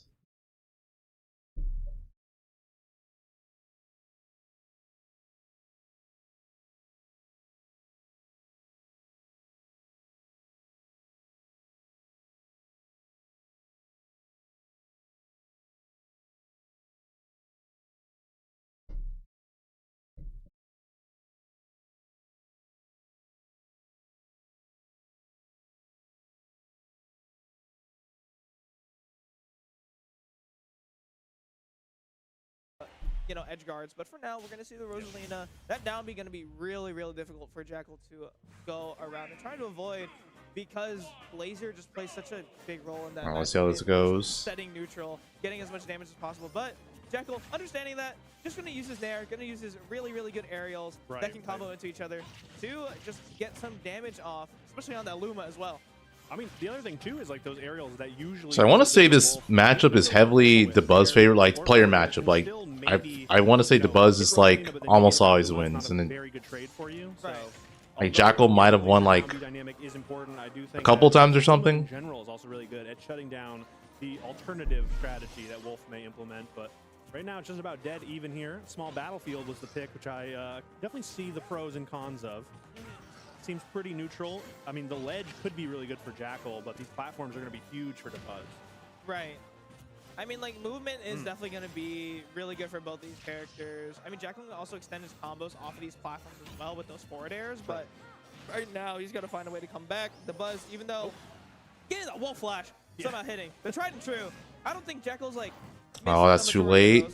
The up smash. But then, yeah, Dabuz misses the punish himself. And Jackal able to shield there. Down smash coming from Dabuz, looking for some. What a back air. And start bans. Wow. All right, bye-bye, Luma. Like Luma made that even easier to hit because like he hit Luma and it froze Wolf. So that roll on from Dabuz was especially good because it puts Luma in front of Rosalina away from Oh, their set counts 13-14 to Buzz. And that kept Luma around long enough for Dabuz to just like really put the pressure on with those extra hitboxes and even the hit lag, which is so interesting too, which is why that Wolf Flash can be so dangerous. If you do connect with Luma, like Jackal is just sitting there for seconds for Dabuz to jump out and punish. Right. And just playing such a good role of a Guardian right now for Dabuz, and also just applying some pressure too. Keeps Jackal thinking a little bit about like, okay, do I go for Luma? Okay, do I go for Rosalina? It's really tough because, like you mentioned before, Luma just plays such a good role or a pivotal role in this pressure and just staying in front. Really good F-Tilt finally to take that stock. But yeah, Jackal at 85%. Got to lock in. Maybe knock out this Luma very, very early on. Ether, thanks for the 5. Just made second place to your offline monthly tournament, only losing the top seed. Everyone else out of the water with 2 O's and 3 O's. Yo, good stuff. Also, thank you for the $5 dono. The Luma doesn't last too long. As we see, she's already gone after what felt like 3 hits. And this is functionally even. One big swing here from Jackal, like that, for example, could have evened up the game, or rather, just given Jackal the lead. Yeah, swing and a miss right there, and allows Dabuz enough time to get Luma back, and now that Nair, edge guarding duty. that Jackal throw out definitely saved him. But not getting much out. Sweet spot. Back air, not going to kill though. Luma's still alive, bobbing and weaving around Jackal. Okay, that somehow worked out in Jackal's favor. He was like struggling to kill Luma, but then Dabuz missed the punish. Bro. Don't lose because of that, because you're feeling yourself. I would have blown the microphone off of the headset. Oh, already looking for that shine in the back air. And Dabuz on the back foot. Finally, though, it does get Luma. Not for much longer, though. Jackal's got anything to say about it. Already hitting some nice little neutral airs and forward airs. Not enough to knock it or put it into tumble animation just to send it off, though. So still in the works. That jab actually helping out Dabuz avoid getting hit anymore from Dabuz. Gets hit with that dash attack once again. Trying to go for a raw back air. Not going to get it. Luma's gone, but Dabuz doing a really good job at usually what he does when Luma's gone is he actually waits, but in this position, he's actually playing really aggressive. Right. It's a good idea, too. I mean, one Wolf Flash misstep from Jackal has been a ton of damage that Dabuz is able to find. Nice little desync right there. Looking for the neutral air to catch the jump, but not quite finding it. Really good route from Jackal to make it back center stage. Now we're slowing it down a little bit. Forward tilt to catch that little desync as Dabuz loves to throw Luma out in front of him.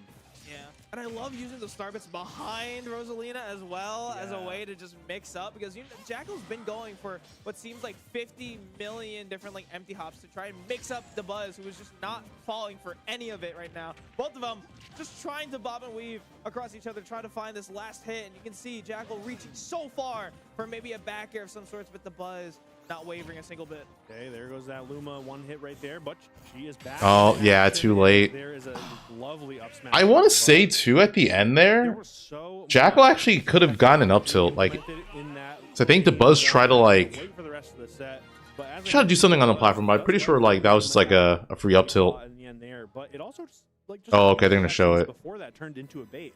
As Jackal threw out a slightly committal option with forward tilt, Dabuz Yeah, like he could have like and it led to neutral air forward air that we saw on the left side. Like and even right there it was a bait. dashed into him and up tilted, or like walked back up tilt. With the up smash punish.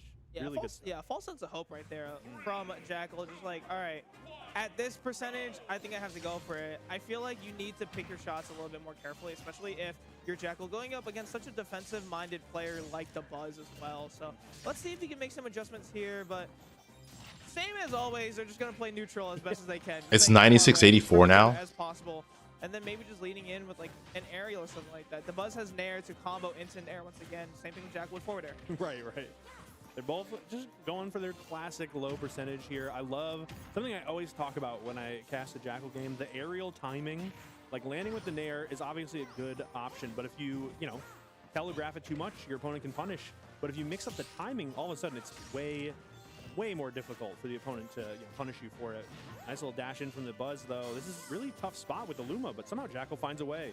Yeah, his ability to recover with a character with such a linear recovery like Wolf is actually something we should all study, because like his angles on up B are crazy. His ability to use Wolf Flash so consistent. Oh, he had it. He had the double jump there. The back air. Not gonna get much out of it, but yeah, no, like recovering with Wolf seems so difficult. Going for the craziest thing, but I know that definitely would have hit if that Nair was not out for the Buzz. Oh, rough Luma spot. The jump from the ledge back air. What is going on? It gets it again. Is Dabuz gonna land the Oh, doesn't get the spike. Unbelievable. He messed up. He could have killed Dabuz with whiplash because of the regrab. Everything. Yeah, true. Okay, good route. Like I mentioned before, the mix-ups on these uppies, grab on the ledge. He's trying to pressure. He understands that Luma is far away. Maybe trying to go for it. Not the best idea. You got to keep the Buzz and Luma a bit far away. Oh, nice. This raw wolf That flash. was so good. The shield was so low because of all that pressure over on the left side. Really good presence of mind from Jackal to say, listen, you're not going to shield this, because if you do, it's still bad for you. Luma, unfortunately, getting beat up center stage, but finally fighting back. Taking the brunt Zeoro, thank you for the prime in 4 months. Thank God Luma comes back like every single second, and gonna get that up smash to maybe mount a little bit of a comeback right now for Dabuz. Yeah, that was a really good up smash to punish. Just a slightly mistimed neutral air from Jackal, who's trying to fight out of the corner there, but Luma so good at just staying low profile when you really need her to get under those aerials that are usually so good at dealing some damage or knocking her off the stage. Luma gonna be sent out just to do a little bit of damage. Good nairs once again. Defensive actual masterclass right there from Dabuz, getting a parry and then punishing into the nair. It just seems like Jackal doesn't have a single second to get onto stage or get off the ledge for that matter. Finally, Luma getting away, the little parasite. Yeah. Little son of a gun. And the other thing too, like we talked earlier about how some of those trades aren't good for Wolf, but even when you find the hit on Rosa, sometimes Luma is just ready to punish, as we saw right there, knocking Jackal off the stage after finding a hit that could have been way worse. Yeah, if Jackal did not roll away, I was like, it's over. Yeah. Oh, all right, Dabuz going for a little bit too much there. Kind of gave up center stage. Does lose the Luma. It's going to try and shark with the up air. Not going to do it. There come the back airs, but it's going to be the forward throw. Those back airs are so quick as well. Trying to go for a random down B, but hey, it worked out. Such a low cooldown on that smash tag. Gets the shield up in time for the parry. There goes Luma. She's taking a crazy trip to center stage, but dash tag opens up the stage for Jackal on the hunt. Okay, kill Luma there. Knock her into tumble. It's a regrab. Not able. He didn't position himself right to get the punish to regrab. And almost finding her way back to get the stock against Jackal. Both of these at kill percent, but only at the second stock getting it with the up smash. And eventually you're going to make it from point A to point B. Right. And Dabuz did that exactly. But Jackal's like, hot Dabuz swinging. Probably try to like him with Luma or something. Back to even percentages from both these guys. But 3 minutes on the clock. Plenty of time for maybe a timeout. Possibly. I mean, they've been taking it slow, like, for good reason. Right. Obviously, Jackal doesn't want to overcommit, get stuck in the blender that is Rosalina and Luma. And Dabuz also just trying to take it slow, too, to find some really safe approaches or good openings here. Jackal getting that forward air as Luma does the multi-jab to try and slow it down, but not finding the mark. And Dabuz is slowly losing the grip on this game. I thought that was gonna be back air. I think not Dabuz, Jackal definitely wanted it. Right. Goes for the forward air, but able to come back on the stage. So that little mistake or that little, miss, not gonna be too much, but insane. Up smash, pressure yep. As Jackal tries to land, and Jackal finally landing the up smash he was looking for. Caught Dabuz doing a very unsafe dash attack, and yeah, up smash out of shield. Plenty of time to get that. What Dabuz was putting together there. That late hit dash attack sent Jackal up, and I thought, listen, Luma gets back into the mix, it's anybody's game. So thankfully, right as she did, Jackal decided to put a stop to all that, and just use that wonderful out of shield option in the up smash and take it. It started to look a little rocky though, as you said. Point A to point B. It looked like we were taking a detour, but yeah. Thankfully for the Jackal fans, we still ended up getting there, and it is now going to game 3 as we lock in some characters. Sounds like Hollow Bastion.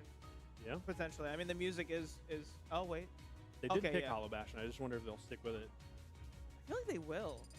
Not. Jellyfish said we're sticking with it? Yeah, back to small battlefield. Yeah, makes sense. Yeah. Very neutral stage for both of these characters. I mean, Hollow Bastion I don't think would have been a good stage pick anyway. Jackal's really good at landing. Yeah, I mean, really good tool, especially on doing a good job of using Wolf's amazing airspeed. Like Smashville, so Right. it makes sense to just go back to where you went before. All right, get into game 3 here. Already starting it off. Really nice route from Dabuz, going with the slightly higher Luma shot, which does put her just above the laser, which was a problem in a couple of the earlier games, but good adaptation here. Jackal still finding an opening, though. Huge dash attack that will remove Luma from the equation as Dabuz fights back from the ledge. Yeah, you're talking about the high Luma shot. It was doing really good at just having but platform pressure, just keeping Jackal off of that. But right now, without Luma, Jackal has free will to just move around and maybe. Whoa! What a little crouch. Moving forward a little bit. Oh, the 2-frame down smash. Down smash to be able to take that stock off of Dabuz. Not easy to do whatsoever, but doing it right there allows for Jackal to take the lead. You gotta go. Jackal playing real good. Yeah, Honestly, if he didn't like go for that Wolf Flash game 1, he probably could have been up 2-0. Stellar defensive options, for his entire career. So it's good from Jackal to find what little bit Dabuz was finally able to give up because of all that pressure. And there goes the second Luma as well. Not able to find any percent quite yet on this stock, but as I say that, the forward air lands, and Jackal is on the hunt right now. Getting those double F tilts. I think one of them was a pivot tilt as well, just to kind of inch himself forward. Oh my God. Bro. I like the idea. Okay, that Wolf Flash made more sense, but like, he just didn't get the spike. Double empty hop into Nair is a crazy mix-up, but Dabuz ready for it, resets positioning, but gets it back into disadvantage immediately by Jackal. Oh, and that's a really good dash attack to land on that Luma. The Luma shot, though, gonna keep her around for just a little bit longer, but Jackal has a vendetta, to say the least, against that little creature. Nice little forward throw, takes center stage, but Dabuz, really well-timed forward air to fight back here. Oh, wow, was that Nair landing? Look at that damage rack up. Dabuz taking one small opportunity right now and really running away with that. Unbelievable damage right now. Yeah, that little hit from Luma and into the grab really looked like a doubles kind of combo right there, but Jackal, I mean, it is definitely a 2. Oh, that was clean. He's so good. He's so good. I don't know what to say. Maybe he did deserve the 5th seed. Maybe Jackal's eating his words. Yeah. Those combos from Dabuz, it's just unbelievable presence of mind. One small hit lands and Dabuz already winding up a big swing to follow it up. And all of that confidence seems to have shifted from player 2 to 1 right nice. now. Yep. Jumped over the grab, and you have enough time to bear. As Dabuz shifts forward as well. The shine misses, but still great follow-up from Jackal. Hit 33%. You just kind of got to run with the way with it. Be like, all right, I got a little bit of damage. I'm probably not going to get it again. Yeah. But we'll take it.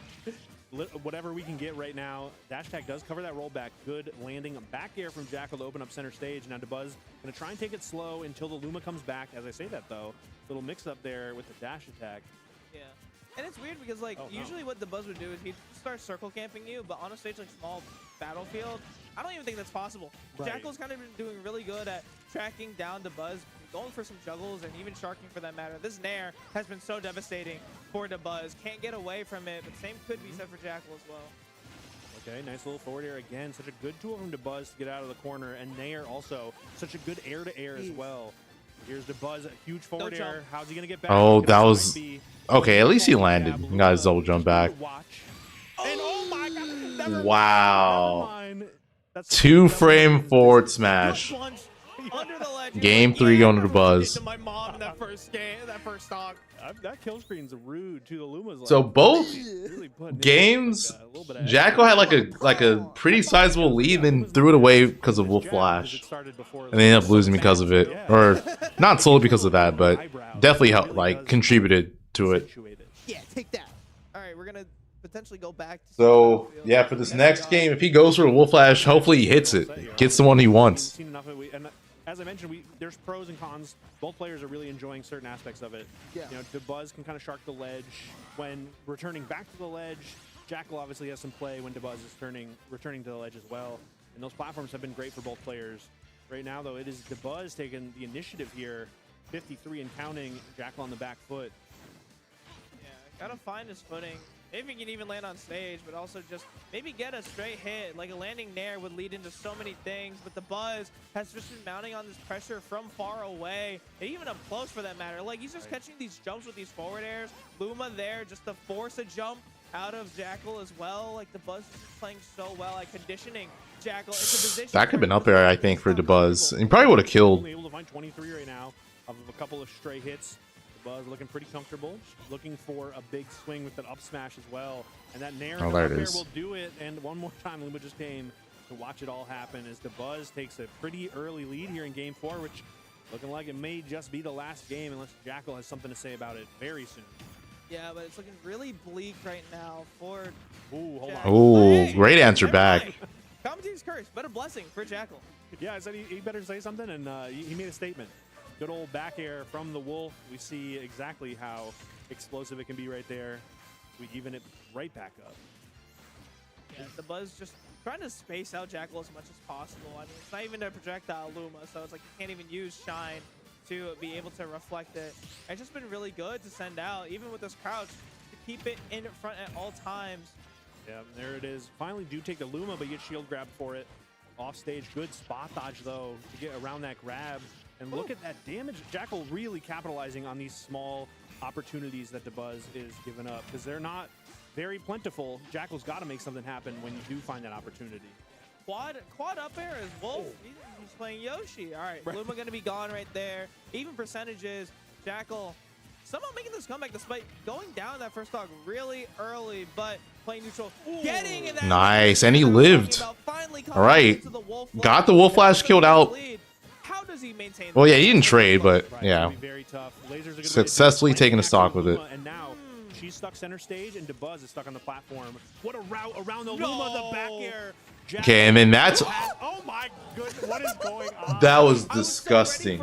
I was gonna say that time he didn't go for the Wolf Flash. He could have gone for it, but he's just like, you know what? I keep missing these. I'm just gonna go for the bear and get damage. Ready to go. As I said, the presence of mind is wild. Good follow-up right there, but good choice from Dabuz to tech out. That dash attack actually not hitting. Trying to go for a tech chase, but to no avail. Dabuz gets this forward throw into the dash attack. Oh my god. No, Wolf Flash not That didn't kill though. Still around. That was sick. A little bit going for it. Ouch is, or not Ouch. Jackal is playing so confident with these Wolf Flashes. I like it. Really good stuff. Nice little fade back, not going for too much. Down tilt into the jab, it looked like. Gonna be the star bits instead. There goes that Luma. This is Jackal's time to strike. Misses the grab. Stuck in the corner. Off stage. Nice, dude. Again, he's playing so confident. Final game. I just realized that it's going to game 5. I was like, dude, that's got to be it, right? And I was like, no, we got another game. But I love this set right now from both these guys. Putting on a clinic for Scarlet Classic 10. But yeah, I mean, what did Jackal do in that game that we didn't see in the 2 that he lost? He took the stocks really early and in an explosive fashion. Yeah. Like we said, it felt like Dabuz's game when it started, but then If Jackal can just keep this up, but just not SD, I think he wins. Jackal's advantage state has just been really fluid and really finding all the marks where they need to be found to keep it even with Dabuz. Yeah. And we're going to have to see one more of that if you are rooting for Jackal, but Dabuz has to lock in and put that signature defense up for one more game to move on as well. See who really earns that 5th seed, Jellyfish. Who you got?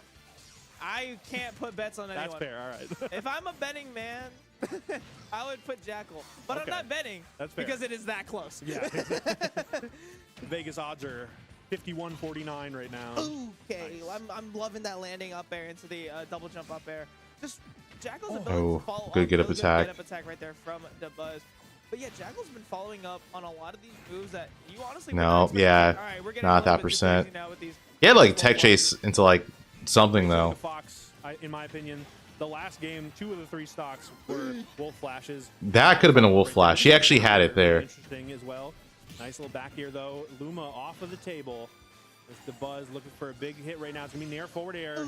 Keep it going. Do we get the up special to the ledge? We don't. Oh no! He could have lived too. Dabuz didn't get the spike hitbox on down air, so he could just like buff another up B. Yeah, I wonder if Jackal was just like anticipating maybe the angle of that down air to send him inward, but even then, Jackal gonna lose that first stock. Now has to rethink of his plan. Luma doing an absolute loop over those platforms right there just to get in front of Dabuz, or in front of Jackal. All right, a little bit of damage off the star bits, and that nair with so much range, able to catch Dabuz, going for a nair of his own. All right, Jackal looking for too many big swings right now. It's going to be a multi-jab to rack up the damage on that second stock. Looking for a big punch at the ledge, and Dabuz gets the parry as well. Oh, does sneak around with the wolf flash, misses the back air, and Dabuz keeping Jackal up off of the stage and in the air right now. It's looking so rough. Trying to mix up with his recoveries, getting that wolf flash off as well. Luma off the board once again. How do you get Jackal the just stock? struggling to take the stock off. Clutch for Dabuz, looking for it again. All right, looking for maybe an F tilt here. No, not gonna go for it. Just trying to play safe. I don't blame him. Wow, such a high hitting up smash. Game for Dabuz. This can make or break Dabuz's run, but Jackal right now on the brink of heartbreak. Yeah, it's really tough. Dabuz was slowing it down, waiting for that Luma spawn. We saw exactly why the up smash was such a good anti-air, and Jackal's been getting so much mileage off of the landing aerials. So see what we can do here. Looking for the forward air. Forward throw is not going to do much except for open up the stage, but nair still alive. That was the sour spot of nair. That's why I didn't kill. Spot of nair going to be able to kill there. Roll on. And then not able to punish the roll in. Assuredly a back throw from Jackal to look to take that stock. Now stuck on the ledge one more time as we see nair into up air. What is the play here? Jackal finally gets the stock. He was just struggling to close that out. To take this last game. But we've seen some crazy stuff before. We may just see it again. Hey, all it takes is one sometimes. All you need is one stock, and then that just shifts all the momentum to you. But Dabuz, courtesy of his defensive gameplay, has just been running away with this for so much. He's running back, going for these jabs, mixing up on Jackal. Like, he hasn't gone for jab, I don't think, this entire game. So, like, really good mix-up right there. Luma gone, but a dash attack to just punish. The landing there into the up air. Dabuz able to combo that. No jump as well, so you're forced to... Oh, wow, it actually worked out. Hold on now. Dabuz no jump. Jackal able to find some aerials here. Oh, this grab is going to be huge, though. Forward throw to open up the stage. Luma primed and ready to go. Down air is not going to do it. Up smash almost happened, but we got just some good old forward airs. Nair to open up center stage. Jackal fighting back tooth and nail right now, but Dabuz just not having it. Yeah, it's like fighting tooth and nail, but Dabuz gave him the wrong hammer, so he's really struggling to really get this nail in the coffin, but it's looking like he's digging his own grave right now as Jackal struggling to get in and also get this damage. That up smash. That up smash barely didn't connect. Doesn't get the roll read on Jackal. Still possible. What? Okay, hold on. This is huge. We can get an edge guard I here. swear, Dabuz is rose as Ultra Instinct or something. Back air knocks her off stage. Dabuz looking for that landing nair that we've seen lead into so much trouble. 146 is a tall order to say the least, but Jackal. Oh, that was nice. Rolling back. Good roll away call from Dabuz, and yeah, takes it guaranteed third. So now we get the run back of winners: Dabuz versus Syrup. Winner plays Zomba. All right, and I am going to again check the late group game and get more water.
They're still getting cooked. Is that a janitor? Just randomly randomly a janitor.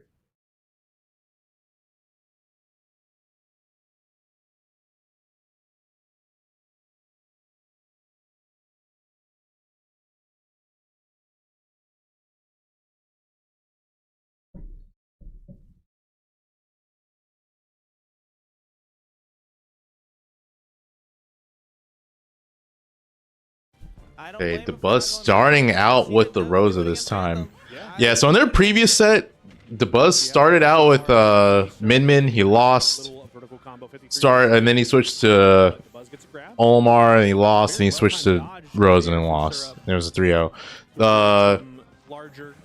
All the games were pretty competitive though. Like the first one, it was like a low percent one stock, but it was doable. And then 2 and 3 were pretty close.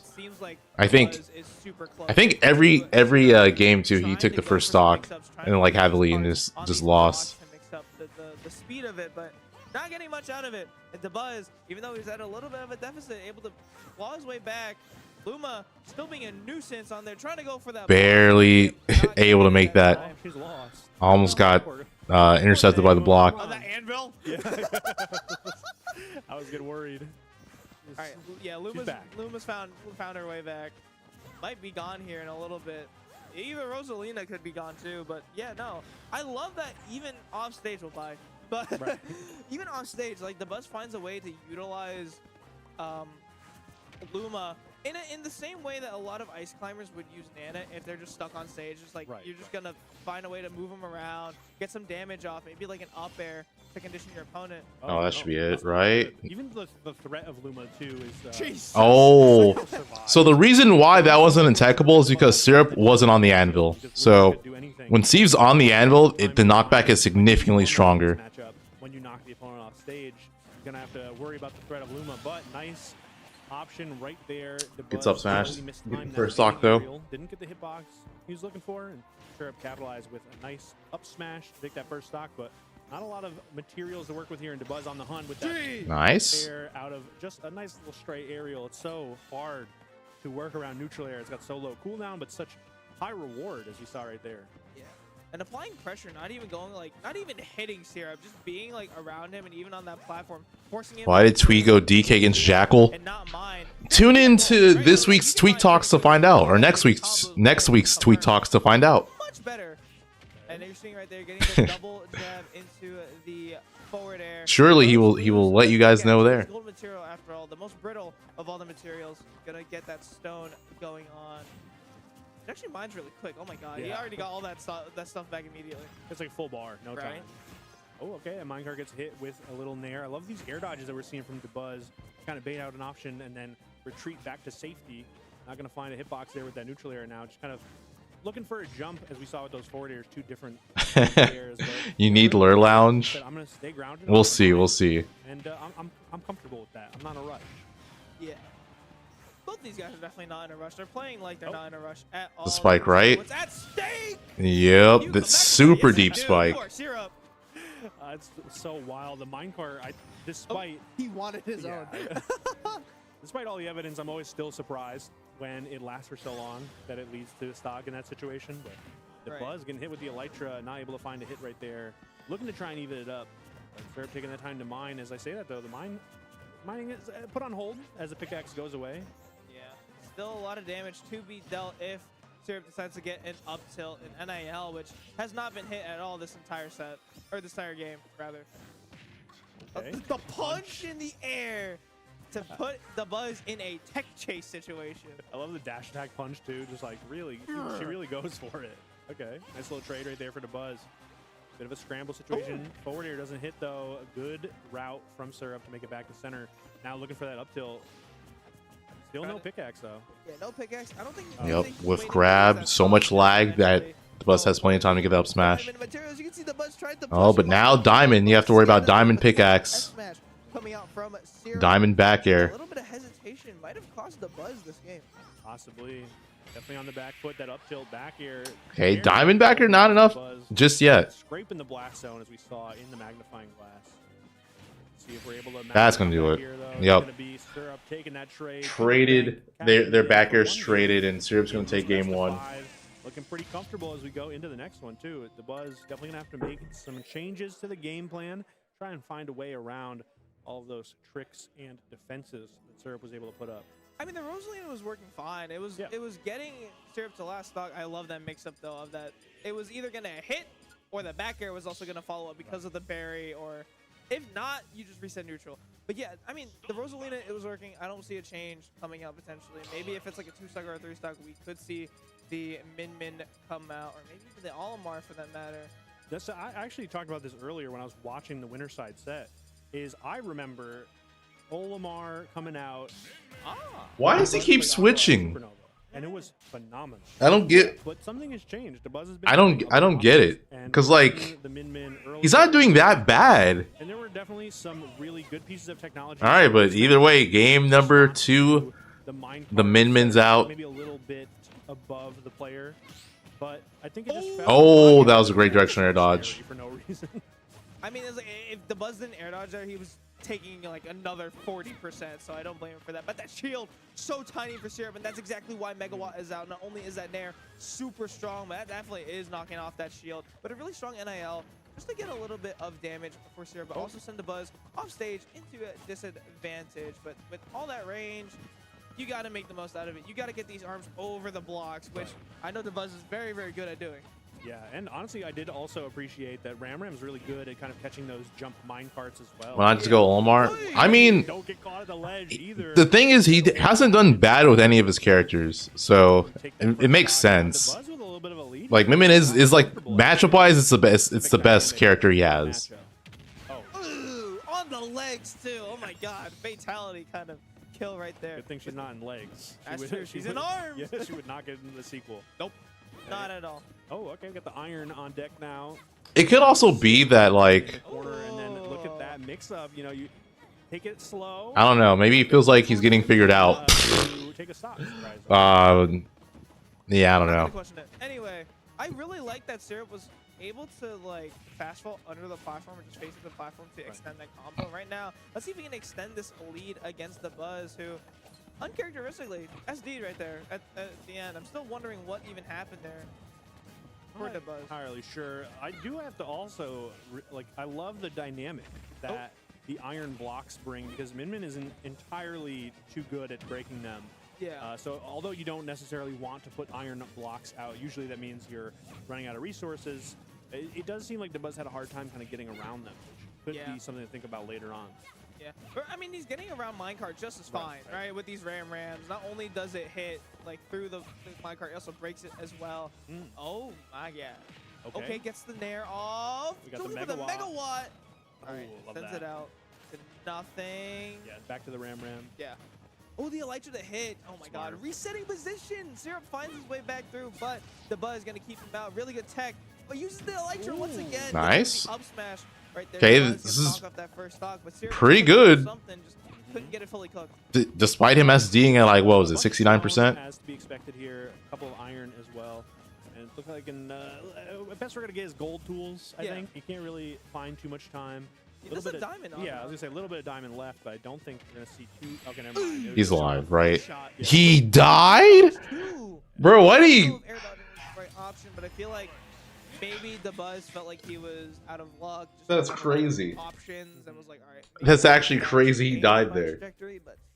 But then box shift costing the Buzz that stock right there, and that could be detrimental. That's to 67? His potential reverse 3-0 against Syrup. Because at 67 we got up tilt bared. Pressure too of kind of sitting at that roll distance and throwing out the uphill and saying, all right, well, Who is he going now? He's staying? Okay. Jump in. It makes sense because like Takes that game, and that wasn't that also bad in ESD. sticking with Min for Hollow Bastion here, we definitely saw the technology come out. It really just came down to a couple of key moments that kind of went Syrup's way instead of Dabuz's way. So if we can get a small change of pace. Yeah, Min-Min's like the same weight as Falcon. That's why I'm so surprised he died there. Some of that technology, it could be a very different game 3 here. It's looking like the same stuff right now. Oh my God, almost falling into his own trap right there. Some kind of coyote type beat. But, you know, Syrup's just doing a really good job of, like you mentioned, abusing the fact that the Buzz doesn't really have the best of abilities to break blocks. And now he's actually going aggressively. Before, he would go back and try to mine. Now he's just jumping up and then getting these mine carts out, finding ways to approach the Buzz. Understand that when he's up close to a character like Min Min, she doesn't have a lot of tools. I feel like I've never seen a Steve go for a Trump back air. That was so wild. I feel like I've never seen that in my, like actually ever. And then just regular, good old-fashioned stand-up up smash covered pretty much everything else. You can't jump into that. If you regular get up, you get scooped into it as well. Really good setup there from Syrup. As I say that, though, it's been the Dabuz show until that up tilt lands. Jeez, there was no end lag on that Elytra either. He immediately went into up tilt afterwards. There's like this one angle that's just like a demon angle, and all of a sudden the Steve acts out of it immediately. Megawatt not able to take it. Syrup on the back foot, though. We're looking for a Megawatt Nair, perhaps. Ooh, it'll stall his recovery. Ooh, Megawatt neutral are going to kill there off the top. Such a strong move. Yeah. For good reason. You know, she needs it. She actually does. I won't lie. That's like the one thing she needs is Megawatt. Because she has Ram as well. Oh my god, these up airs. More pressure being dealt onto Syrup. What a tech to be able to avoid any other amount of damage Syrup was going for right there. A nice little reverse. Hey, the Buzz bring this back. And it's so hard to get out of the corner as Steve here with the Ram on deck and Megawatt. Oh no, he committed way too hard to that option, and he lost the stock for it. Potentially tournament stock. Syrup looking so keen to take in this stock as soon as possible. Going for these up tilts into the forward air. Gonna answer back with the Ram, but not much happening for Dabuz once again. Able to roll in to avoid the Dragon Laser. Oh, that's it. Wow. Okay, well, another 3-0 for Syrup on Dabuz. Dabuz gonna end his run at a respectable third. And now we get this is basically the new Tri-State Classic. Syrup versus Zomba. The new school Tri-State Classic.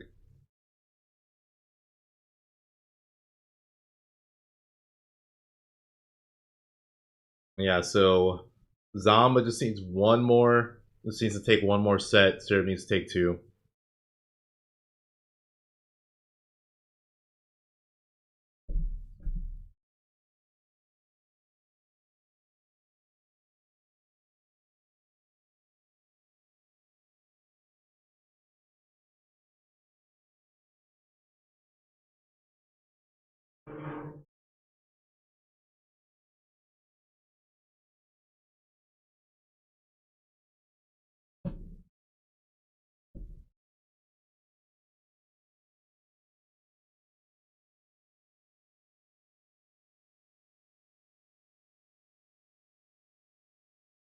But yeah, while we're waiting for for grand finals to start, you guys want to download operagx? It's completely free, helps out me and the channel.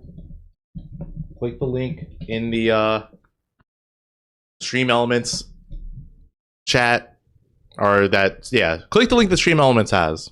Download operagx again. It's free. It's a web browser. It's literally the web browser I'm using. It's actually great. Even if I wasn't sponsored by them, I actually do use them a lot. So, if you just click and download, they would greatly help me out.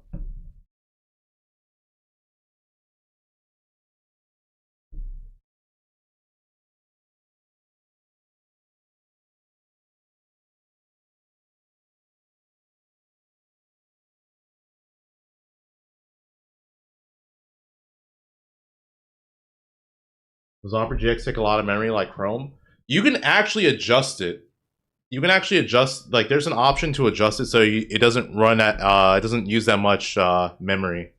That's the other thing about it. Like it's good because you can you can make it not use as much of your PC memory.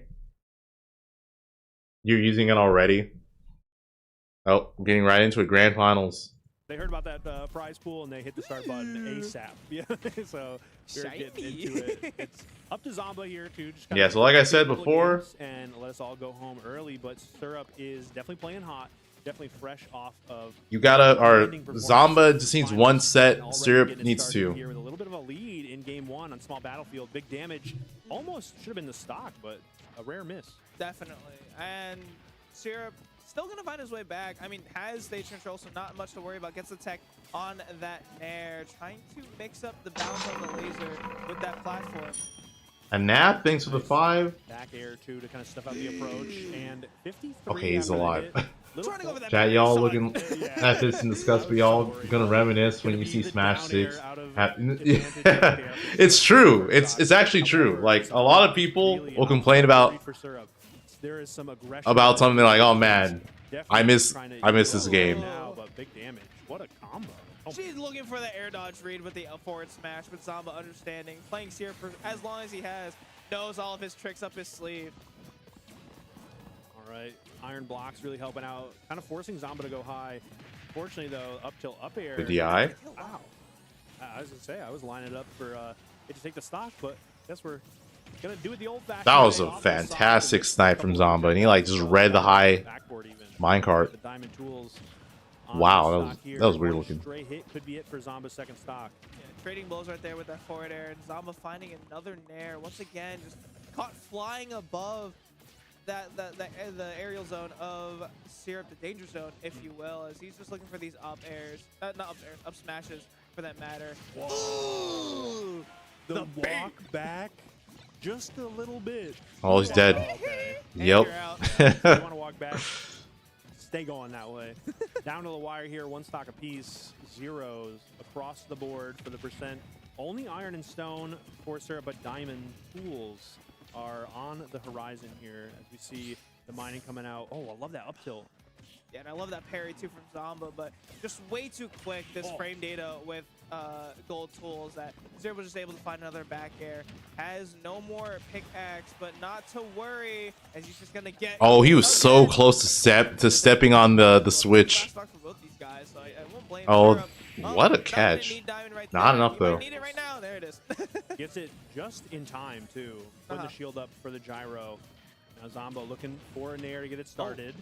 Can't be too hasty with the nairs, though. That up smash barely did it before. I think the next one might do it for Syrup, but I love these projectiles from Zomba. Mixing it up.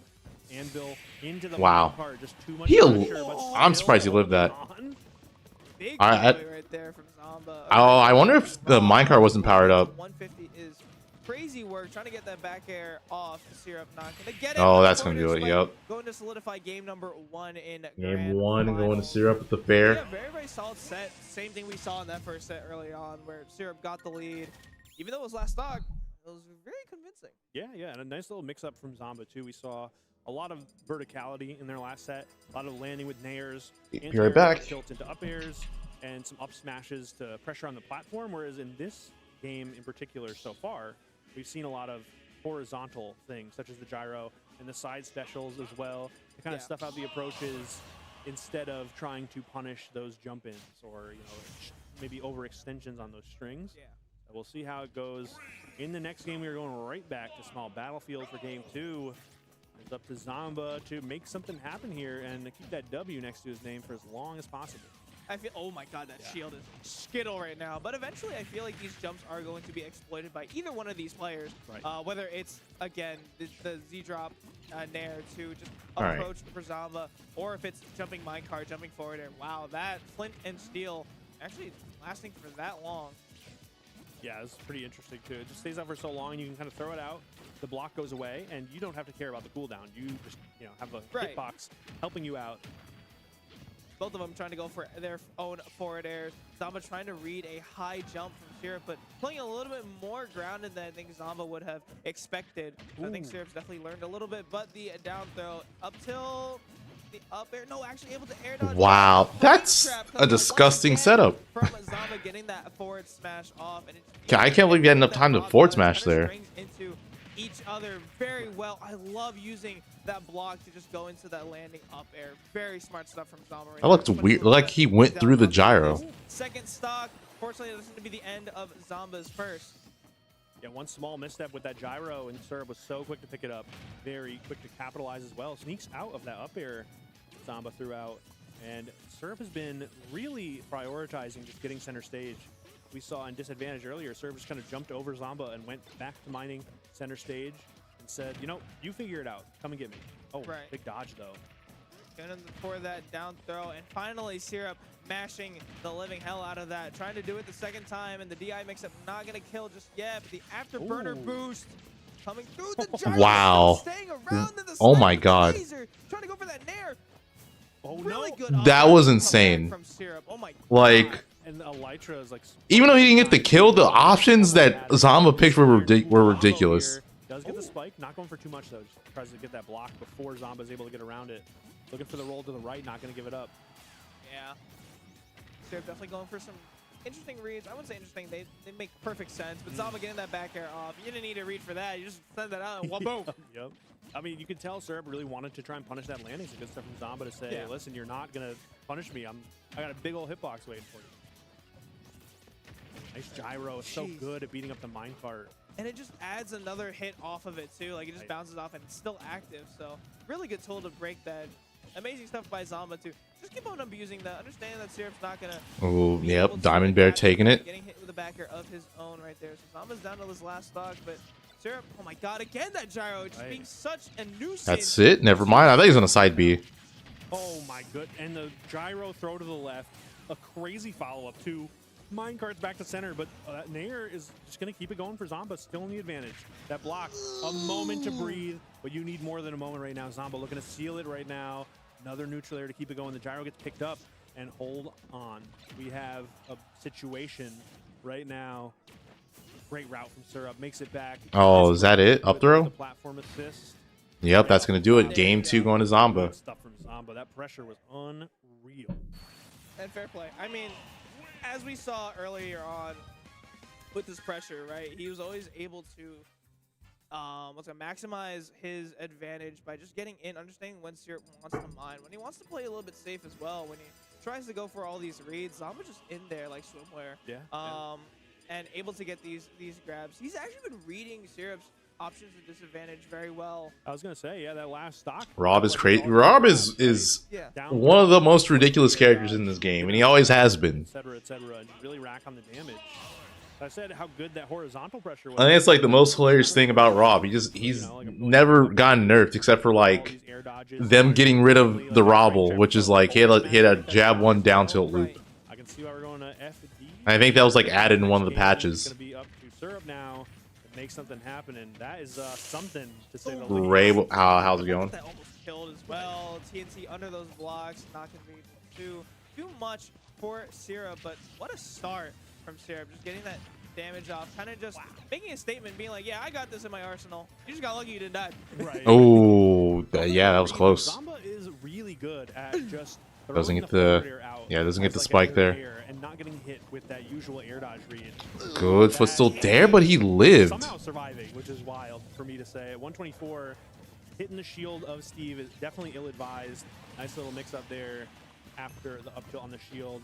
Zomba already trying to answer back, but that long-lasting down tilt, you said it stays out for so long, and we're seeing just how long it stays out for. Look at this damage, 63 out of nowhere. Getting the PBR back air as well. He's doing a lot of damage, solidifying this lead as well. He really wants this reset as much as possible. Going for the forward throw, maybe hoping the block was going to stay out for a little bit longer, or the angle was a bit different so he could follow up with the back air, trying to go for the up smash. Not much, but Syrup maintaining stage control. Getting back to the center, Zomba getting that down tilt into the up tilt, getting up air. There you go. Oh, that takes Surprised it. He hasn't gone for up smash out of down throw. Right. Well, I mean, it's kind of like a rock and a hard place. We've seen Syrup go for some slower mash, for example, and then air dodge, and Right. Zomba will just get the regrab. Huge side special right there, though. If Syrup does not make it back comfortably, it could be a very different game right now. A lot of the momentum has shifted. Playing like an obby right now in Roblox. The way that he's been placing blocks down to change up his route a little bit, try and go for the up tilt back air. Not getting it once again. Yeah, really good stuff from Zomba to just keep this fairly close in terms of percentage. It's 172 to 74, but again, one back air is all. Like Zomba almost Yeah, SD'd there. despite the 100% difference, it is basically neck and neck right now. In fact, Oh, couldn't make it back. somehow finds that stock. 172, basically any sort of hit will do it. Shield here for poked. Syrup, but it's going to be up to Syrup to find that hit. Yeah, I don't think Syrup got the angle he wanted on that Elytra. And Zomba getting everything he wants right now with these landings, these up tilts into the up airs. Another one. This juggling has been crazy. We're in a circus right now. Yeah, when you have no iron, there's one. Oh, he mistimed it. He actually had the spike there. Raid that's huge for Zomba. Back air is not going to do it. Even the forward air is not going to do it coast to coast. Syrup trying to make something happen right now, but not finding the mark. That should do it though. 93. Decent amount of resources, but Zomba looks primed to take this game here. Oh, big grab. Hold on. Oh, trying to go for the down tilt into the side B, but even without gold, it wasn't going to kill. So I don't know if that was really something you could have gone for. It probably just went for damage at that point. Right now, needs to go for a little bit more than damage. Needs to go for a stock, especially at this percentage. You die to anything besides that weak back air. The sourest spot I've ever seen. Looking for a roll in, not going to get it. And that Nair could have done it too. That was close. If Syrup got the nil, he could have potentially killed. Oh, again. Oh, he had no resources there. That's it. Wow. Game number 3 going to Syrup. Brought it all the way back. I thought we were just walking it in. I thought that was looking so great for Zomba, and then it wasn't. Maybe I didn't check the scoreboard. It's actually Syrup taking the game on Final Destination. Zomba shaking the head, understandably so, after a surprising reversal. And now we're looking like we may just be primed for a reset as we go into the next game. Yeah, the thing is, too, Zomba had the game. Like, there was a point where Syrup regrabbed and he just messed up punishing it. Just get that game 5. Let's see how it goes here on Alos Pokemon League. Not a stage I would have expected to be chosen by Zomba, but maybe he's anticipating killing early on the side blast zone by chance. Ooh, canceling the up smash right there, that block. Just doing a little bit of damage. Maybe Syrup wanted all the hits. Oh, barely missed that. Right. I never know sometimes. Sometimes I feel like it's planned. Sometimes I feel like it's, improv. But either way, you still always get the punchline, right? Yeah. 106 is definitely a fine outcome, regardless of if you wanted more or not. I think asking for any more than that would be greedy. But definitely. You just got to go with what your gut tells you. And if it tells you to sit back and relax, definitely do it. Yeah, there goes the crafting table, though, on its last leg as that forward air connects. Just about even, though. It looked like a really good start for Syrup, but Zomba was able to find some stuff. Unfortunately, also found a way into the minecart. Plenty of time to run over and get the charge on that up smash. And this is a big combo right here. Gonna find all of those hits. Oof. String, 54% off of those up airs. Yeah, I'm surprised that, like, initially, getting that anvil off. Even it's not over yet, but this is definitely looking like it's gonna be a bracket reset.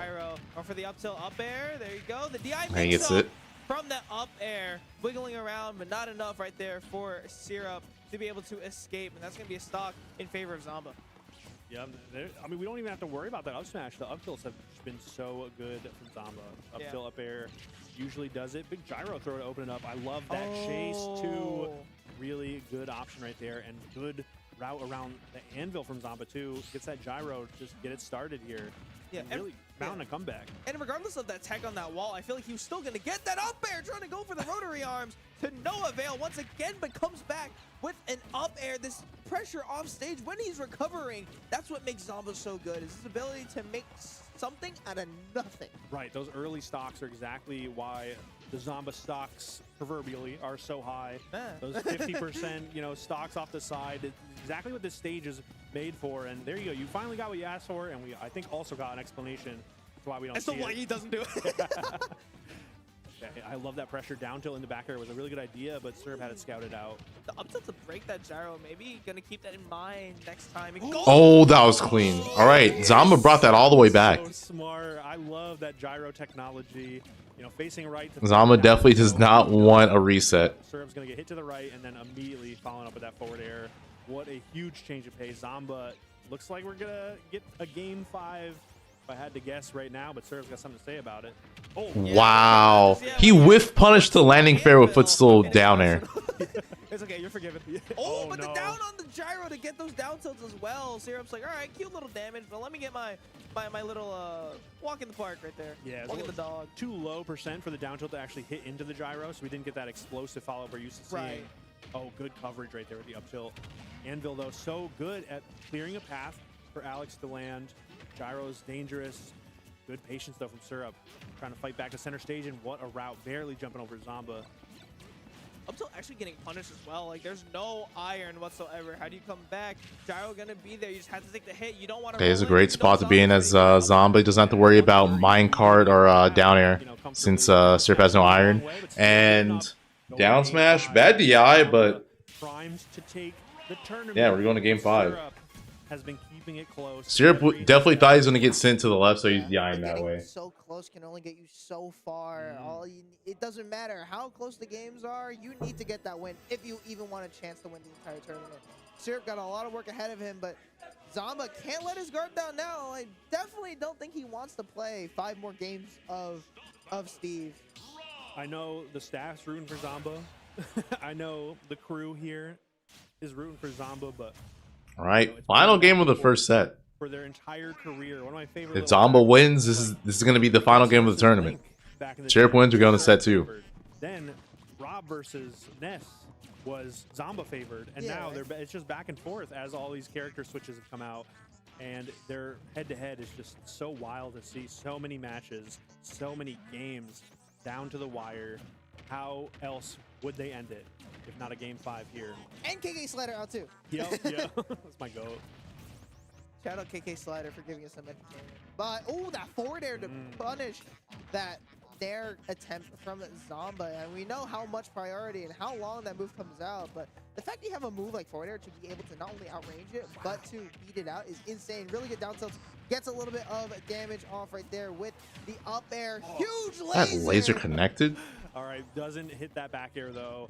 Really, I gotta shout out Zomba right there. That approach was so brave because Syrup was priming the up tilts to try and stuff out the approach, but Zomba found a way just around them so perfectly. Really threaded the needle. Oh, minecart not enough to kill. Looks like we're on the back foot here, Syrup. Almost taking that with the minecart. Oh, that's it. Yep, that was just. He hard command to the up smash. Probably thought Zom was gonna like do landing there, which is what he's been doing a lot on the platform. But Zom's like, nah, I'm gonna land right next to you. On the ground, you gotta chase him down as much as possible. Syrup trying to go for a crazy read. Zomba gonna make the most out of it with the forward smash. Really good damage so far. Getting these landing nairs off, getting stumped by that block did not matter whatsoever. Gets that landing forward air and the forward air to stop that minecart as well. These little stray hits right now, Zomba, it's helping him out a lot. And he's about to take the second stock, it looks like, off of Syrup. Well, yeah, Syrup, I think, has just been a little too hasty to try and find that hit. Because the diamond tools were out, Syrup has that thought. Oh, tried to like, I feel like he knew he was going to do it and try to bear it, but just was a little bit too close. That's exactly why Zomba was able to capitalize and get 80% off of those stray hits. So we'll see here. It's going to be the up tilt up air. Should be able to hold on. Bad DI, but he's still going to live. Yeah, man. I shouldn't have said it so confidently. What, straight up? Oh, going for the mic. Oh, he almost died. He's at 56 after the hit. He almost died. And it's still looking bad for Zomba. 81. You can see Syrup line it up. The back air doesn't do it. Oh, air dodge was so brave. There's that landing there from Zomba. Good spacing from Syrup. What do we got here? Zomba fighting back with the projectiles. No more axe to worry about. It's going to be a good old punch. That forward air not finding the mark. We do have the sword still as well. If we want to go for a read here, it's going to be the minecart. Nice little delay. And the back air doesn't do it. Not the sweetest spot right there. Yeah, it takes punching the air right now. It's a literal meeting as he tries to go for the up tilt back. They're not going to kill just yet. Parry into TNT? Okay, got the diamond bear though. Hey, I'm not playing this character. I can't say anything, but the fact that that worked. Oh, nice. Gets to the edge guard on the spike. All right, dead even. Like I said, if Zomba wins, tournament's over. He wins. If Syrup wins, we go to set 2. What's going to happen? Here on Smashville, it is so tense right now. Both players taking it slow. We got the laser, we got the gyro, and of course, the mining coming out. There comes the minecart punishing that laser, which is really good. Not necessarily going for too much, though. Just taking that time to mine instead, which is pretty smart. Zomba fighting back, though. Jab 1-2, a little bit of a 1-2 punch right there coming out from Zomba. Oh, trying to go for the up tilt. Syrup not getting much out of it. Just, gets hit with that. Oh, you know Zomba wanted to go for potentially a side B there to take that stock early. Getting low on fuel, though. Gonna go back to the ledge and then go for that nair. It's so safe generally, but Rob's so big. Syrup was still able to find a follow-up right there. What an up air, wow. Smart. The Elytra? No way the Elytra is gonna save him right there. Running out of blocks here. We see the iron come out. Good pressure on the platform, fighting back to Zomba, looking for the follow-up, but getting hit instead. Down tilt, dash attack, the minecart coming out too. The gyro off the backboard. What is going on? Gets the grab. Oh, Down can he tilt, kill off this? Up air. Is that it? No. I'm also surprised Zomba's not doing double jump up air because he would be. One bar of gold and Zomba takes a swing to What? the fence Oh, and Reed to close that out. But I was gonna say I'm surprised that Zomba's not doing double jump up air because he would be putting Syrup higher in the blast zone when he's up airing. But either way, Zomba takes it with a crazy hard read. And yeah, he is the champion of this tournament. That's going to do it for me, guys. I am going to call it a night. I will be live next week with another watch party. That's going to be when Level Up Expo is. So if you guys want to watch that, or if you guys want to do the watch party, view another watch party for me, I will be live then. That's going to be super stacked. It's going to have Zachary, Raru, Tweek, Leo, Spargo. So do not miss that. But yeah, I will see you guys. Take care. Have a good one.